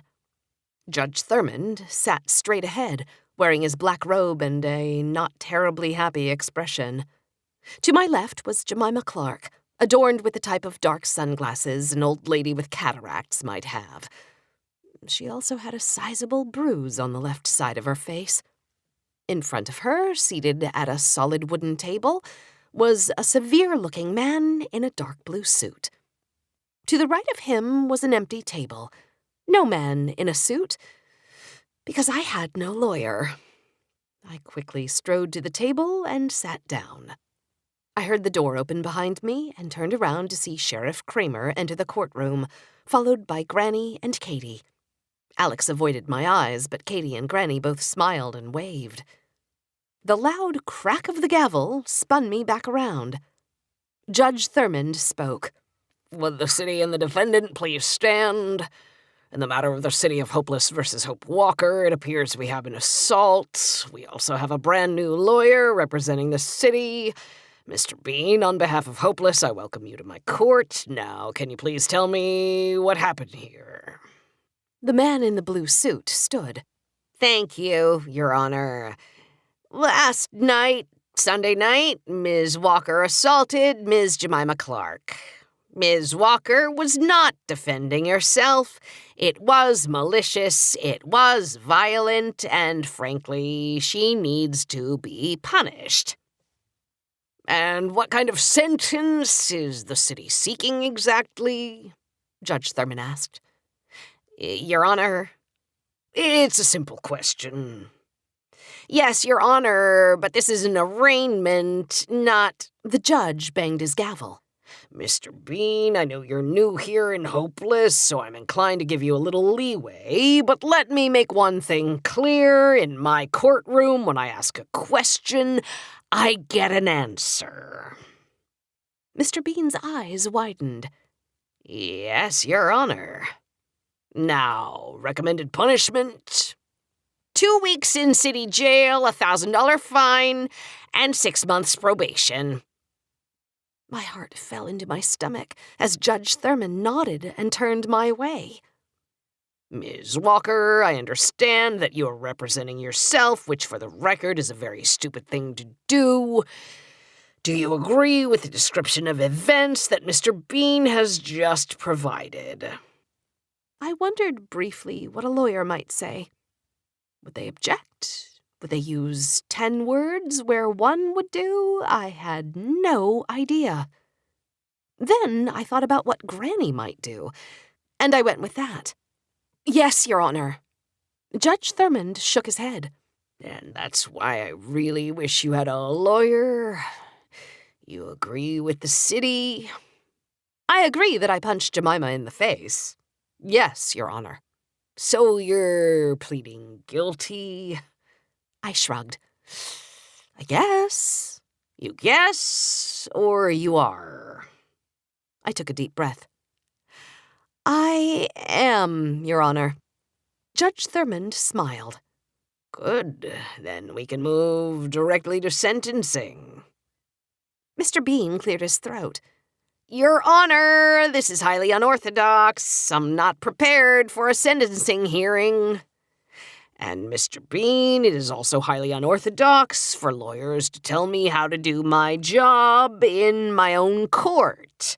The city wants 2 weeks jail time, $1,000 fine, and 6 months probation, right?" Mr. Bean looked perplexed. "Well, yes."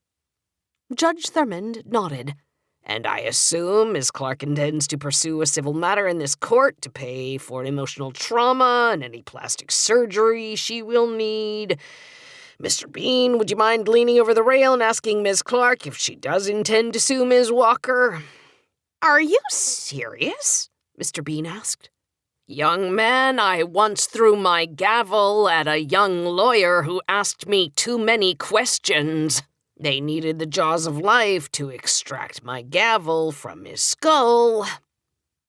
The color drained from Mr. Bean's face. He covered his head with one hand while he spun around and began talking to Jemima.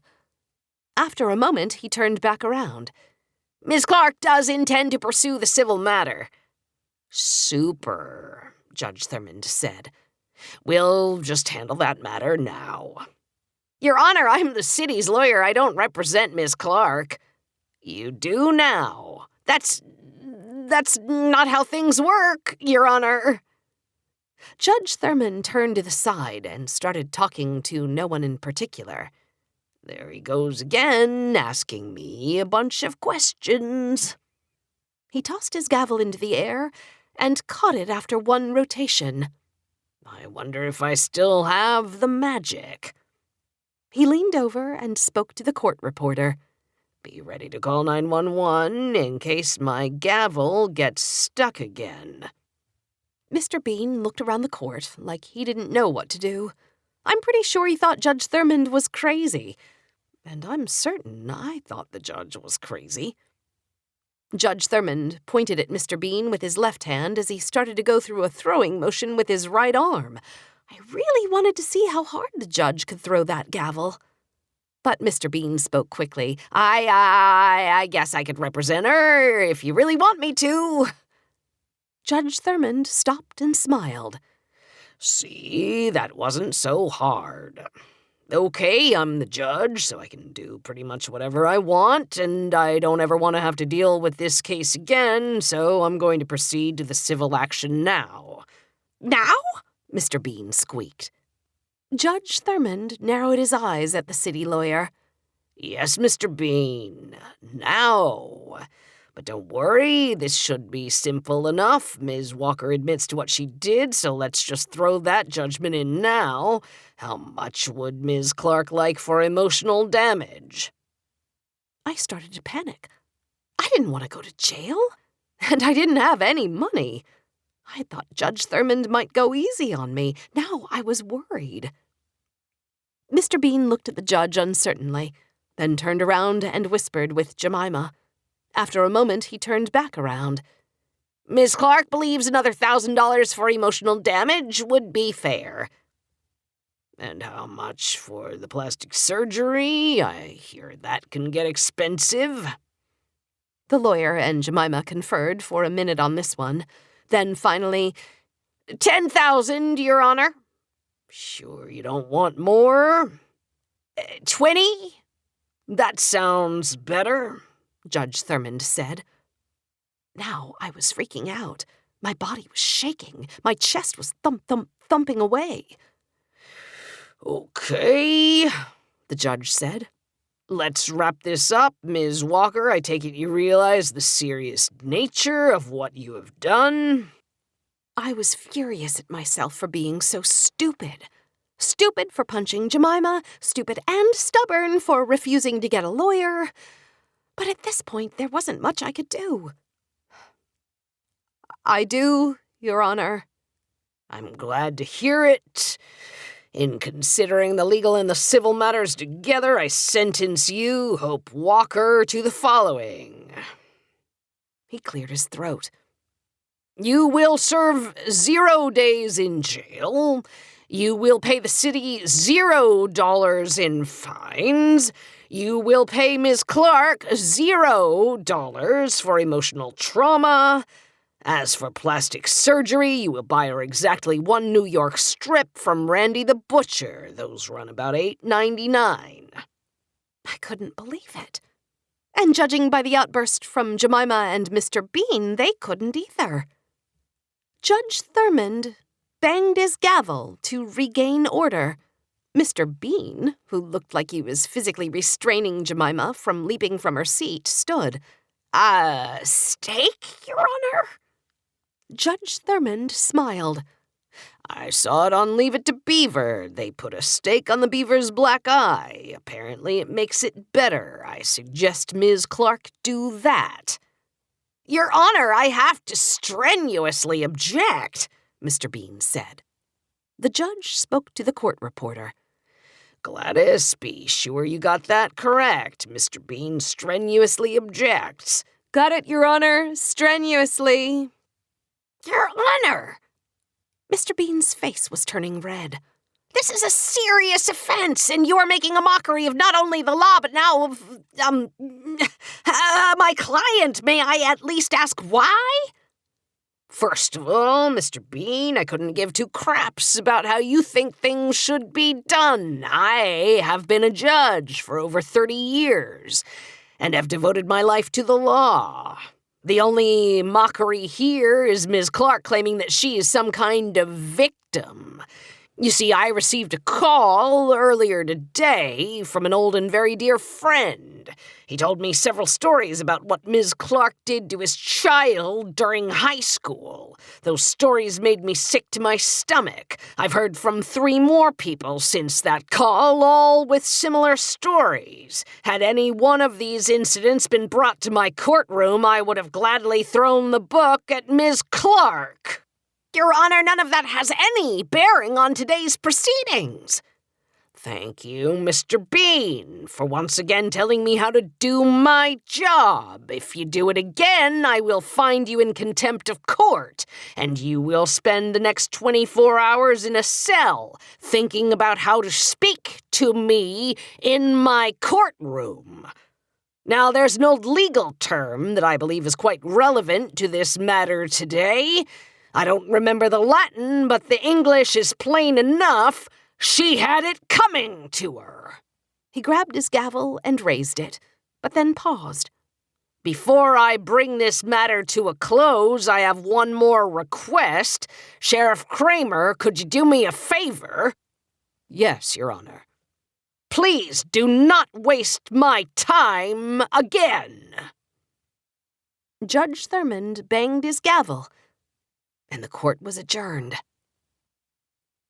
I pulled a $10 bill out of my wallet, crumpled it up, walked over to Jemima, and threw it at her. "Keep the change." She ripped off her sunglasses and screamed. Mr. Bean had to hold her back. Katie gave me a big hug at the back of the courtroom. "That was the greatest takedown of Jemima I have ever seen in my life," she said. Judge Thurmond is officially my favorite person in the world right now. And Dr. Bridges. I would have to remember to thank him. And apparently 3 other people if I could just find out who. I turned to Granny. "Did you call him today?" Nope. "You sure?" She crossed her heart. Promise. But I can tell you this. He'll be drinking for free for a while. That was glorious. I felt a tap on my shoulder and turned around. It was Alex. "You got a minute to talk, Hope?" He had been given a minor dressing down by Judge Thurmond, and he didn't look too happy about it. Not a hint of a smile. Not handsome Alex at the moment. I turned to Katie and Granny, and they got the picture. "We'll be outside if you need us," Katie said. They walked away, and Alex and I stepped alone into the marble hallway outside of Judge Thurmond's courtroom. "Listen, Hope, I'm glad the judge didn't punish you." "Fine. Can I go?" He held his hands out, palms up. "But you must understand, I had a job to do. Thanks for the reminder. Can I go?" "Stop it, Hope." Just what? Do whatever it is you want me to do? "Sorry, kiddo, that's not who I am." Why are you so angry with me? I was just doing my job. I folded my arms. "Are you really that dumb? What did you expect me to do? For starters, when I step out of a bathroom, how about I don't have to see you kissing Jemima Clark?" She kissed me, Hope. So all of a sudden, Big Sheriff Alex Kramer can't fend off a girl? Is that what you're saying? That's not what I'm saying. She kissed me, then it was over, and you punched her. Why'd you have to punch her? Did you not just listen to Judge Thurmond in there? I punched Jemima because she is horrible and has always been horrible. I punched her for all the times I didn't punch her in the past. And yes, I punched her because she was kissing you. Alex growled. She said she wanted to press charges. I had to arrest you. No, Alex, that's where you're wrong. You did not. If you had any guts, you would have stood up to her. You would have said no. You jumped on top of me and started kissing me without asking, and this girl I was with saw it, and she got mad and punched you because you deserve it and everybody knows it, and I'm not going to arrest her. That's what you should have done. I shouted that last part. The sound echoed in the hall. Alex stepped back as if to regroup. He looked like he was about to say something, then caught himself, shook his head, and took a breath. "Listen, Hope. Right before court started, I got a call from Debbie and Cal Rutledge. They told me there was another animal shooting, and that you were there. They said you chased the shooter into the woods. You could have been hurt. But I wasn't. You were right about the goat case. I gave that to you because I was messing with you. But this is 2 shootings now. Someone's doing this intentionally. And you can't just go running after people like that." Why not? Because you might get hurt. And why would that matter to you? You are so infuriating. Isn't it obvious? You arrested me last night, so no, whatever you think is obvious is definitely not obvious. Alex put his hands on his hips. What do you want me to do? How about you say you're sorry? Fine, I'm sorry. Okay, now answer my question. Have you ever been in a serious relationship? Yes. Now why was that so hard? He said nothing. You know why? It's because you don't trust me. That caught him off guard. What are you talking about? I'm talking about the murder weapon. He looked confused. What? Imagine my surprise this morning when Dr. Bridges told me that the murder weapon was a screwdriver. A flathead screwdriver. Not a knife. His eyes widened with understanding. No more confusion. He took another step back.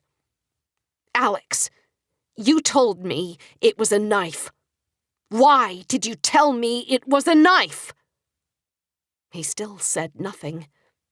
He didn't need to. I already know why, I said. Because you knew from the beginning, just like I did, that this case was going to be almost impossible to solve.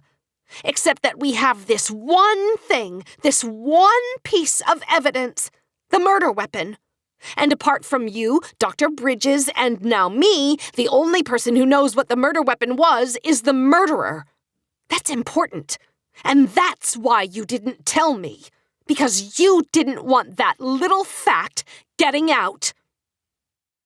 The look on his face told me everything I needed to know. In other words, Alex Kramer, you don't trust me. Chapter 21. I went back to the library, climbed the stairs to my apartment, and collapsed into my bed. I dreamed about a monstrous skeletal arm wreaking havoc through the streets of Tokyo, except it's not really Tokyo, it's Main Street in Hopeless. Anyway, there's a family trapped in a car and the monster hand is coming down to crush them. And one of the kids has a straw in his mouth and is shooting spit wads at the creature, and that makes the creature angry. So, of course, I throw myself in harm's way like the classic heroine I am. Except at the very last minute, Sheriff Alex Kramer comes along. It doesn't look like Alex. It looks like a combination of Sheriff Ed Klein and Mr. Clowder. But in the dream, I know it's Alex because, well, he's still got those green eyes. And I think he's here to save me. And the family. But instead he walks up to me and he says, "Hope Walker, you have the right to remain silent." That's when my face buzzed. A moment later, my face buzzed again, and I realized I was sleeping on my phone. I lifted up my head, and actual slobber fell from my lip. Ooh, that's just lovely. I saw that it was Katie, so I hit the green button. "Hope, it's Katie." "I know it's Katie. It says Katie on my phone when your number rings. It's part of the technical magic behind these new things called cell phones." Okay, Miss Grumpy Shorts, I can tell I woke you. "For your information, I've been out working." Liar. I can hear the drool through the phone. How does she do that? I changed my mind about tonight. After the day you've had, coming over to say goodnight to my children is the last thing you need to do. You sure they won't be mad? Are you kidding? I promised they could watch Die Hard as their bedtime movie. I think the hero murders about 100 people in that one. I could almost hear her shrug. Yippee-ki-yay.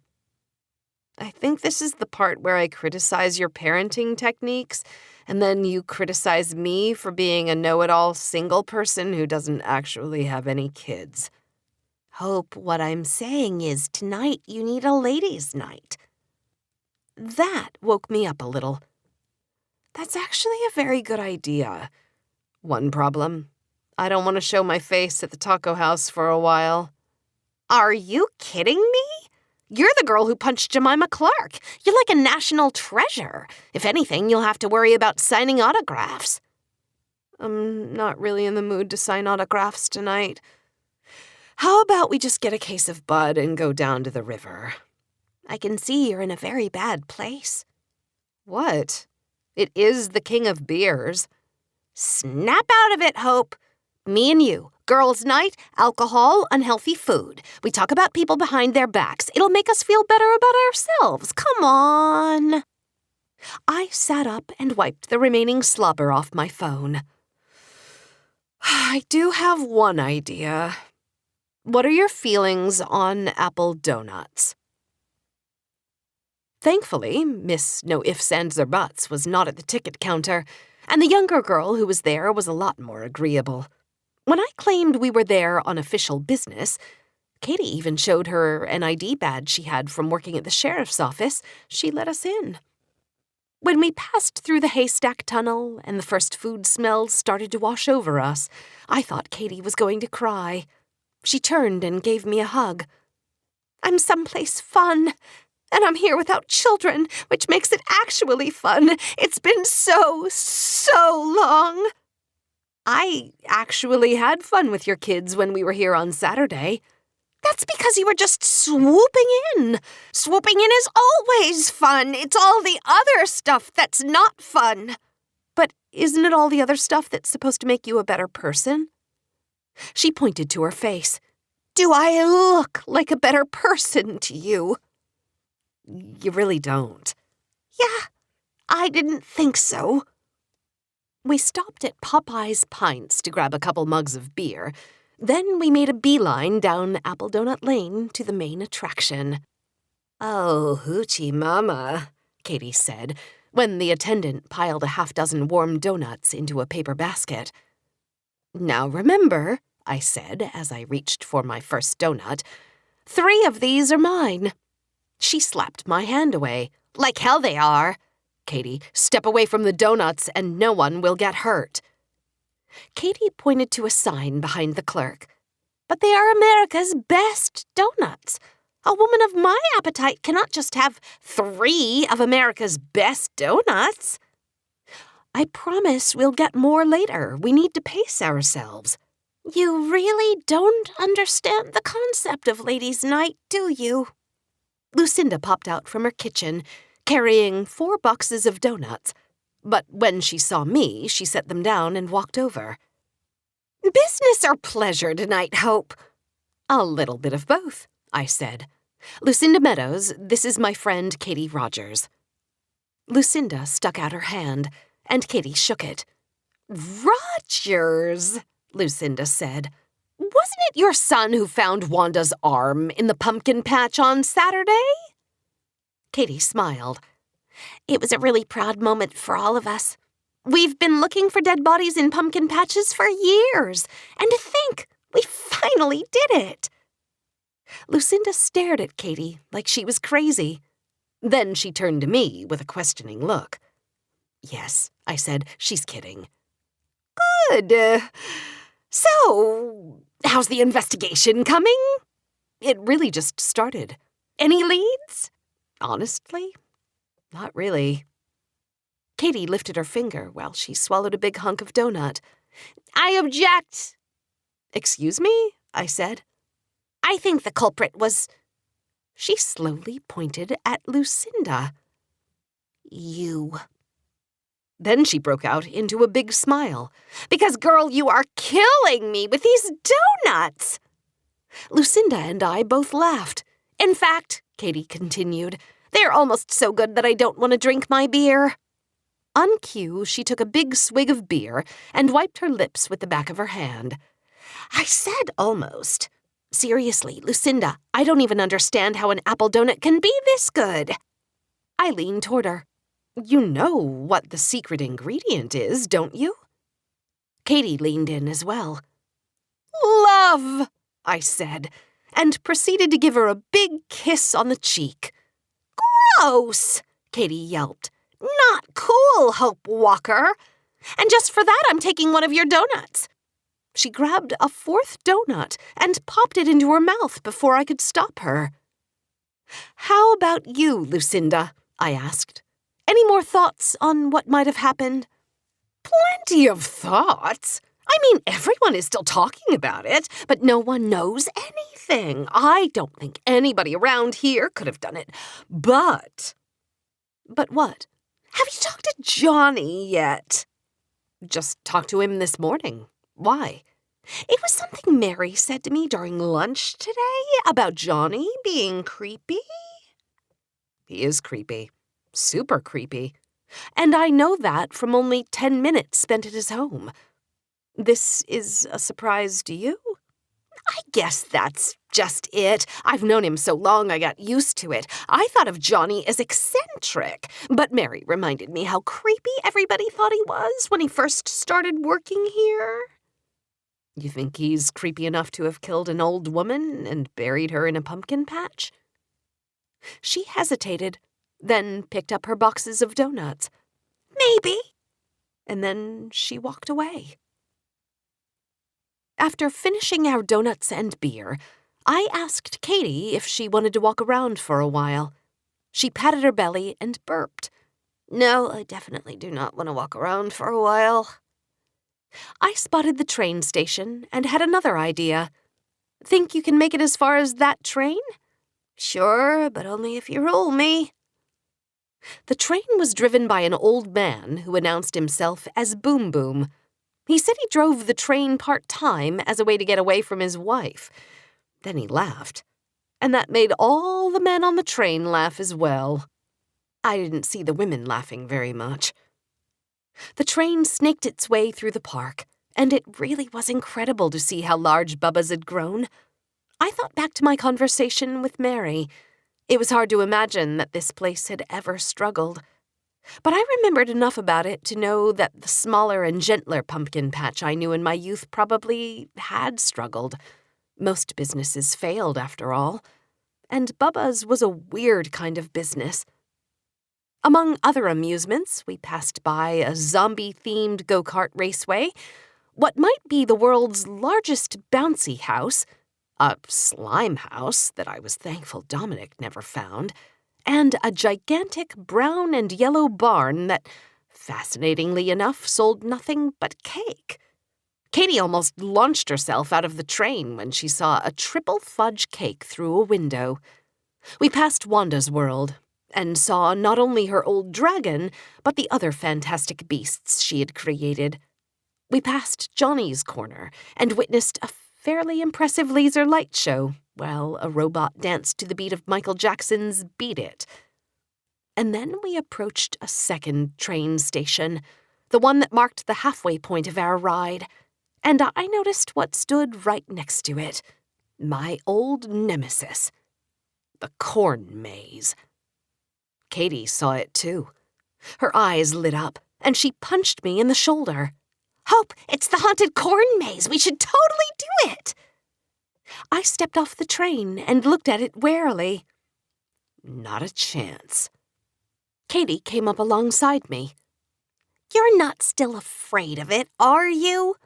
We were little kids back then. We are full-grown adults now. Exactly. I'm an adult, which means I don't have to prove myself to anybody. You don't really think that's what it means to be an adult, do you? You got a better definition? I've got 10 better definitions. Name one. Being an adult means doing crap you hate every day and acting like you enjoy it? We're talking about your kids again, aren't we? Hope, you were little when you got lost in there. You can't avoid stuff like this forever. When you do, it doesn't make you happy. And now we're talking about me being gone from Hopeless so long. Katie spread her arms. Of course we are. All I'm saying is you are a brave, intelligent, and strong woman.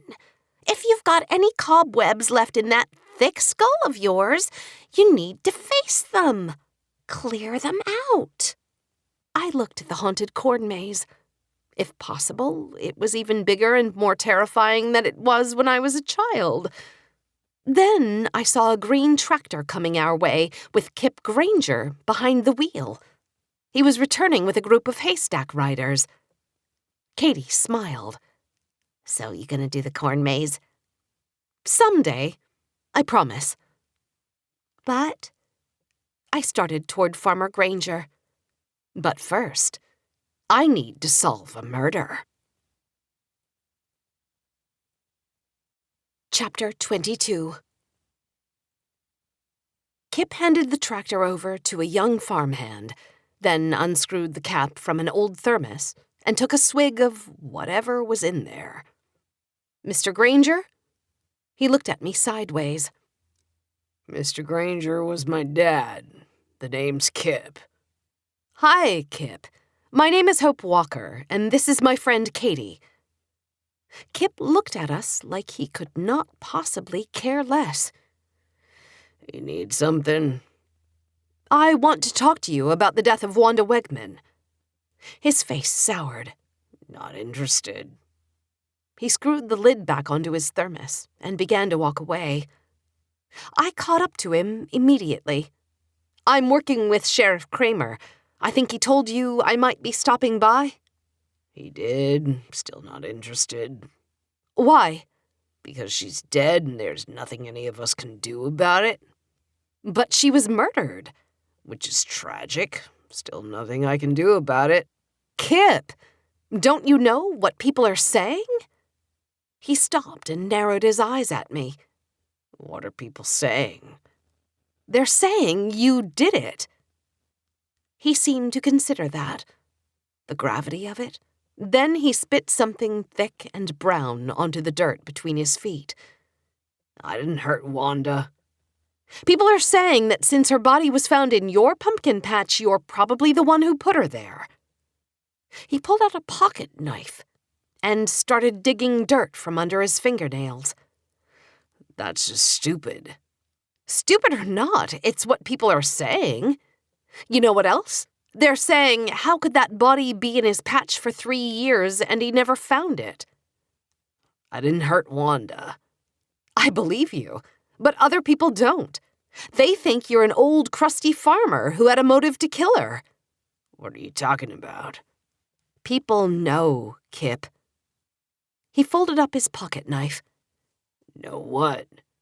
That you loved Wanda, and once upon a time she broke your heart. That got his attention. He walked over to a picnic table, sat down, took off his green cap, and squeezed it between his strong, calloused hands. People know about me and Wanda? I sat down with him, Katie beside me. Yup. He shrugged. I don't know if it was love. I don't know if I've ever really loved anyone, but it was probably the closest a guy like me will ever come. And she broke it off? He nodded. Why? He shrugged. The usual reason, I guess. She didn't like me as much as I liked her. Did she tell you that? He laughed as if he was remembering something. She actually did. Wanda was like that. Honest. To a fault. Plenty of people have told me she was hard to get along with. For sure. Partly because of her honesty. She believed your yes should mean yes and your no should mean no. That got her into lots of trouble with people. It's also what I loved about her. So, after she broke it off? Nothing. We still interacted at work, just like always. It was probably weirder for me than it was for her. She didn't get all tied up in knots with her emotions. But she did get angry about stuff. I've heard about her arguments. Well, she got into plenty of arguments, all right. She was a smart woman and she thought she was always right. She usually was, which only bothered people even more. So, Kip, the story that's forming around here is that you dated, she broke it off, you got mad at her, and you killed her. That's a funny way of showing you like someone, ain't it? It is. It's also the kind of thing that people believe.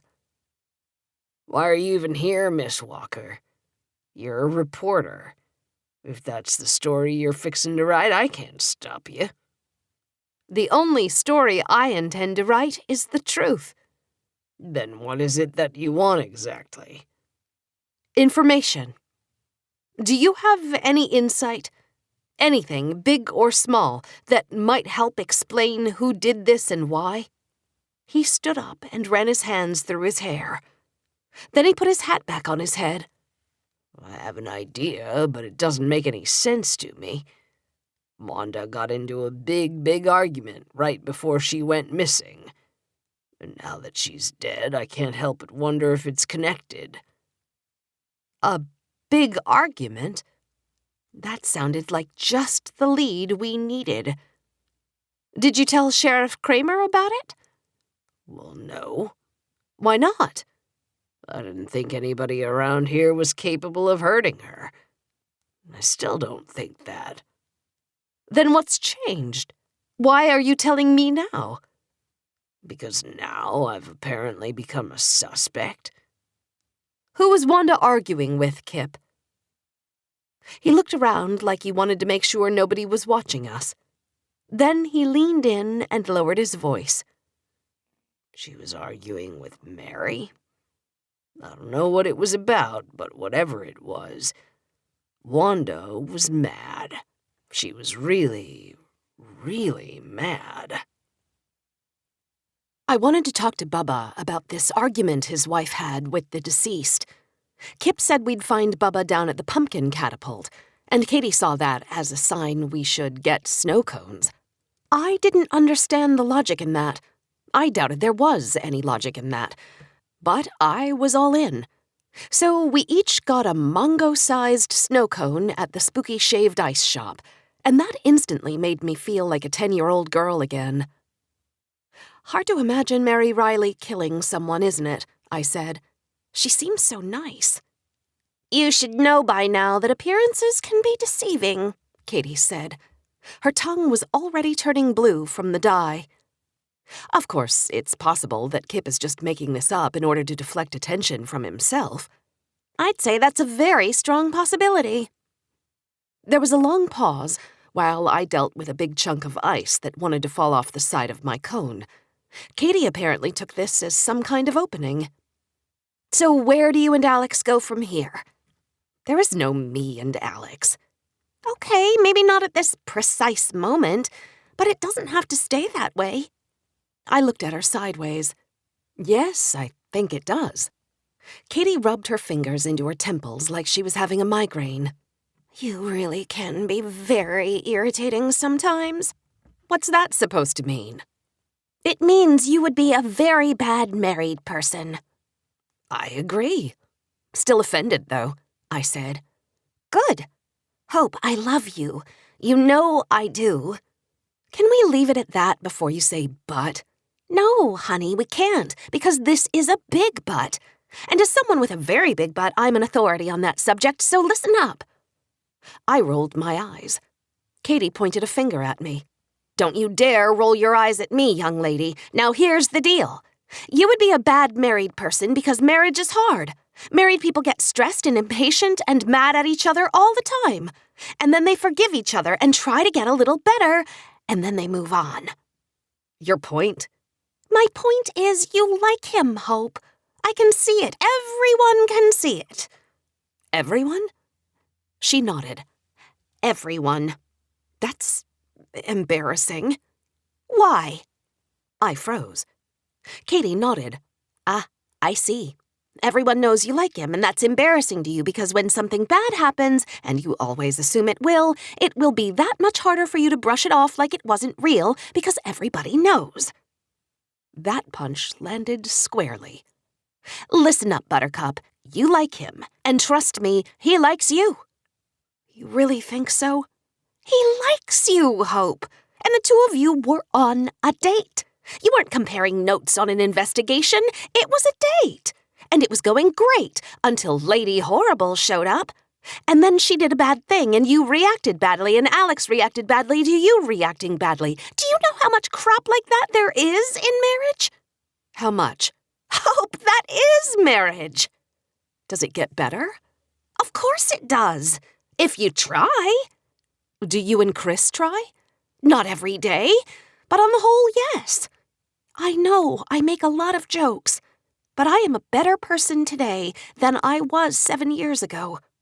I laughed. You must have really sucked 7 years ago. You're a butthead, Hope.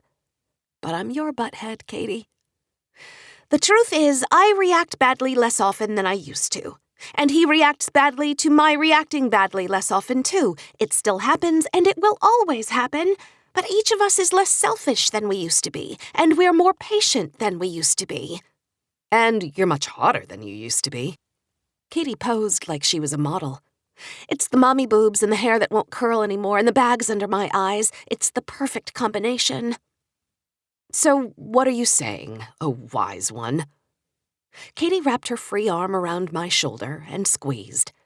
Get over your stupid, prideful self and take a chance. And in the process, give Alex another chance. We had arrived at the catapult, where a large pumpkin was just landing on the front hood of the old pickup truck 200 feet away. The kids went nuts. Remember, Bubba roared as the crowd dispersed, the next launching of the catapult is in exactly 30 minutes. Katie and I caught up to Bubba before he could move on to whatever he had to do next. He smiled when he saw me and shook my hand firmly, looking me straight in the eye and patting my shoulder. Bubba Riley was an expert handshaker. Mr. Riley, you remember me, Hope Walker? And this is my friend Katie. Of course I remember you. Call me Bubba. He gave Katie the same warm greeting, then turned back to me. I take it you want to talk? If you could spare a minute. He shrugged. I really can't. Busy night at the patch. But if you can keep up with me, I'd be glad to chat. He took off without waiting for a reply. Katie lagged behind, but I managed to match his pace. So, he said, any headway on the investigation? Nothing firm, just talking to people. Getting a picture of Wanda. Who she was, what made her tick, relationships, that kind of thing. No leads, then? I'm afraid not. Well, how can I help? You told the sheriff that Wanda was hard to get along with. Seems like everyone else agrees. She liked to be right, wasn't shy about telling people they were wrong, and that led to a lot of arguments. Is all that fair? Yeah, that's spot on. She told it like it was.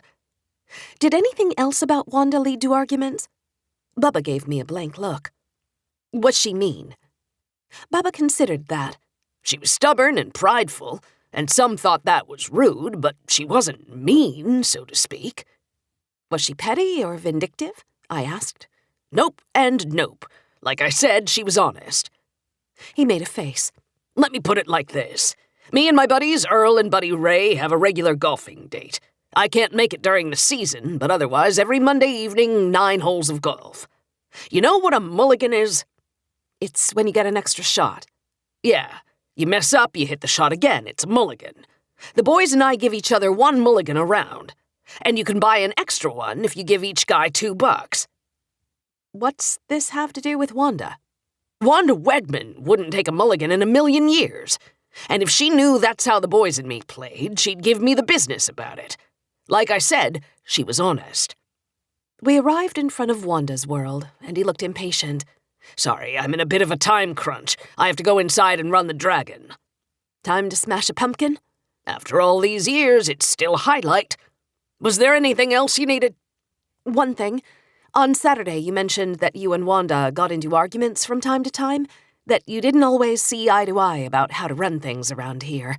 You and Mary both said that Wanda's run off before, so you assumed she got angry about something this time and ran off again. Yes, that's right. The thing is, that doesn't sound like the whole story. I mean, it doesn't really make sense that you thought Wanda ran off because she was just mad in general. It makes more sense that you believed she ran off because you already knew she was mad about something in particular. That you knew of something specific that had set her off. What are you trying to say? What I'm trying to say is, I heard that just before she disappeared, Wanda got into a particular argument with someone here. A big argument. One that made Wanda very, very angry. With who? With your wife. With Mary. Bubba stepped back and his eyes widened. That's not true. I heard it from a very reliable source. It didn't happen. How can you be so certain? Because Mary's not the one who got into an argument with Wanda. It was me. Now I was the one to look surprised. Wanda was mad at you? Yes. What was the fight about? He rubbed his hand across his face. It was stupid. Wanda thought the next big exhibit at the patch should be a barn where kids could go and shoot plastic balls at each other. I disagreed. I wanted a big indoor food cafeteria for when it rained. I told her my decision was final and she was madder than a hornet. But Hope, I didn't kill her. I couldn't. Wanda was like family to me. That might be true, Bubba, but if you really got into a big fight with her right before she was murdered, that makes you the prime suspect. That's ridiculous. That's how it's going to look. I wanted to give Bubba a chance to change his story. You sure it was you who had the fight with Wanda? Bubba hesitated, his forehead bunched up. I couldn't tell what was going on inside his head, but I could tell something was going on. Was he trying to think up a lie? Kip had no reason to lie about Wanda's fight with Mary, but it was possible he was mistaken. It was also possible that Bubba was simply covering for his wife. His face shifted. The forehead wrinkles disappeared as he relaxed into his normal, easygoing smile. Afraid I'm out of time for tonight. Wanda may not be here any longer, but her dragon is, and the show must go on. Pardon me, Hope Walker, I've got a pumpkin to smash. Katie caught up to me as Bubba walked away. Figure anything out? Maybe, I said. I see that gleam in your eye. You've got an idea. The possibility of an idea. Care to share? Not just yet. You about ready to go? Yeah, I actually am. My feet are killing me and I'm tired, I said. Me too. But there's one thing we have to do first. Please don't say the corn maze. Good guess, but nope. Something much more important. What? Katie smiled. We need to grab more donuts. Chapter 23. I was in the bathroom the next morning and watching videos of goats stumbling down playground slides when my phone buzzed with a text message. Hot chick is here. My brain and belly were both suffering from a not insignificant apple donut hangover, so it took me a second for the message to register. Is this Nick? OC. What does OC mean? Of course, old lady. Are you sure it's her? She's the only hot chick in this town. He had insulted me twice, but I didn't care. I was on a mission. Can you keep her there long enough for me to get there? Easy. You sure? Yup. Hot chick wants to meet you. When I walked into a Hopeless Cup 10 minutes later, Nick and Madeline were busy behind the counter, and there was only one customer in the coffee shop. The woman from the picture, Ms. Jones. She had on gray tights and a pink jogging quarter zip, and she sat at a table, one leg crossed over the other, her back straight and perfect, sipping her coffee. There was another coffee across from her. She did not look my way. I walked to the table and looked at the untouched cup of coffee. White mocha latte was written in Sharpie on the side. I gestured to the empty chair. Finally, Ms. Jones looked up at me. And she was indeed beautiful. She had the high cheekbones of a model and almost flawless skin. Her hair was a brilliant blonde with just a few light brown highlights. But her lips were thin and cruel. And her eyes. I now understood what Mr. Clowder had meant. They were a cold, soulless gray. She took another sip of her coffee. The barista said you drink white mocha latte. Thank you, I said, as I grabbed my coffee and sat. She smelled of coconut oil, and some other aroma I couldn't quite place. So, Ms. Walker, she said. I took a sip of my coffee. Perfect, as usual. Ms. Jones, I presume. She nodded. I understand you wanted to meet, I said. I understand you've been showing my picture around town. You came up in an investigation of mine. She squinted. I heard something about a goat being shot.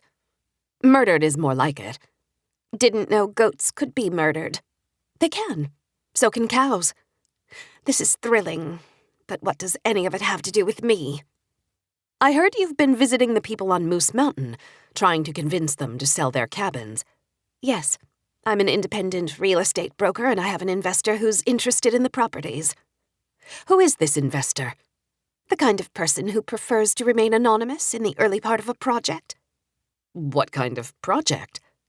The kind of project I don't talk about so I can do a good job getting the best value for my client. And have you? Have I what? Done a good job? She blinked several times. Sadly, I have not. Try as I might, the people of Hopeless have not responded to my charms. I hear Wilma Jenkins is having some luck. I wouldn't know, but it's always nice to see a strong woman do well for herself. Do you own a gun? I asked. She tapped her fingernails against the table. I own several. And did you fire one of these guns at Percy? Who's Percy? The goat. The goat you killed. That's quite an accusation. You didn't deny it. Her tongue danced across her thin, cruel lips. Then she cocked her head. I deny it now, categorically. I am a law-abiding citizen of the United States of America. I don't shoot animals. I don't speed. I don't jaywalk. I don't even litter. I'm a businesswoman, Ms. Walker. That's why I wanted to meet you, to make that clear to you. So the rest is just some big coincidence? The rest? You mean the goat? You want to know if it is a coincidence that a goat got shot in the same town where I happen to be working as a real estate broker? The very question is bizarre, Ms. Walker. But you're an investigator, so I want you to have the facts. And the facts here are clear. First, whoever this alleged goat murderer is, it's not me. And second, I don't like it when people accuse me of things I didn't do. And, hypothetically, if someone were to ever do that, you know, accuse me of something, I would take that kind of thing personally. She stood, very personally. She looked at me with those cold, soulless eyes, and then she tipped her head forward just a bit. Ms. Walker? And she walked away, tossed her empty cup in the trash, and left. A shiver ran down my spine. Ms. Jones was a serious grade-A villain straight out of central casting for a Bond movie. I suddenly wondered what kind of car she drove. I ran outside to see a car reversing out of its parking place with Ms. Jones in the driver's seat. But it wasn't red, and it wasn't a sedan. It was a black SUV. Not that this surprised me. If she was behind the animal shootings, she wouldn't have used her own car. She was too smart for that. But then I thought of something. Maybe she wasn't always smart. I went back in, grabbed a napkin, and carefully used it to remove her paper coffee cup from the trash can. Then I took out my phone and called Darwin. Darwin worked in IT for my old paper, the Portland News-Gazette, but on the side he was the best researcher I'd ever met, and a pretty fair hacker. And I had leverage. He'd had a crush on me for as long as I'd known him. Hope I'm in the middle of something right now. What? Sleep. It's 6:45 in the morning. I'm in the middle of sleep. You do realize that one day, when we share a house together, I'm not going to cotton to that attitude of yours, mister. Did you just say cotton to? It's an old person's saying. And since we're going to be growing old together... Can we go back to the time when you just joked about us going on a date someday? Darwin, you know that I only have eyes for you.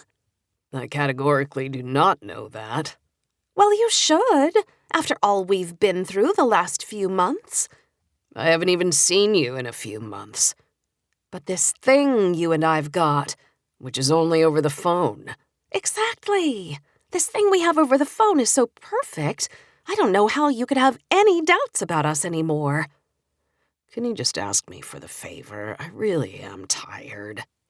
I'm sending you a package. In that package is a coffee cup.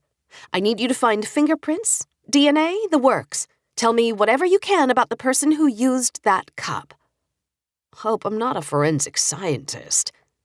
I laughed. Come on, my snuggle bunny. I know you're not a forensic scientist. I also know you can do almost anything. That is technically true. Of course it is. Hope? Yes, Darwin? I thought we talked about Snuggle Bunny.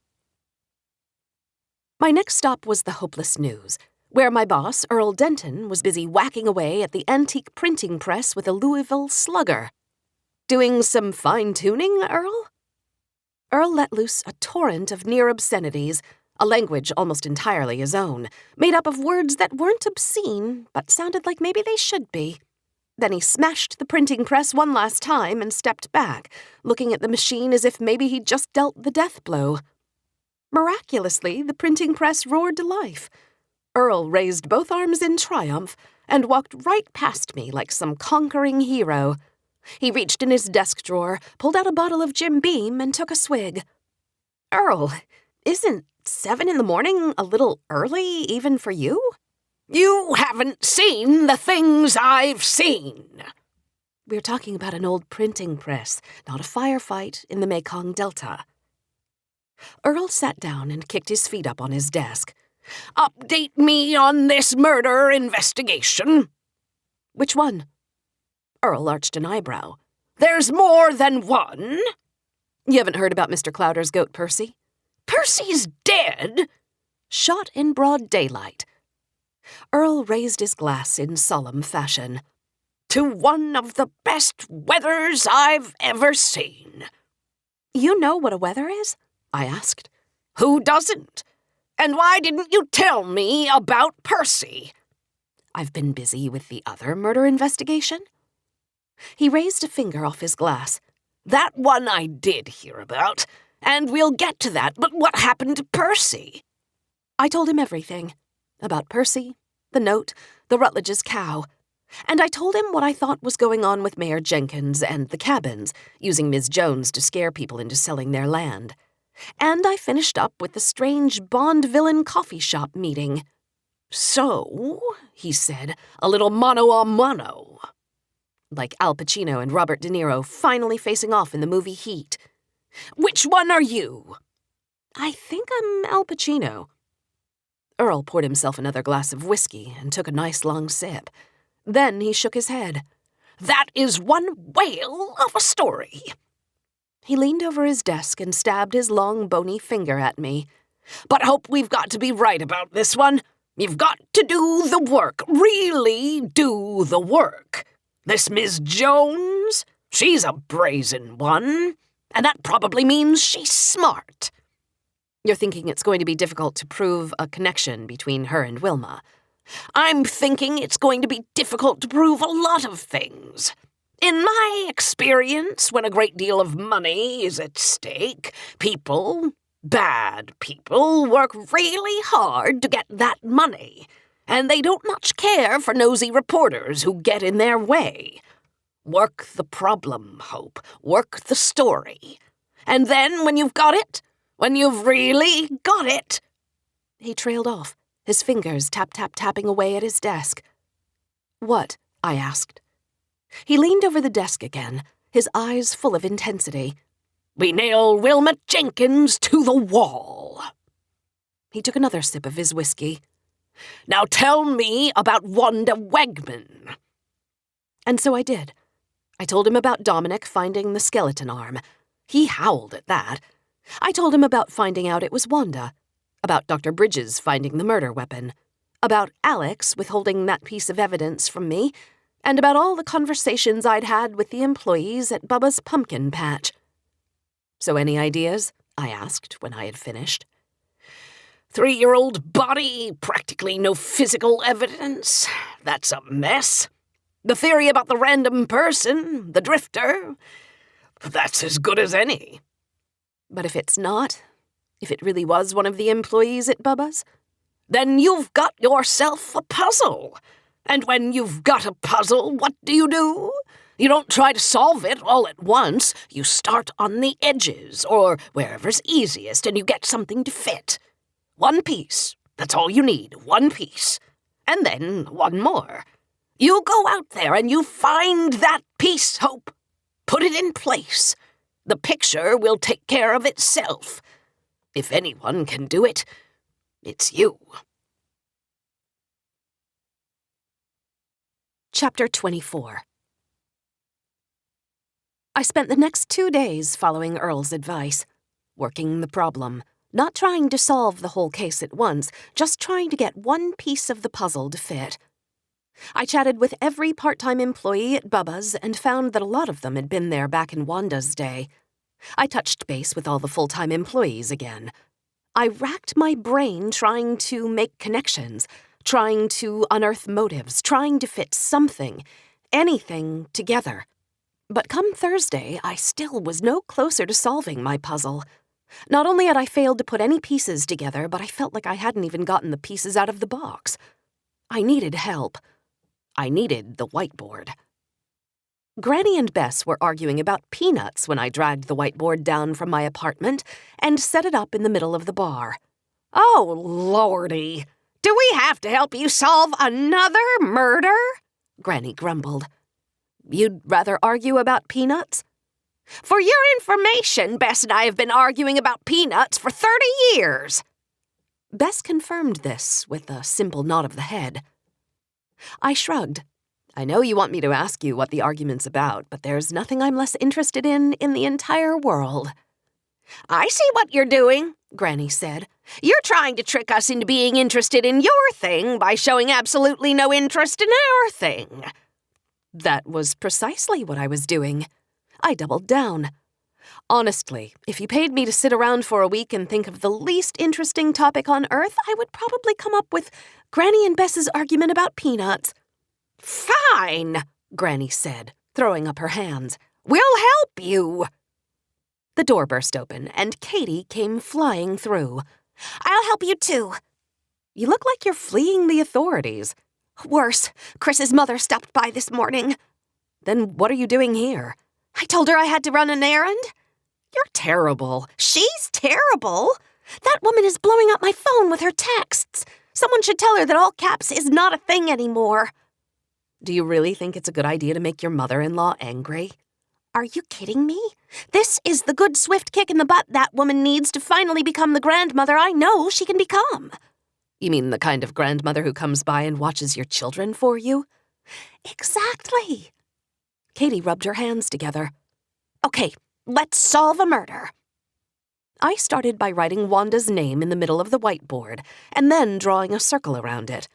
For starters, Granny said, that picture doesn't look anything like Wanda. She wasn't round at all. Katie agreed. More like a lumpy rectangle. Exactly what I was thinking, Granny said. I sighed. I knew it was a mistake to bring the two of you together. They snickered like they were 12. Around the sides of the board, I wrote the names of my suspects, if you could call them that.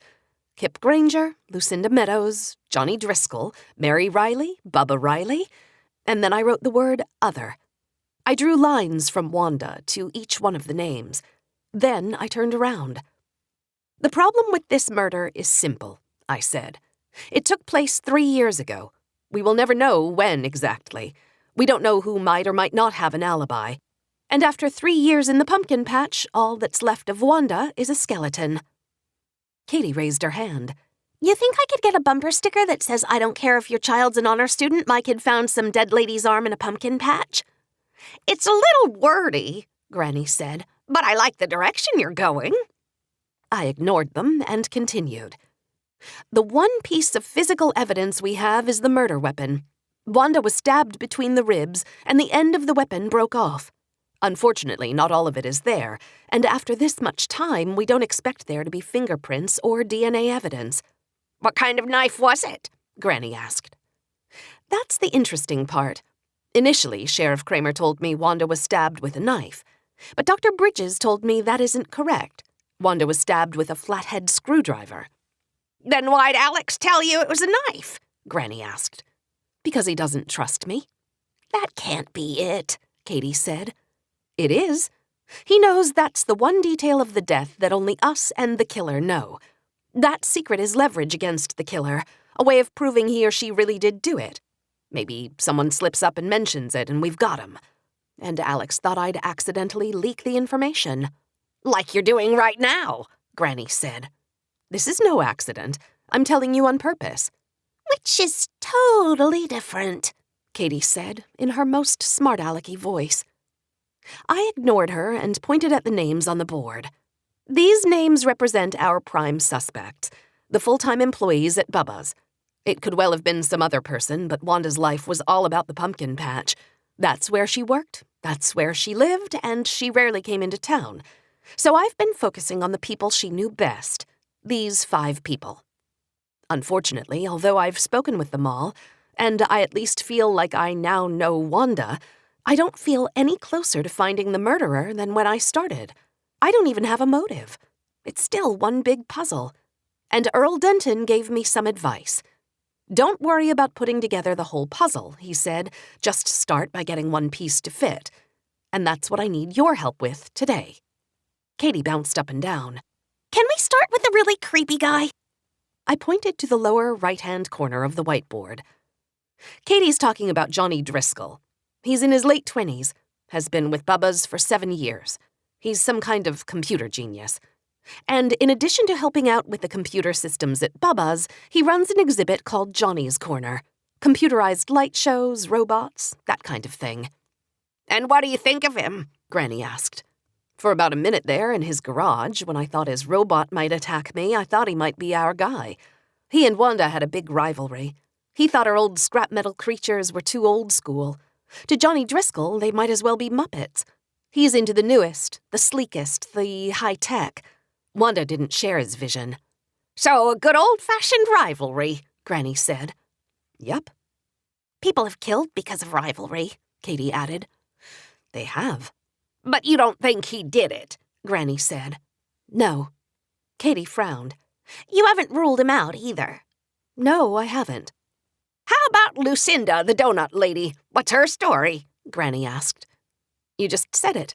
Donuts are her story. All it takes is one bite to understand why they won America's Best Donut in 2014. Those apple donuts are incredible. She's also in charge of all the food at Bubba's, and she says she likes to do a little bit of everything around the place. Says it helps her understand the best food experience for the visitors. Lucinda also gave me the juiciest piece of info so far. Once upon a time, Wanda and Kip Granger were an item. Really? Granny said. She only found out about it after the fact, when Wanda confided in her. All she knows is they dated for a while, and Wanda ultimately broke it off. And she thinks Kip killed her in some sort of lover's feud? Granny asked. Maybe. Not really. But she also told me that the more she thought about it, Johnny just might be enough of a creep to do it.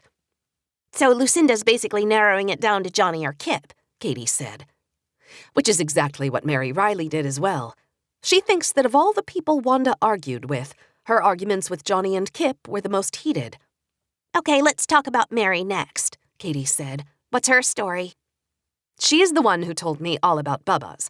How they got their start, how they brought Wanda on after that first season, how together Bubba and Wanda dreamed up a lot of what Bubba's would become. Mary told me it was difficult for many years, that Bubba's dreams were always bigger than their finances. Until about 5 years ago, when the scales finally tipped. And now she calls it a miracle. Granny pointed at the whiteboard. Mary said Johnny and Kip were the ones who had the most heated arguments with Wanda, but did Mary actually say she thought they may have done it? I shook my head. Nope. Seems like no one honestly suspects anyone. But one thing I found interesting. On that Saturday when the apple of Katie's eye found Wanda's skeleton, Mary and Bubba knew right away it must be Wanda. They said she ran off from time to time. Didn't always see eye to eye with everyone. They figured this time she'd run off for good. Then when the body showed up, they knew it must be her. So what? Granny asked. There was no hesitation. Bubba and Mary knew right away that it was Wanda. Granny and Katie exchanged a look. There's something else, I said, raising a finger. I talked to Kip, and he said he remembered Wanda getting into a big argument with Mary right before she went missing, and that it made Wanda really, really mad. But then I talked to Bubba, and he said Wanda's fight wasn't with Mary, it was with him. And what do you think's going on? Katie asked. My gut feeling? I think someone's lying about that fight. And for whatever reason, I believe Kip. He didn't want to talk initially, but once he did, he was open. He admitted to his relationship with Wanda. He obviously didn't trust me, yet he gave me the impression of a man with nothing to hide. Of all the people I spoke to, He's the one I believe the most. So you think Bubba is lying? Katie said. Yes, I think he was covering for Mary. When I asked him about the fight, he said it was over what the next big exhibit would be, but I'm not buying it. For one thing, Bubba claims that she was mad because he'd firmly decided to build an indoor cafeteria. And I can't help but notice that 3 years later, Bubba's pumpkin patch has no indoor cafeteria. Okay, so you think it really was Mary who had the fight with Wanda. Any thoughts as to what that fight was about? Granny asked. I don't have a clue. Maybe that's the first piece of this puzzle that we have to put together. I suppose you could just run down to Bubba's and ask him why there's no indoor cafeteria, Granny said. And then you can ask Mary what the fight was really about, Katie added. I could, I said, but I'm thinking they're not going to tell me. By now, Bubba will have told Mary what he told me. Their story, if it is a story, is established, and they'll both stick to it. Then how do we figure it out? Granny asked. She and Katie were both silent, which was a minor miracle. Bess was silent because, well, she was Bess. All of us were thinking hard. Finally, Katie shook her head. The problem is we need to know what that argument was about. And the only people who know what it was about are Mary and maybe Bubba. If Wanda had told Lucinda or Kip or Johnny, we'd have heard about it. And she wouldn't have told anyone else because her entire life was at that pumpkin patch. It's too bad she didn't have a sister or somebody she confided in. As Katie spoke, Granny's face changed, like she remembered something. She turned to Bess, and the two of them shared a look. I'd seen that look 1,000 times in my life. They'd exchanged information. Granny turned back to me and let out an uncomfortable breath. It's possible that there were some people outside of Bubba's who at one point were pretty close with Wanda. Who? The people who attended our monthly poker game. Monthly poker game? Why do I not know about a monthly poker game? Because I never told you about it before? Why? It's just poker. Well, it is and it isn't. I didn't want to have to tell you just how much money I was gambling. You see, the poker game I'm talking about? It was high stakes. And Wanda was a regular. Chapter 25. I pointed my finger at Granny. You! Then I swung it at Bess. And you!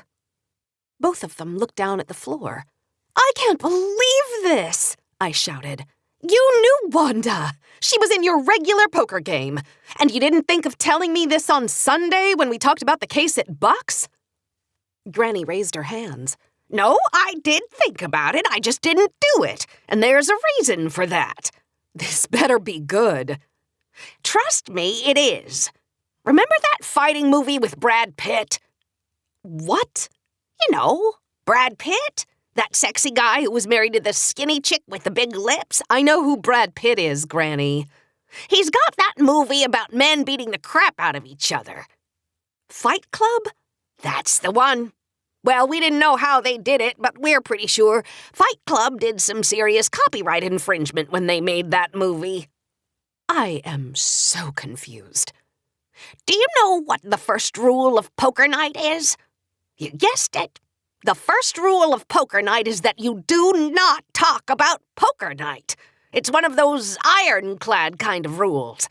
Listen, Hope, if this was some chump change poker game, I would have told you a long time ago. But I'm not talking about chump change. People can win a lot of money at our games. She made a face. And they can lose a lot of money. Define a lot. $50? Granny shook her head. 100? Now Granny just looked uncomfortable. 1,000? She shrugged. So did Bess. More than $1,000? Granny waved her hands back and forth. But never more than 10. $10,000? Are you insane? In our defense, the reaction you're having is the whole reason we don't talk about the game in the first place. Also, I'm pretty sure it's illegal. And to be honest, when we first heard about Wanda, Bess and I assumed the poker game didn't have anything to do with her murder. And now? I asked. Granny let out a big sigh. Now I'm not so sure. The thought of Granny sitting around, smoking cigars and playing poker with other old ladies was not at all odd. In fact, it suited her.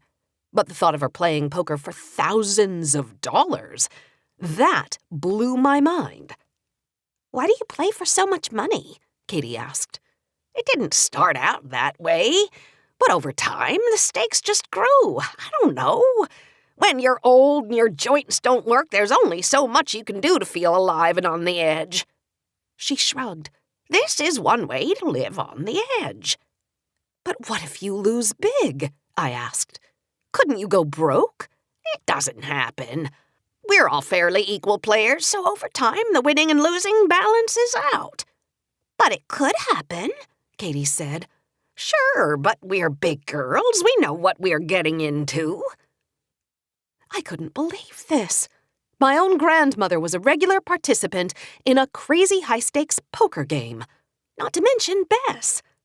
But I couldn't think about that right now. I had to focus on the murder investigation. And on the witness who had been withholding evidence. Okay, Granny, your secret's out now, so spill. Obviously, you think this poker game might have something to do with Wanda's death. Tell me how. I'm not saying that, but I'll tell you what I know. About 3 years ago, Wanda stopped coming. I imagine it's difficult to play poker when you're dead, Katie said. No, smart Alec, before that. She didn't come to our poker night one night, even though I had seen her driving through town earlier that day. I asked Flo why Wanda wasn't playing, and she said Wanda wouldn't be back. When we asked why, Flo said she didn't want to talk about it. Flo was in on this too? So many questions. But I stuck to the case. And you just left it at that? I asked. Well, I was working on a straight flush for a $500 pot at the time, so I was a little distracted. And that was it? Your poker buddy Wanda was gone forever and you never followed up with Flo about it? Well, buddy is a strong word. Wanda was a regular. That's about it. And then she wasn't. For a bunch of old ladies who have experienced our fair share of loss, a missing Wanda really wasn't that big of a deal. But now you think she was murdered because of your secret, irresponsible poker game. Stop putting words in my mouth. I said nothing of the sort. You said we need to start by putting in one piece of the puzzle, and this is a piece, isn't it? I never did find out from Flo why Wanda didn't come to our game that night. And now? I think it's time we find out. Granny, Bess, Katie, and I all took seats inside Flo's beauty parlor, while Flo locked the door, put the closed sign in the window, and lowered the shades. Flo then turned to Granny and Bess and shook her head in disappointment. I didn't have a choice, Granny said. It's a murder investigation. Well, the deed is done, Flo said. Do we have them take the blood oath? What's the blood oath? Katie asked. Flo leaned forward. It's where you take a knife, slice your palm, and let the blood drip into a little dish while you promise to never, ever talk about poker night. And for the record, the blood oath used to mean something around here. She shot Granny a look. It's a murder investigation, Granny yelled. And we haven't made anyone take the blood oath in years. I say you make them drink the hooch. Katie and I exchanged a look. Then, in unison, we said, the hooch? Flo took her keys and unlocked a wooden cabinet in the corner of her shop. She pulled out what looked like a moonshine jug from a comic strip, along with 2 glasses. She filled the glasses and brought them over to me and Katie. Do you promise to never, ever talk about poker night? She said. She spoke in a tone I had never, ever heard from Flo before. Do we really have to promise? Katie asked. You either make the promise or I'm not giving you any information. Katie and I grabbed the little shot glasses. I promise to never, ever talk about poker night, I said. Katie nodded. Ditto. Then we threw back our hooch. For the first half-second, I thought I was going to be okay. Then the real power of the hooch kicked in. I was on the floor on my hands and knees, coughing like my throat had just been attacked by an army of demons. Katie was right there with me, her eyes watering. Is this what death feels like, Hope? I didn't want to use what little energy I had to open my mouth, but Katie had it right. I was pretty sure this was what death felt like. I stumbled to my feet, went over to one of Flo's sinks, and splashed water on my face. Then I stuck the little hair-washing wand in my mouth and sprayed. That felt better. It took us a few minutes to regain full control of our faculties, and I promised myself if I were ever again given the choice between slicing my hand with a knife or taking the hooch, I would bleed like a stuck pig. "You two done rolling around like a couple of sissies?" Granny said. What in holy hell is in that stuff? Katie asked, massaging her throat with both hands. By the taste of it, you'd think it was a combination of gasoline and Tabasco sauce, wouldn't you? Flo said.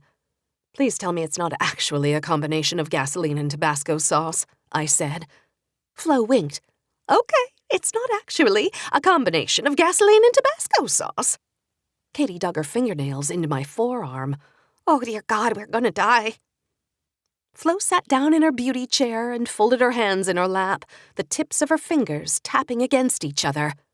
Somehow sweet Flo the hairdresser had been transformed into a hard-edged mafia don. So, what do you want to know about poker night? She asked. We understand Wanda Wegman was a part of poker night, I said. She was.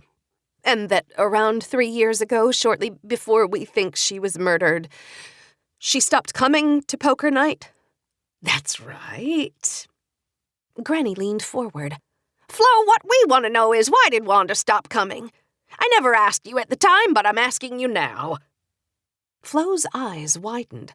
I didn't murder her. Are you saying I murdered her? No, I said. It never crossed my mind. We're just trying to understand what Wanda was up to right around the time of her murder. Hopefully, it can give us a lead. Flo looked uncertain. So why did Wanda stop coming? Granny asked again. Because I told her not to come back. What? Why? I said. Flo hesitated. Then she climbed off her chair and walked back to that cabinet in the corner. She pulled out a metal box, riffled through it, and took out an envelope. She handed that envelope to me. Because of this, she said. I opened the envelope and pulled out a $20 bill inside a clear plastic sleeve. I held it up so Granny, Bess, and Katie could all see it. You asked her not to come back because of a $20 bill? Flo sat back down on her chair. I've been running a small business since forever, and every once in a while I'll take a class or go to a conference to learn what I can. Several years ago, I took a one-day class in Boise on fraud. It covered things like bad checks, credit card swipers, and counterfeit money. I found the whole thing fascinating, especially the business about counterfeit money, and by the end of the day, I got pretty good at spotting fakes. So after that, I routinely inspect the bills that come through my shop to see if they're legit. And are they? Katie asked. Almost always, yes. But every once in a while, a counterfeit bill shows up. Not from a counterfeiter, mind you. I've done a little extra research on the subject, and it's amazing how much counterfeit money is floating around our country. And this particular 20 is a counterfeit? I asked. It is, Flo said, and it came from Wanda. I'm not sure what Granny has already told you about our game. Just that it's monthly and it's pretty high stakes, I said. And the stakes are high enough that we have a gentlewoman's agreement. A player has until the following month to pay off her debt. That gives people a chance to get a paycheck or Social Security benefits. Or sell an organ, Katie said. Precisely, Flo said, without even flinching. Anyway, it just so happens that 3 years ago and some change, I won a significant amount of money from Wanda. How significant, I asked. In the neighborhood of $2,000. A little under a month later, Wanda gave me the money in cash. And as had become my custom, I started examining the money right there. And you found this fake $20 bill, I said. Flo shook her head. No, I found many fake $20 bills. How many? All of them? The entire $2,000 was counterfeit. Katie gasped. What did you do? I got angry. I gave her 1 week to give me real money, and I told her never to come back to our poker game. It seems our Wanda was more than a pumpkin patch worker who was hard to get along with. Flo folded her arms. Wanda Wegman was a counterfeiter. Chapter 26. 30 minutes later, Mary Riley unlocked the door to Wanda Wegman's cottage so I could have another look around. Anything in particular you're looking for this time? Mary asked. No, nothing in particular. Just hoping to get lucky. Well, I've got to get back to work, so I'll leave you to it. Please let me know if there's anything more Bubba and I can do. We all want to find whoever did this to poor Wanda. Of course, nothing in particular wasn't the truth. If Wanda Wegman was a counterfeiter, I was hoping to find something that would prove it. I searched the cottage once again, but far more thoroughly this time. I looked under the bed, inside dresser drawers, and inside every cabinet I could find.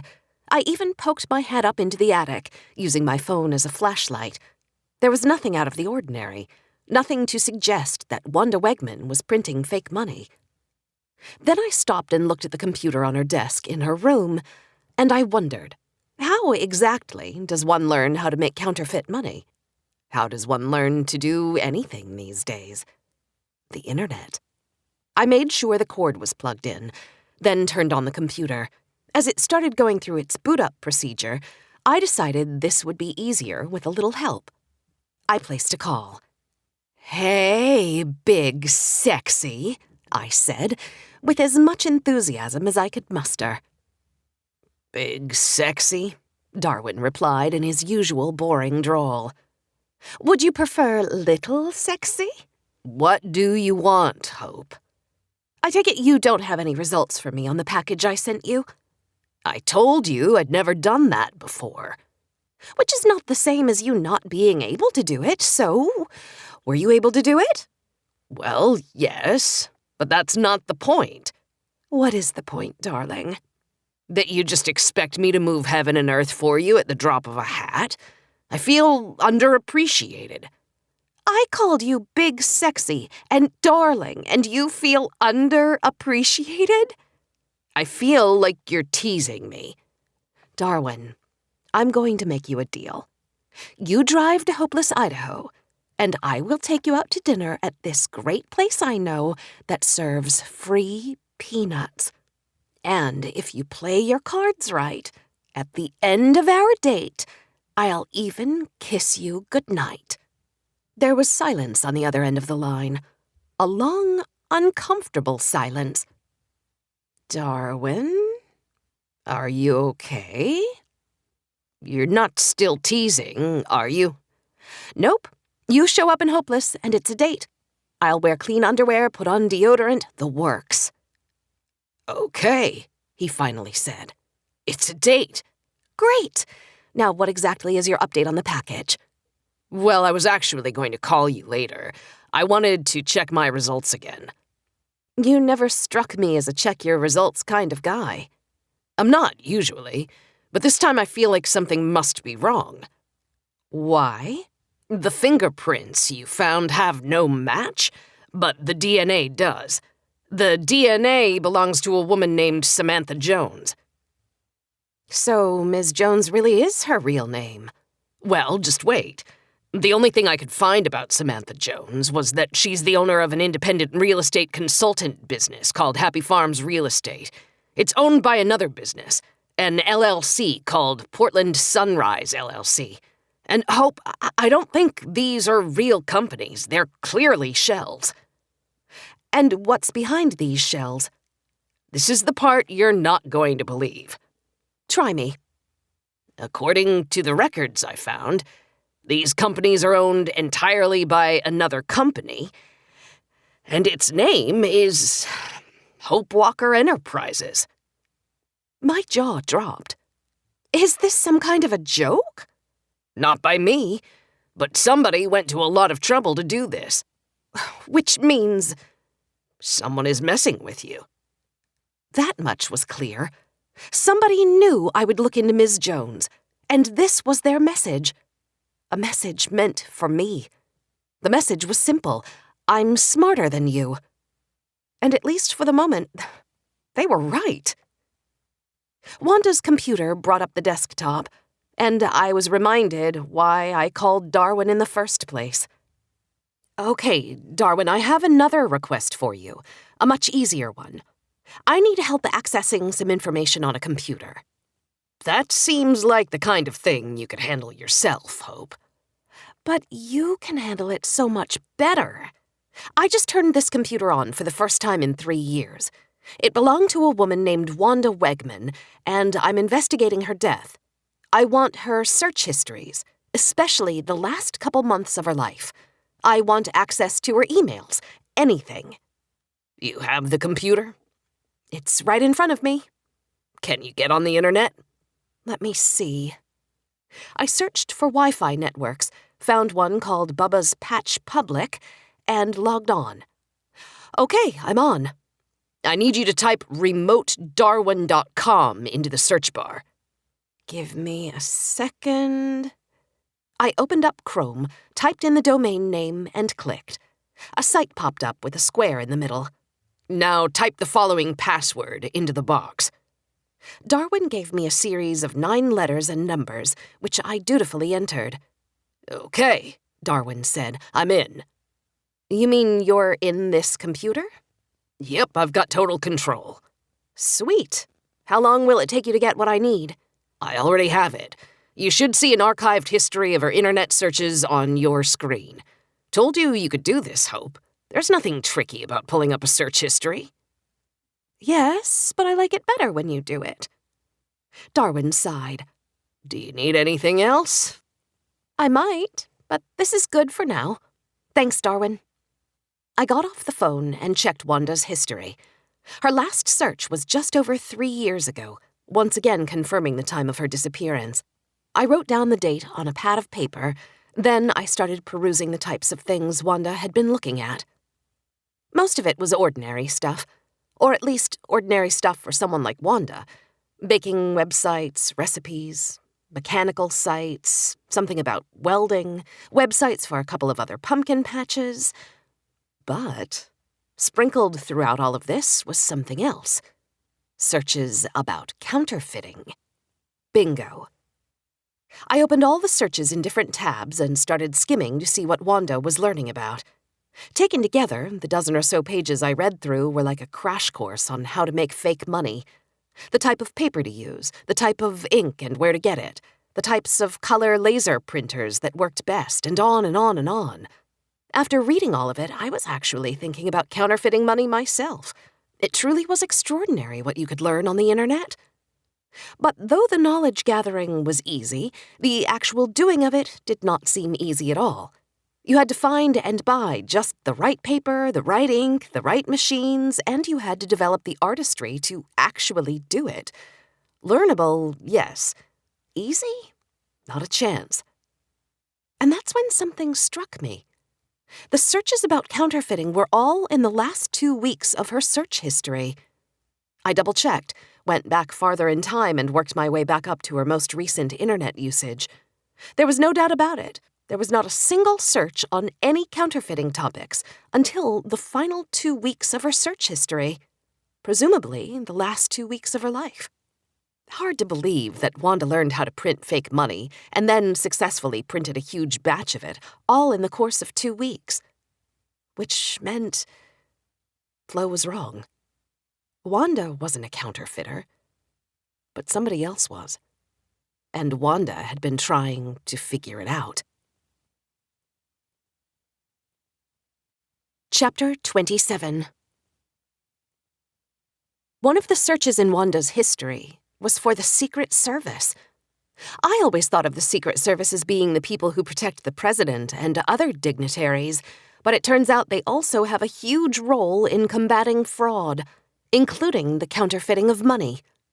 So I found the contact info for the Boise branch of the Secret Service and called it. I thought they might be able to help me figure out who was behind the fake money. The secretary forwarded me to one of the agents in charge. "Special Agent Rebecca Vargas, how can I help you?" I told Special Agent Vargas that I was an investigative reporter with confidential sources who was working on a story about counterfeiting. "Right there in Hopeless?" she said. "You know Hopeless?" "I'm familiar with it. So, exactly how can I help you with your story?"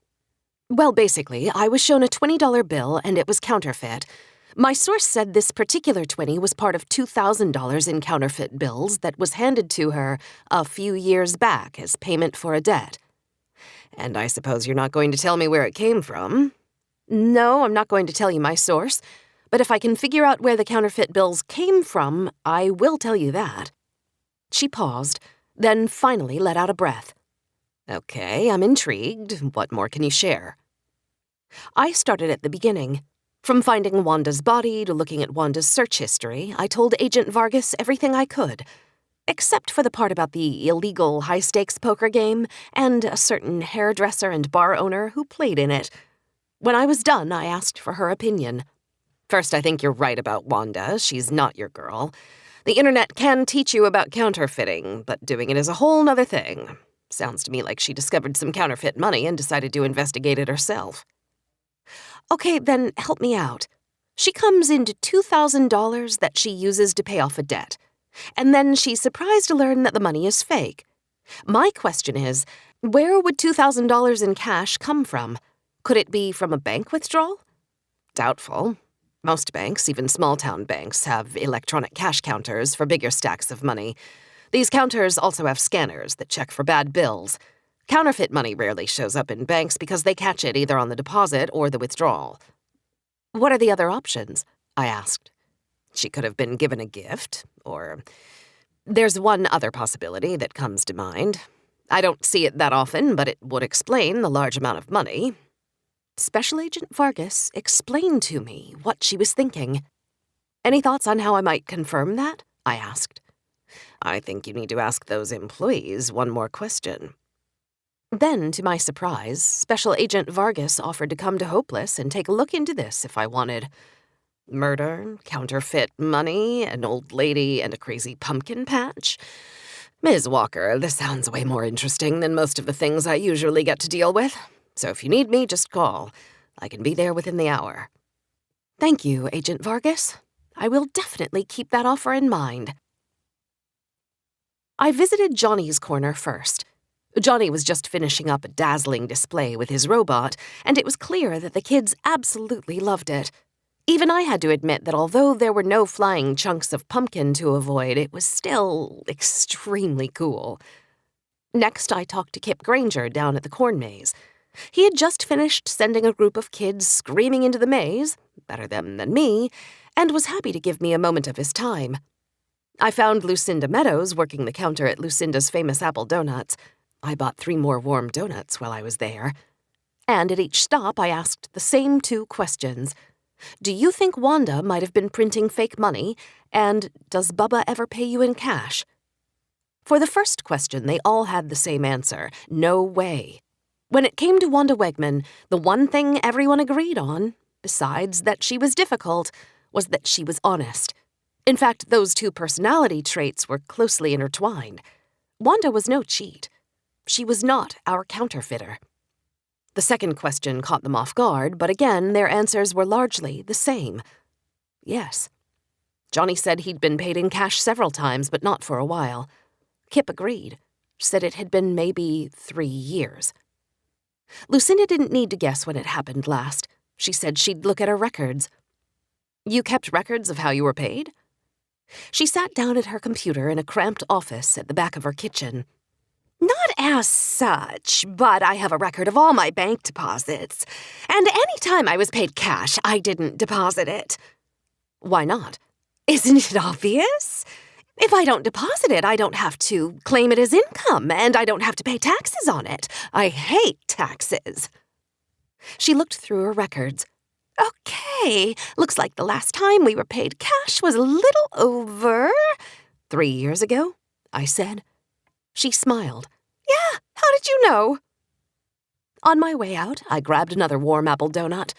I took a big bite as I called Special Agent Vargas. You were right, I said. Then Bubba's pumpkin patch, here I come. I'll be there as soon as I can. There was one more call I needed to make, a call I'd been avoiding since Monday. But he was the sheriff, and I couldn't do what I was about to do without him. He answered after the first ring. Hello, Hope. Hi, Alex. I'm really sorry, he said. I got angry. I know. And I understand why. Do you? I think I do. Were we having dinner that night, just so we could compare notes on the case? I hope not, he said. What do you mean? I mean, I was hoping it was more than that. My heart fluttered, but I also got angry, again. Then why did you kiss her? I didn't kiss her, Hope. She kissed me. Then why did you let her kiss you? She's Jemima Clark. She's a walking cliché of a homewrecker. She has spent my entire life trying to make my life miserable. Why did you have to let her kiss you? He said nothing. And Alex, when you arrested me, you embarrassed me in front of everyone. But you punched her. And she kissed you without you ever asking for it. You could have told her that in front of everyone. You could have refused to arrest me like I was some common criminal. So why did you? I don't know, Hope. I was embarrassed. I didn't know what to do. All I can say is, I'm sorry. Thank you, I said. Think we can start over? You want to go out to dinner and compare notes on our investigation again? Something like that. But the comparing of notes is going to have to wait. That's why I was calling you. I need you to come out to Bubba's. I just solved the case, and I need you to make the arrest. You what? What are you talking about? I'm talking about the killer, Alex. I know who killed Wanda Wegman. Chapter 28. As I waited for the cavalry outside the big barn at the front entrance to Bubba's, I made a late afternoon call to Stephen Dinsdale at the Hopeless Bank and Trust. In high school, everyone called him Booger. The main thing I remembered about him was that he always had the hots for Katie. Nowadays, everybody called him Mr. Vice President, and he had a brand new house outside of town. Thankfully, he was happy to answer a few of my questions. They only confirmed my conclusions. When Sheriff Kramer arrived, he looked uneasy. Is this going to be another example of you throwing around crazy murder allegations with absolutely no proof? Why, of course. I do have a reputation to uphold, Sheriff. But there will be one distinct difference this time. What's that? I'm going to have leverage. How so? I nodded to a woman who was just walking toward us. She wore a light gray suit jacket and pants over a black blouse. She had long black hair, olive skin, and dark but beautiful eyes. A badge was attached to her waist. That's my leverage, I said. Alex turned to look at her, and as soon as he did, his body language instantly changed. So did the special agent's. She stopped suddenly, and her eyes widened. Rebecca? Sheriff Kramer said. What are you doing here? Agent Vargas smiled. I wondered if you'd be here. The two of you know each other? I asked. Alex's eyes darted between Rebecca and me. Wait, you called Rebecca? I called the Secret Service. Vargas raised her hand. And I answered. Alex was clearly confused. And now you're here to... Hopefully to arrest someone for counterfeiting, Agent Vargas said. And who knows? Maybe you can catch a murderer at the same time. Watching the two of them, I suddenly felt uneasy. There was something about the way they reacted to each other, and especially about the way Alex reacted to her. She was beautiful, and he was nervous. Maybe Alex Kramer and Rebecca Vargas had been more than just work colleagues. Alex's snapping fingers brought me back to life. Hope, do you have an actual plan? Me? Plan? Yes, Alex said. A plan. Do either of you happen to have a polygraph machine with you? I asked. They both shook their heads. Then I don't have a plan, but don't worry, I'm pretty good at winging it. Do either of us have a role in this plan of yours? Alex asked. Just look mean, and if you're carrying a gun, make sure they see it. When I chatted with the employees that week, one of the things I'd learned was that all the full-time employees, along with the most important of the part-time and seasonal workers, had an all-patch meeting with Bubba and Mary once a week. And sure enough, I found them all gathered in the large office space beside the main entrance. As I walked in, Bubba was clapping his hands together. Remember, starting tonight, things go into overdrive. More cars, more people, more everything. Keep your cool, and no matter what, smile. These people spend a lot of good hard-earned money to come out to the pumpkin patch, and they deserve our best. Then Bubba looked up and saw me, along with Sheriff Kramer and Special Agent Vargas. His eyes flickered with confusion. Hope, Sheriff, is there something we can do for you? I smiled. I apologize, Bubba, Mary. We just wanted to give you an update on the case. Oh, that's great, but, we're in the middle of a staff meeting, Bubba said. And that will have to wait, Sheriff Kramer said. We have important news. Kip stood. Did you find out who killed her? Johnny gave Agent Vargas a rather obvious once-over. More importantly, who's she? Super creepy. Her name is Rebecca Vargas, I said, and I'll come back to her in a bit. I walked into the center of the room. I felt like a lawyer at the end of a big case. I just hoped I could deliver. I've talked with all of you in this room, some multiple times, and most of you told me that you just can't imagine anyone killing Wanda. I believe you. It is hard to imagine. Unless you understand the reason. The motive, Bubba said. I pointed to him. Exactly. That's what I focused on this week. Who had the best reason, the strongest motive to kill Wanda? And what did you find out? Mary asked. Well, one thing I heard over and over again was that Wanda could be difficult. The crowd murmured in agreement. She was strong, and she liked to let you know she was smart. She had strong ideas about how things should be done around here, and she didn't back down. She argued with Bubba, a lot. She argued with Mary, and with Lucinda. But arguing, being difficult, is not a very strong reason for murder. She also had a rival, Johnny, someone who, like Wanda, is very smart. A genius, really, he said from the crowd. I stand corrected. Johnny is a genius. Two geniuses with competing visions. Rivals. Is that a reason for murder? Maybe. What do you mean, maybe? Johnny objected. How about definite maybe?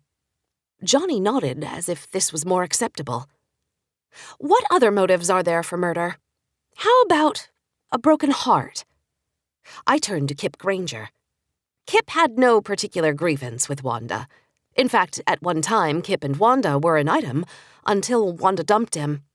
Did a lover's quarrel develop into a violent, jealous rage? It's been known to happen. Kip grunted. Didn't, though. Or was there no motive at all, other than the joy of killing? Is it possible that the murder was some random drifter off the street who didn't even know Wanda, but just felt like killing? Maybe Wanda was simply in the wrong place at the wrong time. I know lots of people here think that's what really happened, and I know for certain that the real killer is hoping that's what we'll believe. I turned in place, gradually surveying everyone in the room. Ladies and gentlemen, the truth is, Wanda's killer did have a motive to kill her. A very, very strong motive. I gestured toward Special Agent Vargas. I think now is a good time to tell you a little bit more about this woman with the badge and the gun. I told you her name is Rebecca Vargas, and that's true. What I didn't tell you is she normally goes by Special Agent Vargas, and she works for the Secret Service. A murmur went through the room. Yes, that Secret Service. The one in charge of protecting the President of the United States, and also in charge of protecting our nation's money supply. The noose was tightening. By now, the killer knew where I was going with this. I was glad Alex was there to back me up. Wanda Wegman died because she discovered something. She discovered that someone here at Bubba's was printing counterfeit money. About 3 years ago, and about 2 weeks before her death, Bubba's pumpkin patch paid her in cash. She used that cash to pay off a debt to a friend. And when she did, the friend discovered the money was fake. What? Came a chorus of voices from the crowd. Not just some of it. Not a stray bill here and there. All of it was fake, I said. The friend thought Wanda was a fraud. Wanda, as you can well believe, was mortified at being called dishonest. You all knew this about Wanda. She wouldn't let you cheat at cards. She wouldn't let you cheat at anything. And the idea that somebody thought she was a fraud? That somebody thought she was a cheat? Well, that made her furious. So she spent the next couple of weeks, the last 2 weeks of her life, in fact, learning everything she could about counterfeiting.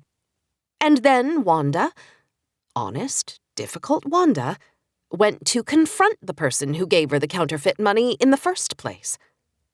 Or more specifically, the person who paid her the counterfeit money, as part of her paycheck. You see, a few years ago, Bubba's Pumpkin Patch would occasionally pay its employees in cash. The explanation was always that Bubba's was a cash business, and besides, no one objected. You don't have to claim it for taxes, right? But the real reason was quite different. Bubba Riley always wanted Bubba's to be more than it was, and much more than it could afford to be. He never did understand the finances or how they worked. His wife did all that.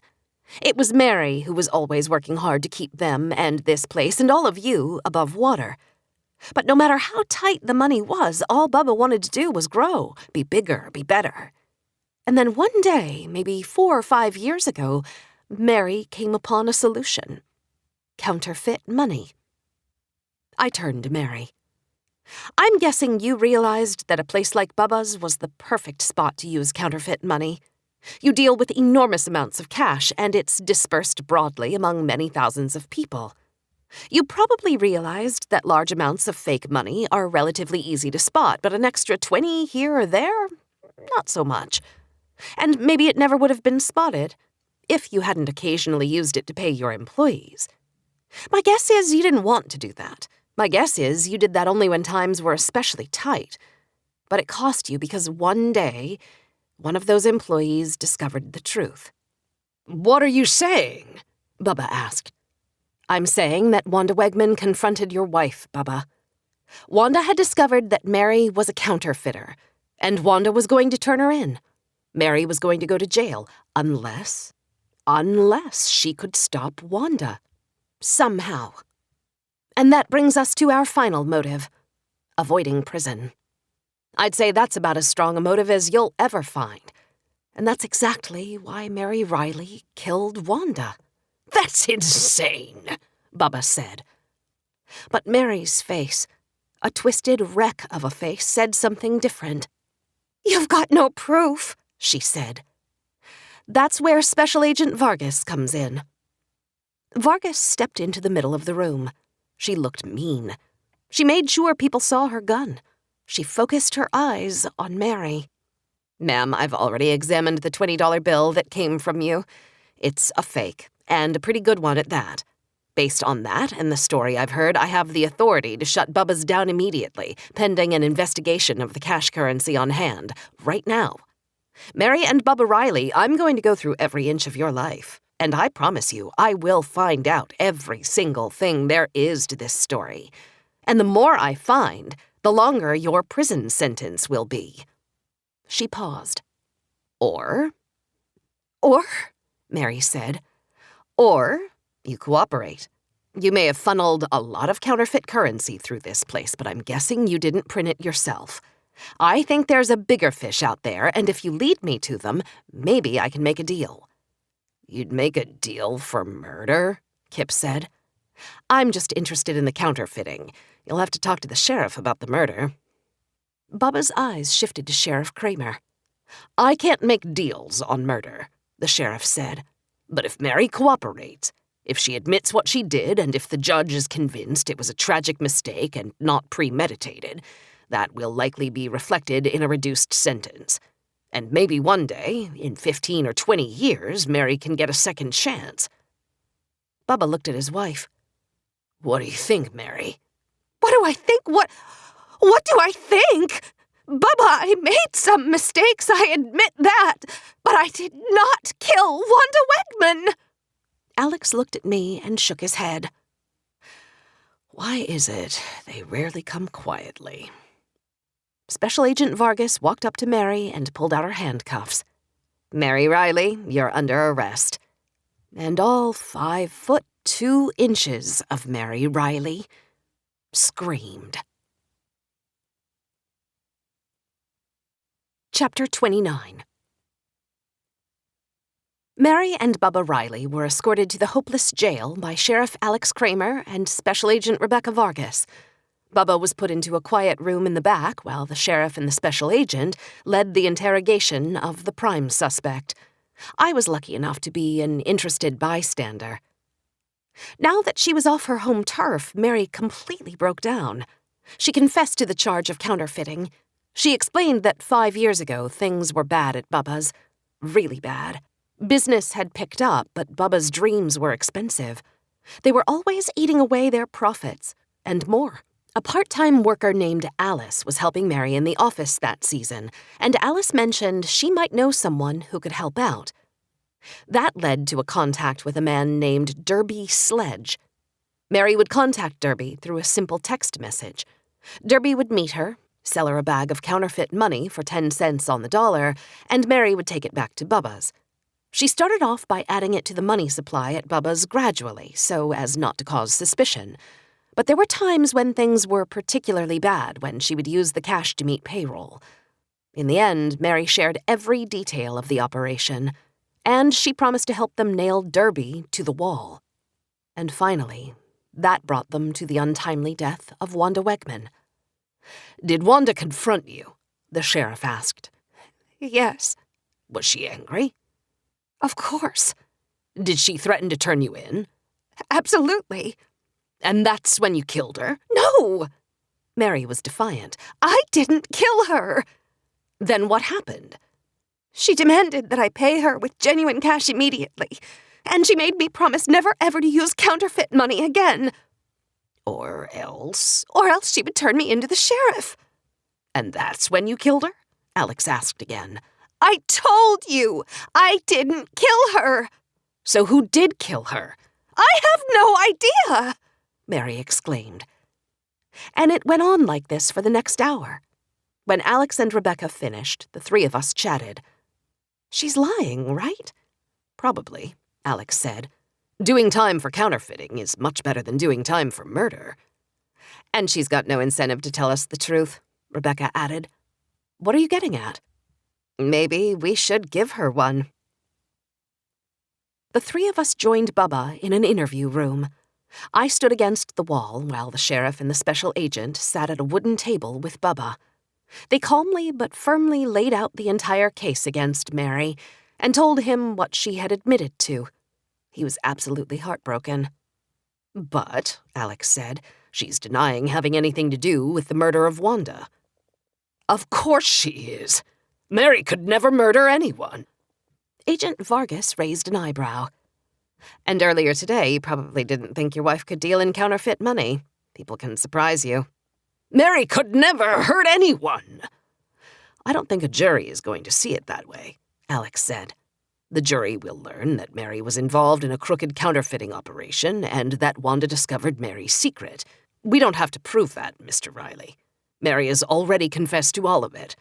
And everyone who knew Wanda will testify with certainty that Wanda would have exposed Mary. Would have sent her to jail for a very long time. And coincidentally, right after that confrontation, Wanda ended up dead. See, Mr. Riley, we don't need to have proof of murder. We just have to tell the jury a story. And that is a pretty compelling story. You can't do this, Bubba spluttered. We can and we will, Alex said. Unless there's any chance that someone else killed Wanda Wegman. Bubba's eyes widened. Think about it, Mr. Riley, Agent Vargas said. A woman as small as Mary, a woman with Mary's temperament. How do you think she's going to fare in a supermax prison? Bubba buried his face in his hands. Not very well. So that brings us to one important question, Alex said. Are you really going to let your wife take the blame for something you did? Bubba's head snapped up. What? You already protected your wife from going to prison once, Bubba. When Wanda threatened to expose her, you just couldn't let that happen to your Mary. So you protected her the only way you could. And now you can protect her again by telling us the truth. It was you who killed Wanda Wegman, wasn't it? Bubba put his chin to his chest and sobbed. Great, heaving sobs. Finally, he sniffled and looked up at Alex. Yes, it was me. As Alex took Bubba into custody, I leaned in toward Rebecca. Okay, I understood the plan, but now I'm unsure. Bubba didn't really do it, did he? Rebecca shook her head. Nah, he's just covering for his wife like we thought he would. It felt kind of mean, I said. She winked. Yep, but now we have a powerful incentive for his wife to confess the truth. Minutes later, Alex, Rebecca, and I had rejoined Mary, and Rebecca explained to Mary what had just happened. Mary howled. No! She screamed. Bubba didn't do it! He couldn't have! And how could you know that? The special agent asked. Because... She took a deep breath, and her expression changed to one of desperate determination. Because I did it! I killed Wanda Wegman! You're right about everything. She confronted me. She made me promise not to use counterfeit money anymore, and I promised, but she was going to turn me in anyway. And then I just lost my mind. I grabbed that knife, and I stabbed her. I did it. Bubba had nothing to do with it.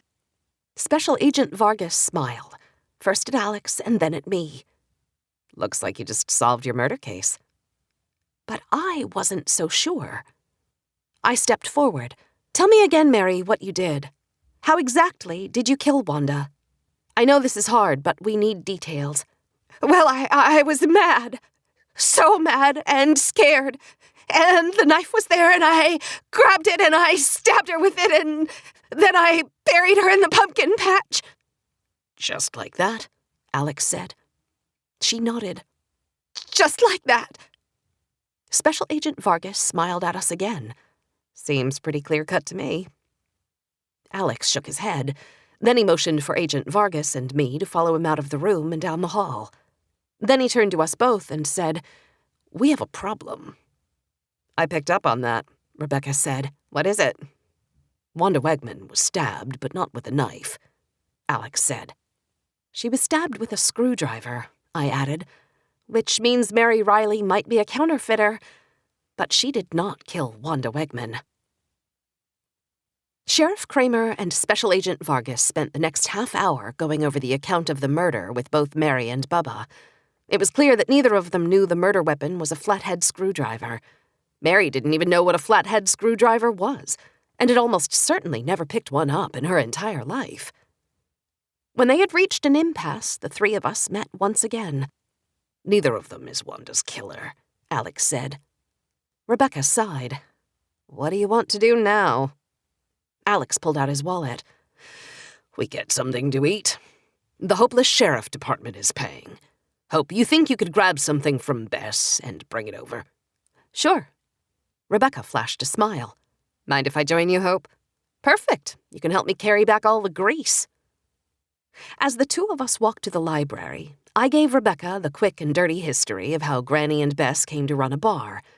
I realized I was talking a lot, and I realized why.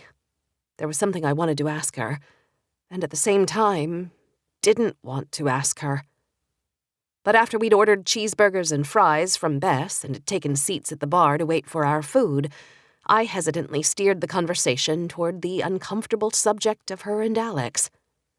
So, I said, how long did you and Alex work together? Well, we didn't work together that much, but we worked in the same office for 3 years. And why'd you make the switch to the Secret Service? Are you kidding me? It's the Secret Service. Yeah, that does sound cooler than state police. So what's your story? Rebecca asked. After I talked to you on the phone, I Googled you. I saw you've written for the Portland News-Gazette, and yet here you are in Hopeless, Idaho. I chuckled. I'm not really sure how that happened, but what it boils down to is maybe I was a little too good at my job. How so? I did a story on the Medola crime family that hit a little too close to home.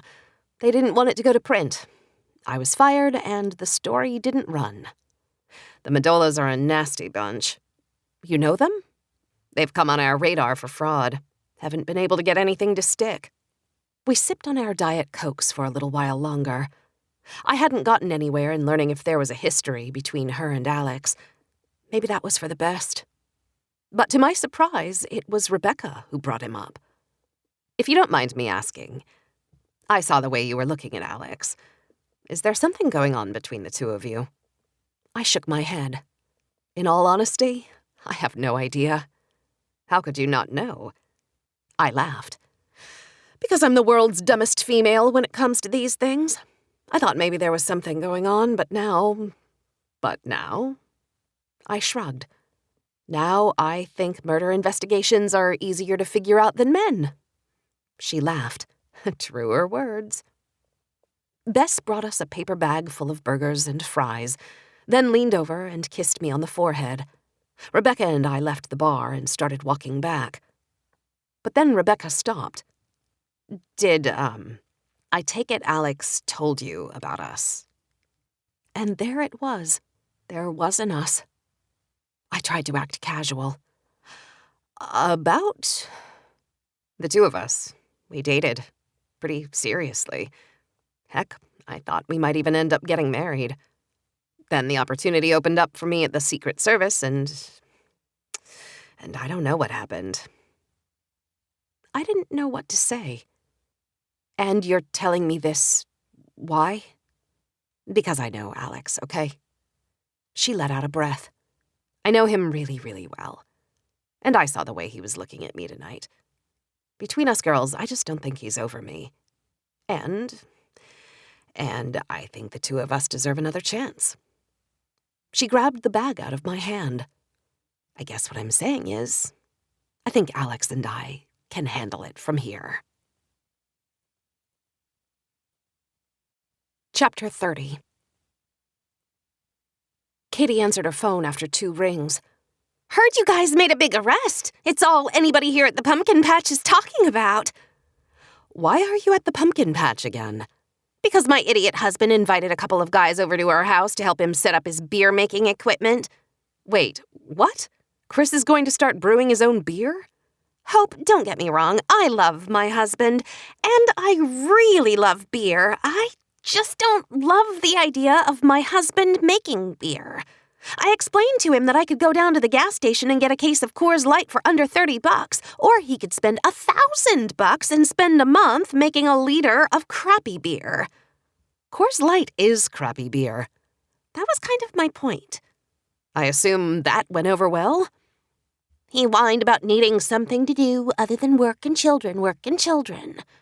And I assume that went over well. I threw a shoe at his head. And then, demonstrating how mature I've become, I decided not to throw a second shoe at his head. Instead, I brought my children to Bubba's for some apple donuts. That's a lot of money for donuts. Mary gave me some all-day passes the other day. I think they're officially called "We're sorry your 5-year-old found a dead body in our pumpkin patch" passes. Anyway, I'm just glad I got them before you nailed her for murder. I can't believe little old Mary killed someone. I don't think she did, I said. Really? Is that why you're calling? No, I'm calling because of stupid Alex. What did he do now? Buy me some apple donuts and I'll tell you. You're coming to Bubba's? I'm a single woman and it's Friday night. What else could I possibly have to do?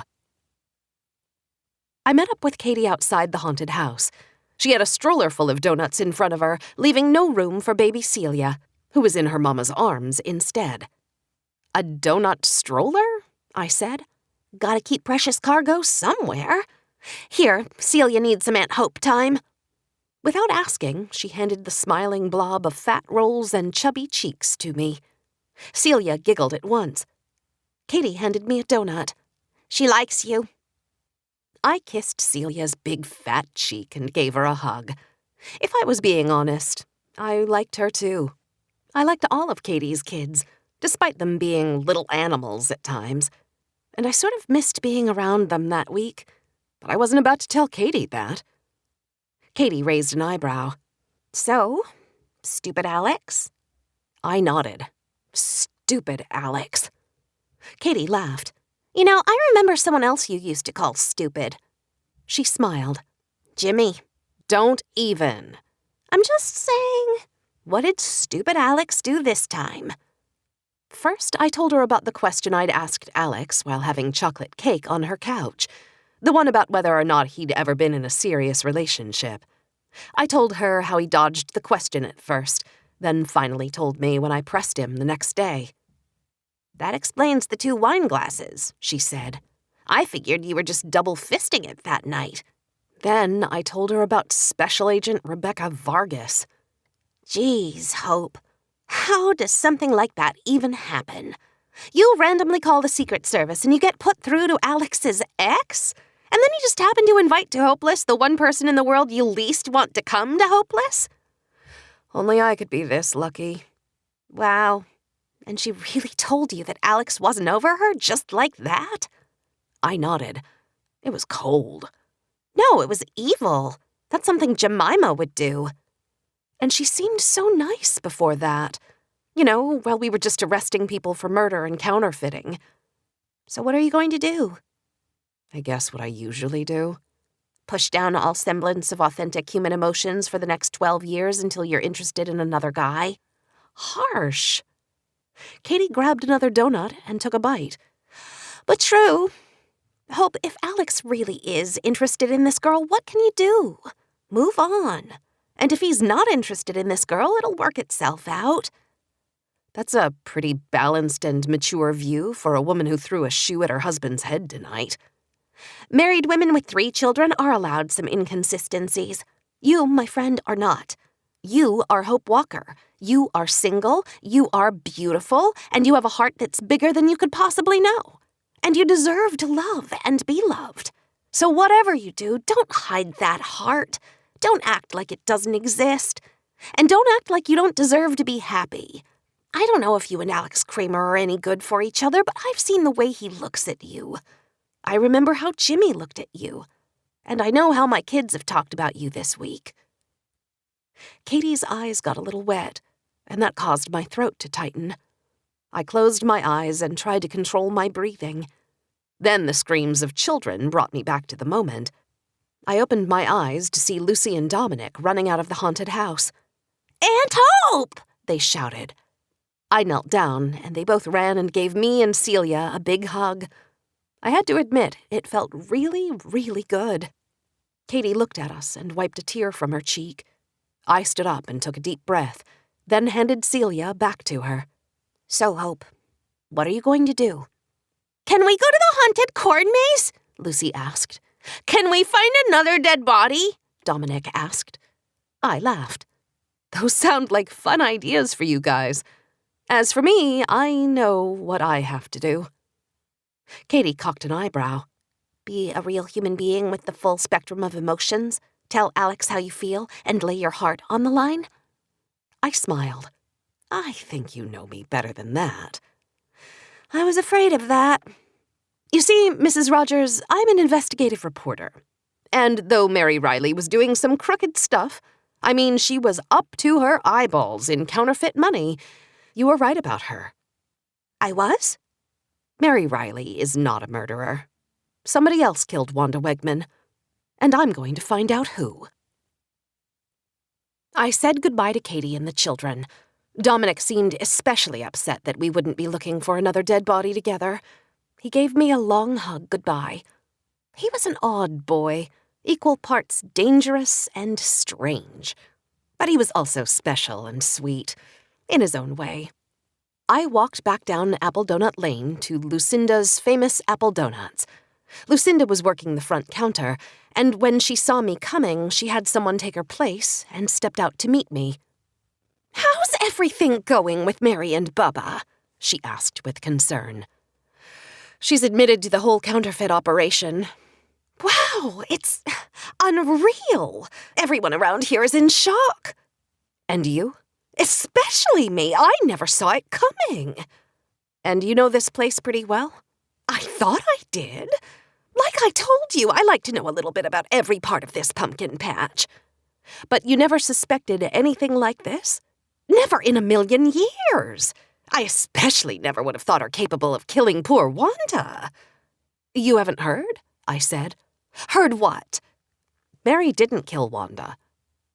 Lucinda's expression changed. "What? I thought you said I was wrong. After interviewing Bubba and Mary, it's clear she didn't do it." Lucinda leaned in. "How can you be sure?" "I can't really say." "Then who did do it?" "That's why I'm here. You know this place as well as anyone. I know I've asked you before, but I'm asking you again. If Mary didn't do it, who do you think could have killed Wanda Wegman?" Lucinda put her hand to her chest. Then she shook her head. "I don't know. I really don't know." I caught the last couple minutes of Johnny Driscoll's final show for the night. His mobile robot got into a laser tag fight with a robot space alien cowboy that I hadn't seen before. The kids went crazy and gave him a huge round of applause. He rolled his eyes when he saw me coming. I held up my palms in a sign of peace. "Relax. I thought your mission to destroy our pumpkin patch was over." "What do you mean?" "Well, you hauled off the owners. That won't be good for business." "So it's okay to commit a crime as long as you run a pumpkin patch?" "There's no way Mary killed Wanda." "And how can you be so sure?" I asked. "Because I'm smarter than most people, remember?" "Well, Johnny, this time you're right." "I am?" "Mary admitted to counterfeiting, all of it, but she flatly denies killing Wanda." "And you believe her?" "I do." "So why are you talking to me? Hoping I'll confess to the crime?" "That would sure make my job easier." "Well, sorry to disappoint you, but I didn't kill Wanda, and I think you know that. If she and Kip really were dating, and if she really broke up with him, I'd start there. Now, if you don't mind, I've got a lot to do before I get out of here." "Big plans tonight?" "Do I look like the kind of guy who has big plans?" I found Kip Granger unloading the last tractor full of hayrack riders. He was wearing the same blue overalls, white shirt, and green John Deere cap he always wore. I wondered how many hayrack rides he had given in his life. Probably thousands. And I wondered if I had overthought this from the beginning. I remembered Earl Denton's maxim, "The simplest explanation is usually correct." Wanda's body was found in the pumpkin patch, and nobody spent more time in the pumpkin patch than Kip Granger, the farmer. One of the strongest motives in the world was love gone wrong. Kip liked Wanda, maybe loved her. She broke it off. His heart was broken. Occam's razor. I waited until everybody had departed the hayrack, and Kip climbed down from his tractor. "Didn't expect to see you again so soon," he said as he took out a handkerchief and blew his nose. "We've got a problem," I said. "What kind of problem?" Mary Riley didn't kill Wanda. I thought you said... I know what I said, but I was wrong. Mary admitted to the counterfeiting, but she didn't murder Wanda. You sure about that? Pretty sure, yeah. Kip pulled out his pocket knife and started to dig out the dirt from under his fingernails again. Then I noticed how suddenly alone we were. The hayrack ride area was empty. You seem frustrated, I said. Aren't you? I thought you figured it out. I thought you solved it. I solved part of it, but not the most important part. And I'm here to ask for your help. Is there anything else you can tell me, anything at all, that might help lead me to the real killer? I'm just an old farmer. I've already told you everything I know. I believe you, Kip. I'm just at a dead end. I don't know what to do next. What? He folded up his pocket knife and returned it to his overalls. Listen, I don't know anything about solving crimes, but I'm pretty good at fixing things. There's so much equipment in farming that you pretty much have to know how to fix things. Anyway, sometimes I take a machine apart to fix it, and I'm sure I've done it right. Then I put it back together, turn it on, and realize I didn't really solve the problem. I fixed something, but I didn't fix it completely. And what do you do then? There's only one thing I can do. I have to retrace all my steps. Along the way, I always spot something. Something I forgot to do. Something I broke, or something I overlooked the first time. Do you think you could help me figure out what I overlooked? Like I said, I'm just an old farmer, but... He smiled. Let's retrace your steps. Chapter 31. Kip and I sat on a couple of hay bales while I walked him through my investigation from start to finish. Finding the body, talking to Bubba and Mary, finding out it was Wanda, learning she was stabbed, interviewing person after person after person, getting both Mary and Bubba to confess. I didn't tell him why I was certain that Mary and Bubba didn't do it. That would mean revealing that little detail about the real murder weapon, and I needed to hold that one back, just in case. I even told Kip about the high-stakes poker game. Yes, I'd promised Flo I wouldn't say anything, but forget the first rule of poker night. I was desperate. This was a murder investigation, and Kip didn't really seem the gossiping kind. I told him about getting the fake 20 from Flo, hearing your story about Wanda, searching Wanda's cottage for any evidence of counterfeiting, and finding none. I told him about checking her computer and finding searches for mechanical engineering and recipes and baking and welding and pumpkin patches and counterfeiting. Which makes sense, I said. If she had just discovered Mary had paid her with fake money, she wanted to learn as much as she could before she confronted her. Yeah, that makes sense, all right. Then Kip scratched at his chin. What were the other searches about again? Mechanical stuff, mostly. Hydraulics and... I don't even know. He shook his head. No, there was something about recipes. Yeah, lots of stuff about recipes and baking. Those were more recent. Guess she was getting into cooking. He rubbed his forehead with his thumb and forefinger. That doesn't make sense. Wanda wouldn't have been looking at anything related to cooking. Why not? Because Wanda hated cooking. I don't just mean she couldn't cook, which I'm sure was true. I mean, she refused to. She wouldn't even touch a microwave. She liked to eat food pretty well, just didn't want to have anything to do with making it. I don't know, Kip. When I start wasting time on the internet, I search for all kinds of things. Did she look at the recipes just one time? He asked. Well, no. There were lots of searches over several weeks. That doesn't sound random to me. And I knew Wanda pretty well. I just don't see her wasting time looking at recipes. That doesn't fit. Okay, but, I mean, they're recipes. What does that have to do with anything? Kip shrugged. I have no idea. I'm just a farmer. You want to know something about cooking, you'd best talk to Lucinda. I checked the time on my phone. 5 minutes to 9. Closing time. I'll never make it back to Apple Donut Lane before everything closes. Kip smiled. Then you're in luck. Lucinda's not at the donut shop this time of night. When she can, she likes to take the last shift of the night over there. He pointed over my shoulder. At the corn maze. As I hustled over to the corn maze, I called Darwin. Hope, he said, I don't have much time. I've got a hot date. Seriously? No, it's just that you're always teasing me. I thought I'd try to get you back. And you did, Darwin. Totally. I'm actually running short on time, too. Remember that search history you pulled up on Wanda Wegman's computer? Can you pull that up again right now? Sure, just log in and give me access like you did before. I'm not at her computer right now. I can't turn on her computer remotely, Hope. Darn it!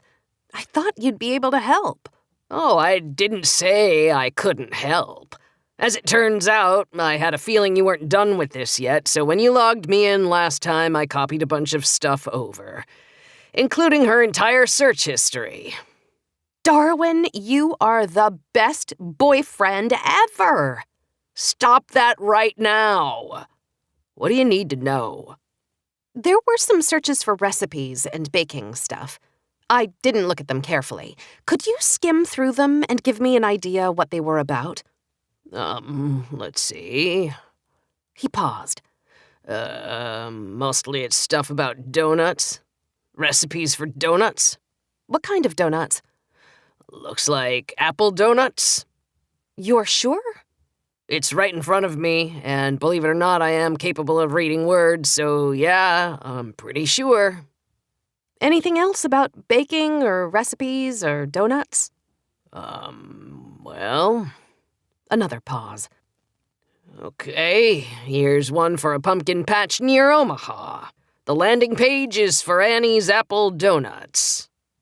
Annie's Apple Donuts? Yup. And here's a search for an award called Best Donut in America. Is that from 2014? As a matter of fact, it is. And who was the winner that year? Somebody called Lucinda Meadows. Does that mean something to you? It means a lot to me. You see anything else that might be related? No. Pretty much just more of the same. Recipes and... Okay, this one's a little different. This site is for a food testing lab. A food testing lab? That is what the words say, Hope. She went to a site for some place called Northwest Food Testing Labs. It looks like you can send in food and they can break down the ingredients, give you nutritional info, that kind of thing. Is that helpful? Very, very helpful. Hey, when you copied her stuff over, did you grab her email? Of course. That was the first thing I did. And did you look through it? Yeah. No, I sort of forgot. I sighed. Listen, I've got to talk to someone real quick before they leave. Could you quickly search her email for anything related to food or recipes or apple donuts or this food testing lab? When do you need this done by? 30 seconds ago. I found Lucinda just as she was about to turn off the lights to the corn maze. Hi, Hope, burning the midnight oil. She nodded with her head toward the hay racks. Talking to Kip? Yeah, he was just trying to help me sort through things. And did it help? Honestly, I think I'm more confused than ever. I don't know how you do it. Do what? Investigate murders and crimes and mysteries all the time. What I do making food is much more straightforward. You have a recipe, you follow the directions, and if you do everything right, you get the result you wanted. But you can work your tail off and still never know if you'll come up with an answer. Funny you should mention recipes and food. That's part of what has me confused. How so? I'm trying to figure out why Wanda was so interested in baking and recipes at the end of her life. What makes you think she was? Her internet search history. Last few weeks before she died, she suddenly became interested in donuts. Donuts? Apple donuts, to be precise.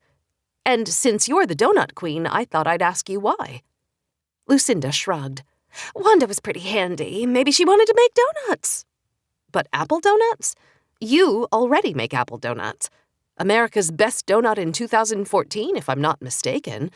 Why learn to make donuts when you've already got the best donut in America just down Apple Donut Lane? She shrugged again. I can't say. Maybe Wanda liked to tinker in the kitchen. But that's just the thing. She didn't tinker in the kitchen. She didn't do anything in the kitchen. I would have thought you'd know that. She looked puzzled. I don't know what to tell you. What does this have to do with your investigation? I had a feeling I knew exactly what this had to do with my investigation. Wanda's search history had included 2 new topics in the last weeks of her life: apple donut recipes and counterfeit money. She'd confronted someone about the counterfeiting. I thought that had gotten her killed. Had she also confronted someone about apple donut recipes? She also looked up a donut shop in a pumpkin patch outside of Omaha, Nebraska, I said. Annie's Apple Donuts. Do you know that place? Lucinda frowned and nodded as if thinking.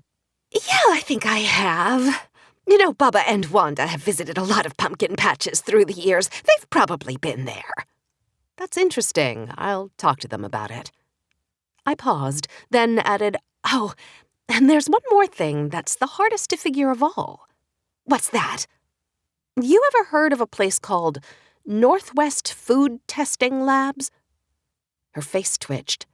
No eye contact. Doesn't ring a bell. They test food and figure out what the food's made of, what ingredients are in it. Wanda was looking at their website shortly before she died. Huh. That's weird. She looked about on the ground, like a woman who was lost. Yeah, I agreed. That's really weird. My phone buzzed. Darwin. I raised my finger to Lucinda. Just a second. I turned and whispered to Darwin. Find anything? Plenty. But I suspect the one you're going to be interested in is an email from Wanda to someone from Northwest Food Testing. Tell me. Apparently, Wanda sent them 2 apple donuts and asked them to compare the 2. The lab tested them and shared its results. The donuts are identical. Exact same ingredients in the exact same proportion. According to the lab, a perfect match. Boom. There it was. The kind of puzzle piece that makes all the rest of the pieces suddenly fall into place. That's exactly what I needed, Darwin. Call me back if you find anything more. I ended the call and turned back around. Lucinda was standing right in front of me, holding a pitchfork a foot away from my face. Put the phone down, Hope. Put it down now. Chapter 32. Lucinda backed me up into the corn maze, the sharp tines of the pitchfork never far from my chest. Thankfully, the overhead lights were on. But still, it was a corn maze. Worse, it was the corn maze. Why'd you have to keep asking questions? Lucinda said. Her eyes were fierce, her face hard and mean. No joy, no happiness, nothing friendly whatsoever. The Donut Queen was gone, and in her place was someone else entirely. I had to find out the truth, I said. That's my job. A grumpy old woman was dead. Dead for 3 years. You don't see anyone carrying on about it, begging to know the truth. Because they thought she'd run off. I don't see that it matters. Gone is gone. You murdered her. I took care of a problem, Hope. Nothing more, nothing less. That's what I do. I thought you were supposed to be the Donut Queen, a woman who makes a day at the pumpkin patch just a little bit better. I am that. But you can't have sunshine without a little darkness. This woman was cold, calculating, and, as I now feared, more than a little crazy. I should never have confronted her alone. That's what Wanda did, and we all know how that turned out. I should have gotten Alex first, or at least brought Kip. I couldn't just let her take charge. She would back me into the maze, get me out of sight of everyone, and then she would kill me. Like she killed Wanda. I had to make my move. I looked over her shoulder and widened my eyes as if I'd seen someone. She wasn't fooled. But she did hesitate just long enough for me to spin around and take off, straight into the maze. Of course, I wasn't worried about following the twists and turns. I busted right through the rows of corn. I needed to put as much distance between us as I possibly could. And then, with a loud click, everything went dark. Lucinda had shut off the overhead lights, and the corn maze was shrouded in inky blackness. In my youth, the horrible corn maze was haunted by fog, but at least I could still see. This was far worse. There must have been heavy cloud cover because I saw no moon, no stars, no light. And in the distance, Lucinda's footsteps crunched against the dirt. "Running won't get you very far, Hope. I designed the corn maze this year. I know it backward and forward. I can do it in the dark. You can't." My heart pounded away in my chest, and my breath was rapid and shallow. I spun around, trying to get my bearings. I stretched out my arms and felt the tentacles of a monster. In my mind, I knew it was just corn, but my imagination was telling me something very different. I turned until I felt open space before me, then slowly made my way forward. But I had no idea where I was going. "I hope you're not too scared, Hope. Remember, all of us die. It can't be that bad, right? When I watched Wanda die, it honestly didn't seem so bad. She hurt for a little bit, and then it was over, easy peasy. Heck, lots of things in life hurt for a long, long time. Don't worry, I won't let you suffer. I'll make sure you won't hurt for long either." I sprinted forward, crashed face first into the corn, and screamed. Lucinda laughed. "Well, now I know exactly where you are. Be a good girl, Hope, and let me finish this." It was clear that I couldn't escape her in this maze. I had no idea where I was or where I was going. I had to do something else. I had to get her talking. And at least I might have a chance. "So, the testing lab," I said.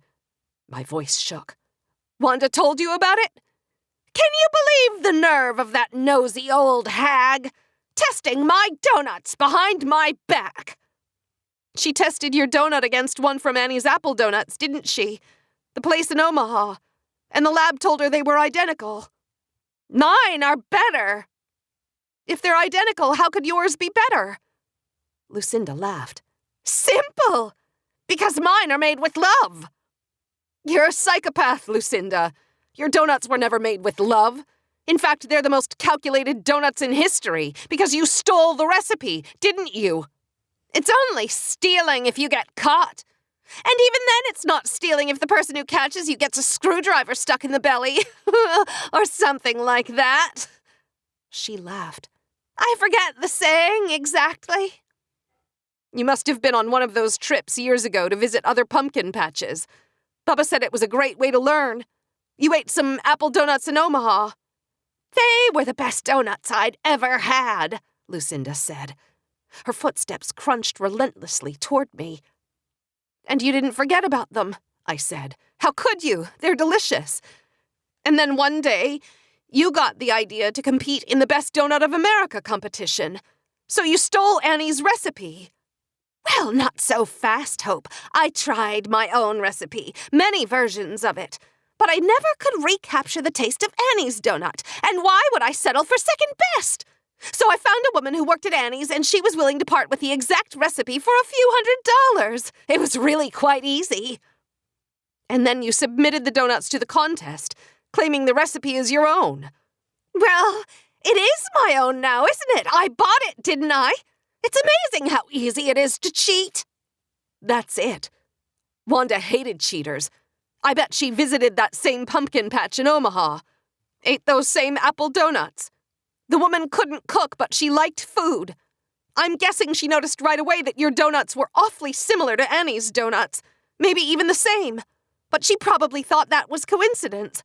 She would never have suspected such devious behavior from someone she had worked with for years, until she discovered that maybe she should have suspected exactly that, because one of her coworkers was a counterfeiter. That's what happened. She got caught with fake bills. Bills that came from her employer. That made her furious. She hated cheaters.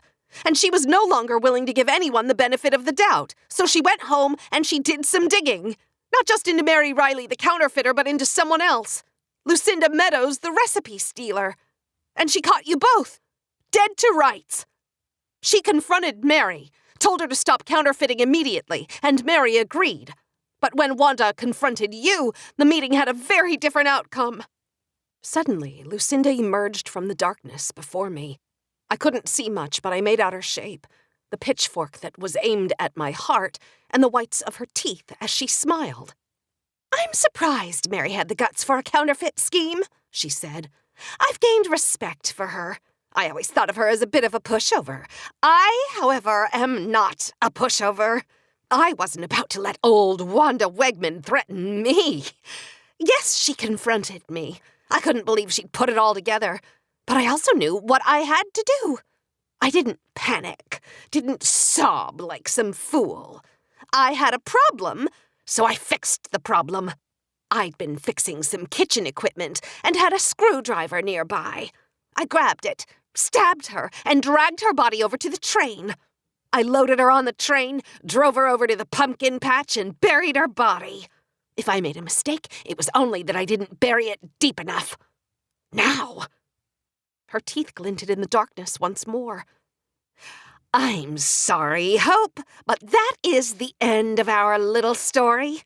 And this is the end of the road for you. For what it's worth, I respect you. Hell, I respected Wanda. But you're a problem, and problems need to be fixed." The overhead lights flicked on, and voices screamed, "And Hope! And Hope!" I didn't hesitate. Batting the pitchfork to one side, I threw myself at Lucinda, pinning her arms to her sides. She stumbled backward, but didn't fall. She was strong. She freed one of her hands and punched me in the head, knocking me onto my butt in the dirt. She raised the pitchfork above me, but I was quick. I jammed my heel as hard as I could into her knee. She howled and buckled over. The kid's screaming was getting closer. I scrambled to my feet just as Lucinda raised the pitchfork again. She swung it at me, and I ducked under the tines and grabbed the handle.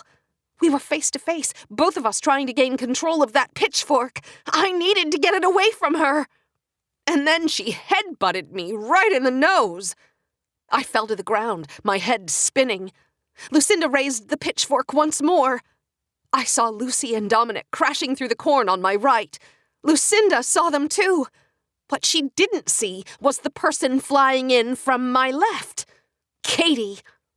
My best friend came sprinting through the corn, clenched fist raised high, and before Lucinda had time to react, Katie crushed Lucinda's jaw with a perfectly devastating punch. Lucinda crumpled to the dirt like a rag doll. I rose groggily to my feet. Katie was standing over Lucinda like Cassius Clay standing over Sonny Liston. "You think I should sit on her, just to make sure?" Lucinda's eyes were rolled into the back of her head. She was breathing, but it was shallow. "I don't think she's going anywhere," I said. I hugged my best friend from behind. "Katie, that was probably the single greatest thing I have ever seen in my life." "Better than when you punched out Jemima?" "Way better." "Thank God. Because, Hope, I'm pretty sure I just broke every bone in my hand." Chapter 33. So how exactly did Katie come to deliver the punch heard round the world? As we stood safely outside the corn maze, Katie explained that when she and her kids left Bubba's and got in the car, Dominic started to shake. He was scared. "Now remember," Katie said, "this is the boy who thinks the first 20 minutes of Saving Private Ryan are tremendous fun." "You haven't actually let him watch Saving Private Ryan, have you?" Katie snapped her fingers. "You're getting off topic. Focus on the story. So, my weird kid doesn't just get scared for any old reason. I ask him what's wrong, and he said he's got a funny feeling. I ask him about what, and he says he's got a funny feeling about Aunt Hope." "He said that?" "He did. At first I thought, what are the chances? But then he started throwing a crazy town tantrum, so I turned the car around and we drove back to Bubba's. The lady up front wouldn't let us back in. No ifs, ands, or buts. So I told her she could kiss my big white Davenport and call the sheriff if she had to. And when she started to call the sheriff, the kids and I ran on in. I saw Kip Granger, and I told him I was looking for you, that we had a bad feeling. He said you'd gone to see Lucinda at the corn maze. And Dominic just started running faster than I've ever seen before. Lucy and I chased after and could barely keep up. Wait, where was Celia during all this? Oh, I gave her to Kip Granger. She turned and pointed. Kip was standing off to one side, snuggling the baby. Celia looked as happy as I'd ever seen her. So did Kip. What if he was the deranged killer? I said. Then I would have just made a very big mistake, wouldn't I? So let's instead focus on the bright side. Just at that moment, Sheriff Kramer emerged from the corn maze, escorting a woozy-looking Lucinda. Her hands were cuffed behind her back, and the right side of her face looked like a car had run over it. Alex acknowledged me with a tip of his head, but that was all. He had work to do.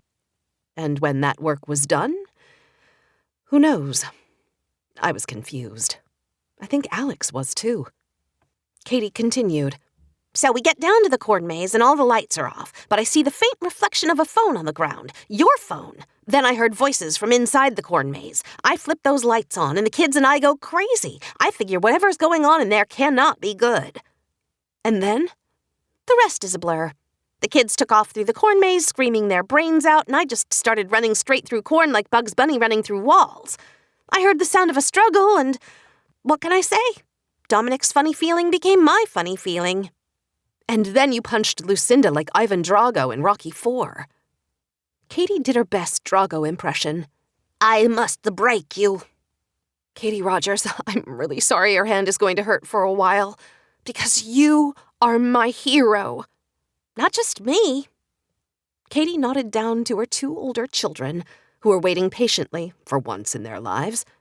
I told Lucy how brave she was, and I gave her a hug. But I saved my biggest hug for Dominic, my 5-year-old hero. You saved me, Dominic. You really saved me. He blushed. Then he reached up to Katie and pulled on her shirt. Can we have a story tonight, please? Do you want Aunt Hope to tell the story about Godzilla versus Dominic's old dead arm? Dominic smiled. No, we want to hear the new story. When Mama hit the bad woman really, really hard. Things moved fast the next day. Sheriff Kramer officially arrested Lucinda Meadows for the murder of Wanda Wegman and the attempted murder of me. Special Agent Vargas worked out a plea deal for Mary Riley. If she could deliver Derby Sledge, the federal prosecutor would agree to no jail time, but she would have to pay a steep fine, and she would be assigned enough community service to keep her busy for a very long time. Dr. Bridges made a house call to Katie, put her hand in a splint, and gave her a prescription for happy drugs. Chris temporarily paused his beer-making enterprise in order to wait on Katie hand and foot. As well he should. Katie Rogers was a hero. She was my hero. I spent most of the day Saturday writing up 2 stories for the Hopeless Gazette, and when Earl had read them both, all he could say was, "Holy smokes!" "That's good, Earl?" "That's very good, Hope. We'll run the pumpkin patch story now." "And the goat story?" "We wait, but this is a very good start." I left the newspaper offices just in time to see Special Agent Vargas give Alex a big hug. Then she got in her car and drove away. Alex saw me and jogged right over. "I'm glad you're okay," he said. "No thanks to me. I have a habit of getting myself into stupid situations." "I might have phrased it that way myself a month ago." "But now?" "I think you have a habit of getting yourself out of stupid situations." "Not this time. This time it was Katie and her kids. If not for them, I don't want to think about—" He cut me off. "I don't either." "So you and Rebecca?" "Yeah, she mentioned she said something to you. She shouldn't have done that." "You should have told me." "I was trying to." "But you didn't. You didn't tell me that you had a serious relationship just before coming to Hopeless. You didn't stand up for me in front of Jemima and the whole town." "That's not fair." Maybe. But it is what it is. So that's it? Alex, I'm hungry. And I need to eat. You want to get a bite? I looked down at my phone, at the text from Mark Pendergast. It was Saturday. He was in town, and he wanted to have dinner. I looked back up at Alex. Unfortunately, I already have plans. I drove 3 short blocks to Mazzarelli's Italian restaurant. Mark Pendergast was seated at a booth against the wall. He was wearing jeans and dark blazer, and his hair was slightly slicked back. He looked good. I couldn't tell if this was a date or a job interview, but at the moment, I was ready for both. I told him about my 2 stories. He loved them and asked if Earl would let his show run with either of them. I said I didn't know, maybe, if the price was right. Regardless, he said if this was the kind of work I did, he really wanted to give me a shot. On TV? I said. Yes, on TV, in New York. Come out soon, give us a screen test. And if the network loves you as much as I do, then we move forward. My dream was coming true. My purgatory and hopeless was coming to an end. In its place was the big city. Big job, big money. Everything I had ever dreamed of. And yet at the moment, all I could think about was a little boy who'd had a funny feeling, a best friend who'd thrown a mighty punch, and a man with green eyes I just couldn't shake. My phone buzzed. The caller ID said it was Nick, the barista. Why was he calling me? I looked at Mark. Do you mind if I... He smiled and waved me away. I get it. The work never ends. Better answer that. I stood up and answered. Nick? I was told to call you to give you a message. What are you talking about? The hot chick. She gave me $10 to call you and give a message. I walked to the window and looked up the street at a hopeless cop. It was closed. Nobody's at the coffee shop, Nick. Yeah, I know. The hot chick came in earlier, but she told me to call you with a message tonight. I continued staring at the dark, empty shadows inside a hopeless cop. What's the message? It's weird. Okay, but what is it? She wrote it down so I wouldn't forget it. Not that I would have, it's only 2 words. Nick, just tell me the message already. He did, and I almost dropped the phone. The message was, in fact, only 2 words. 2 simple, but creepy words. Bang,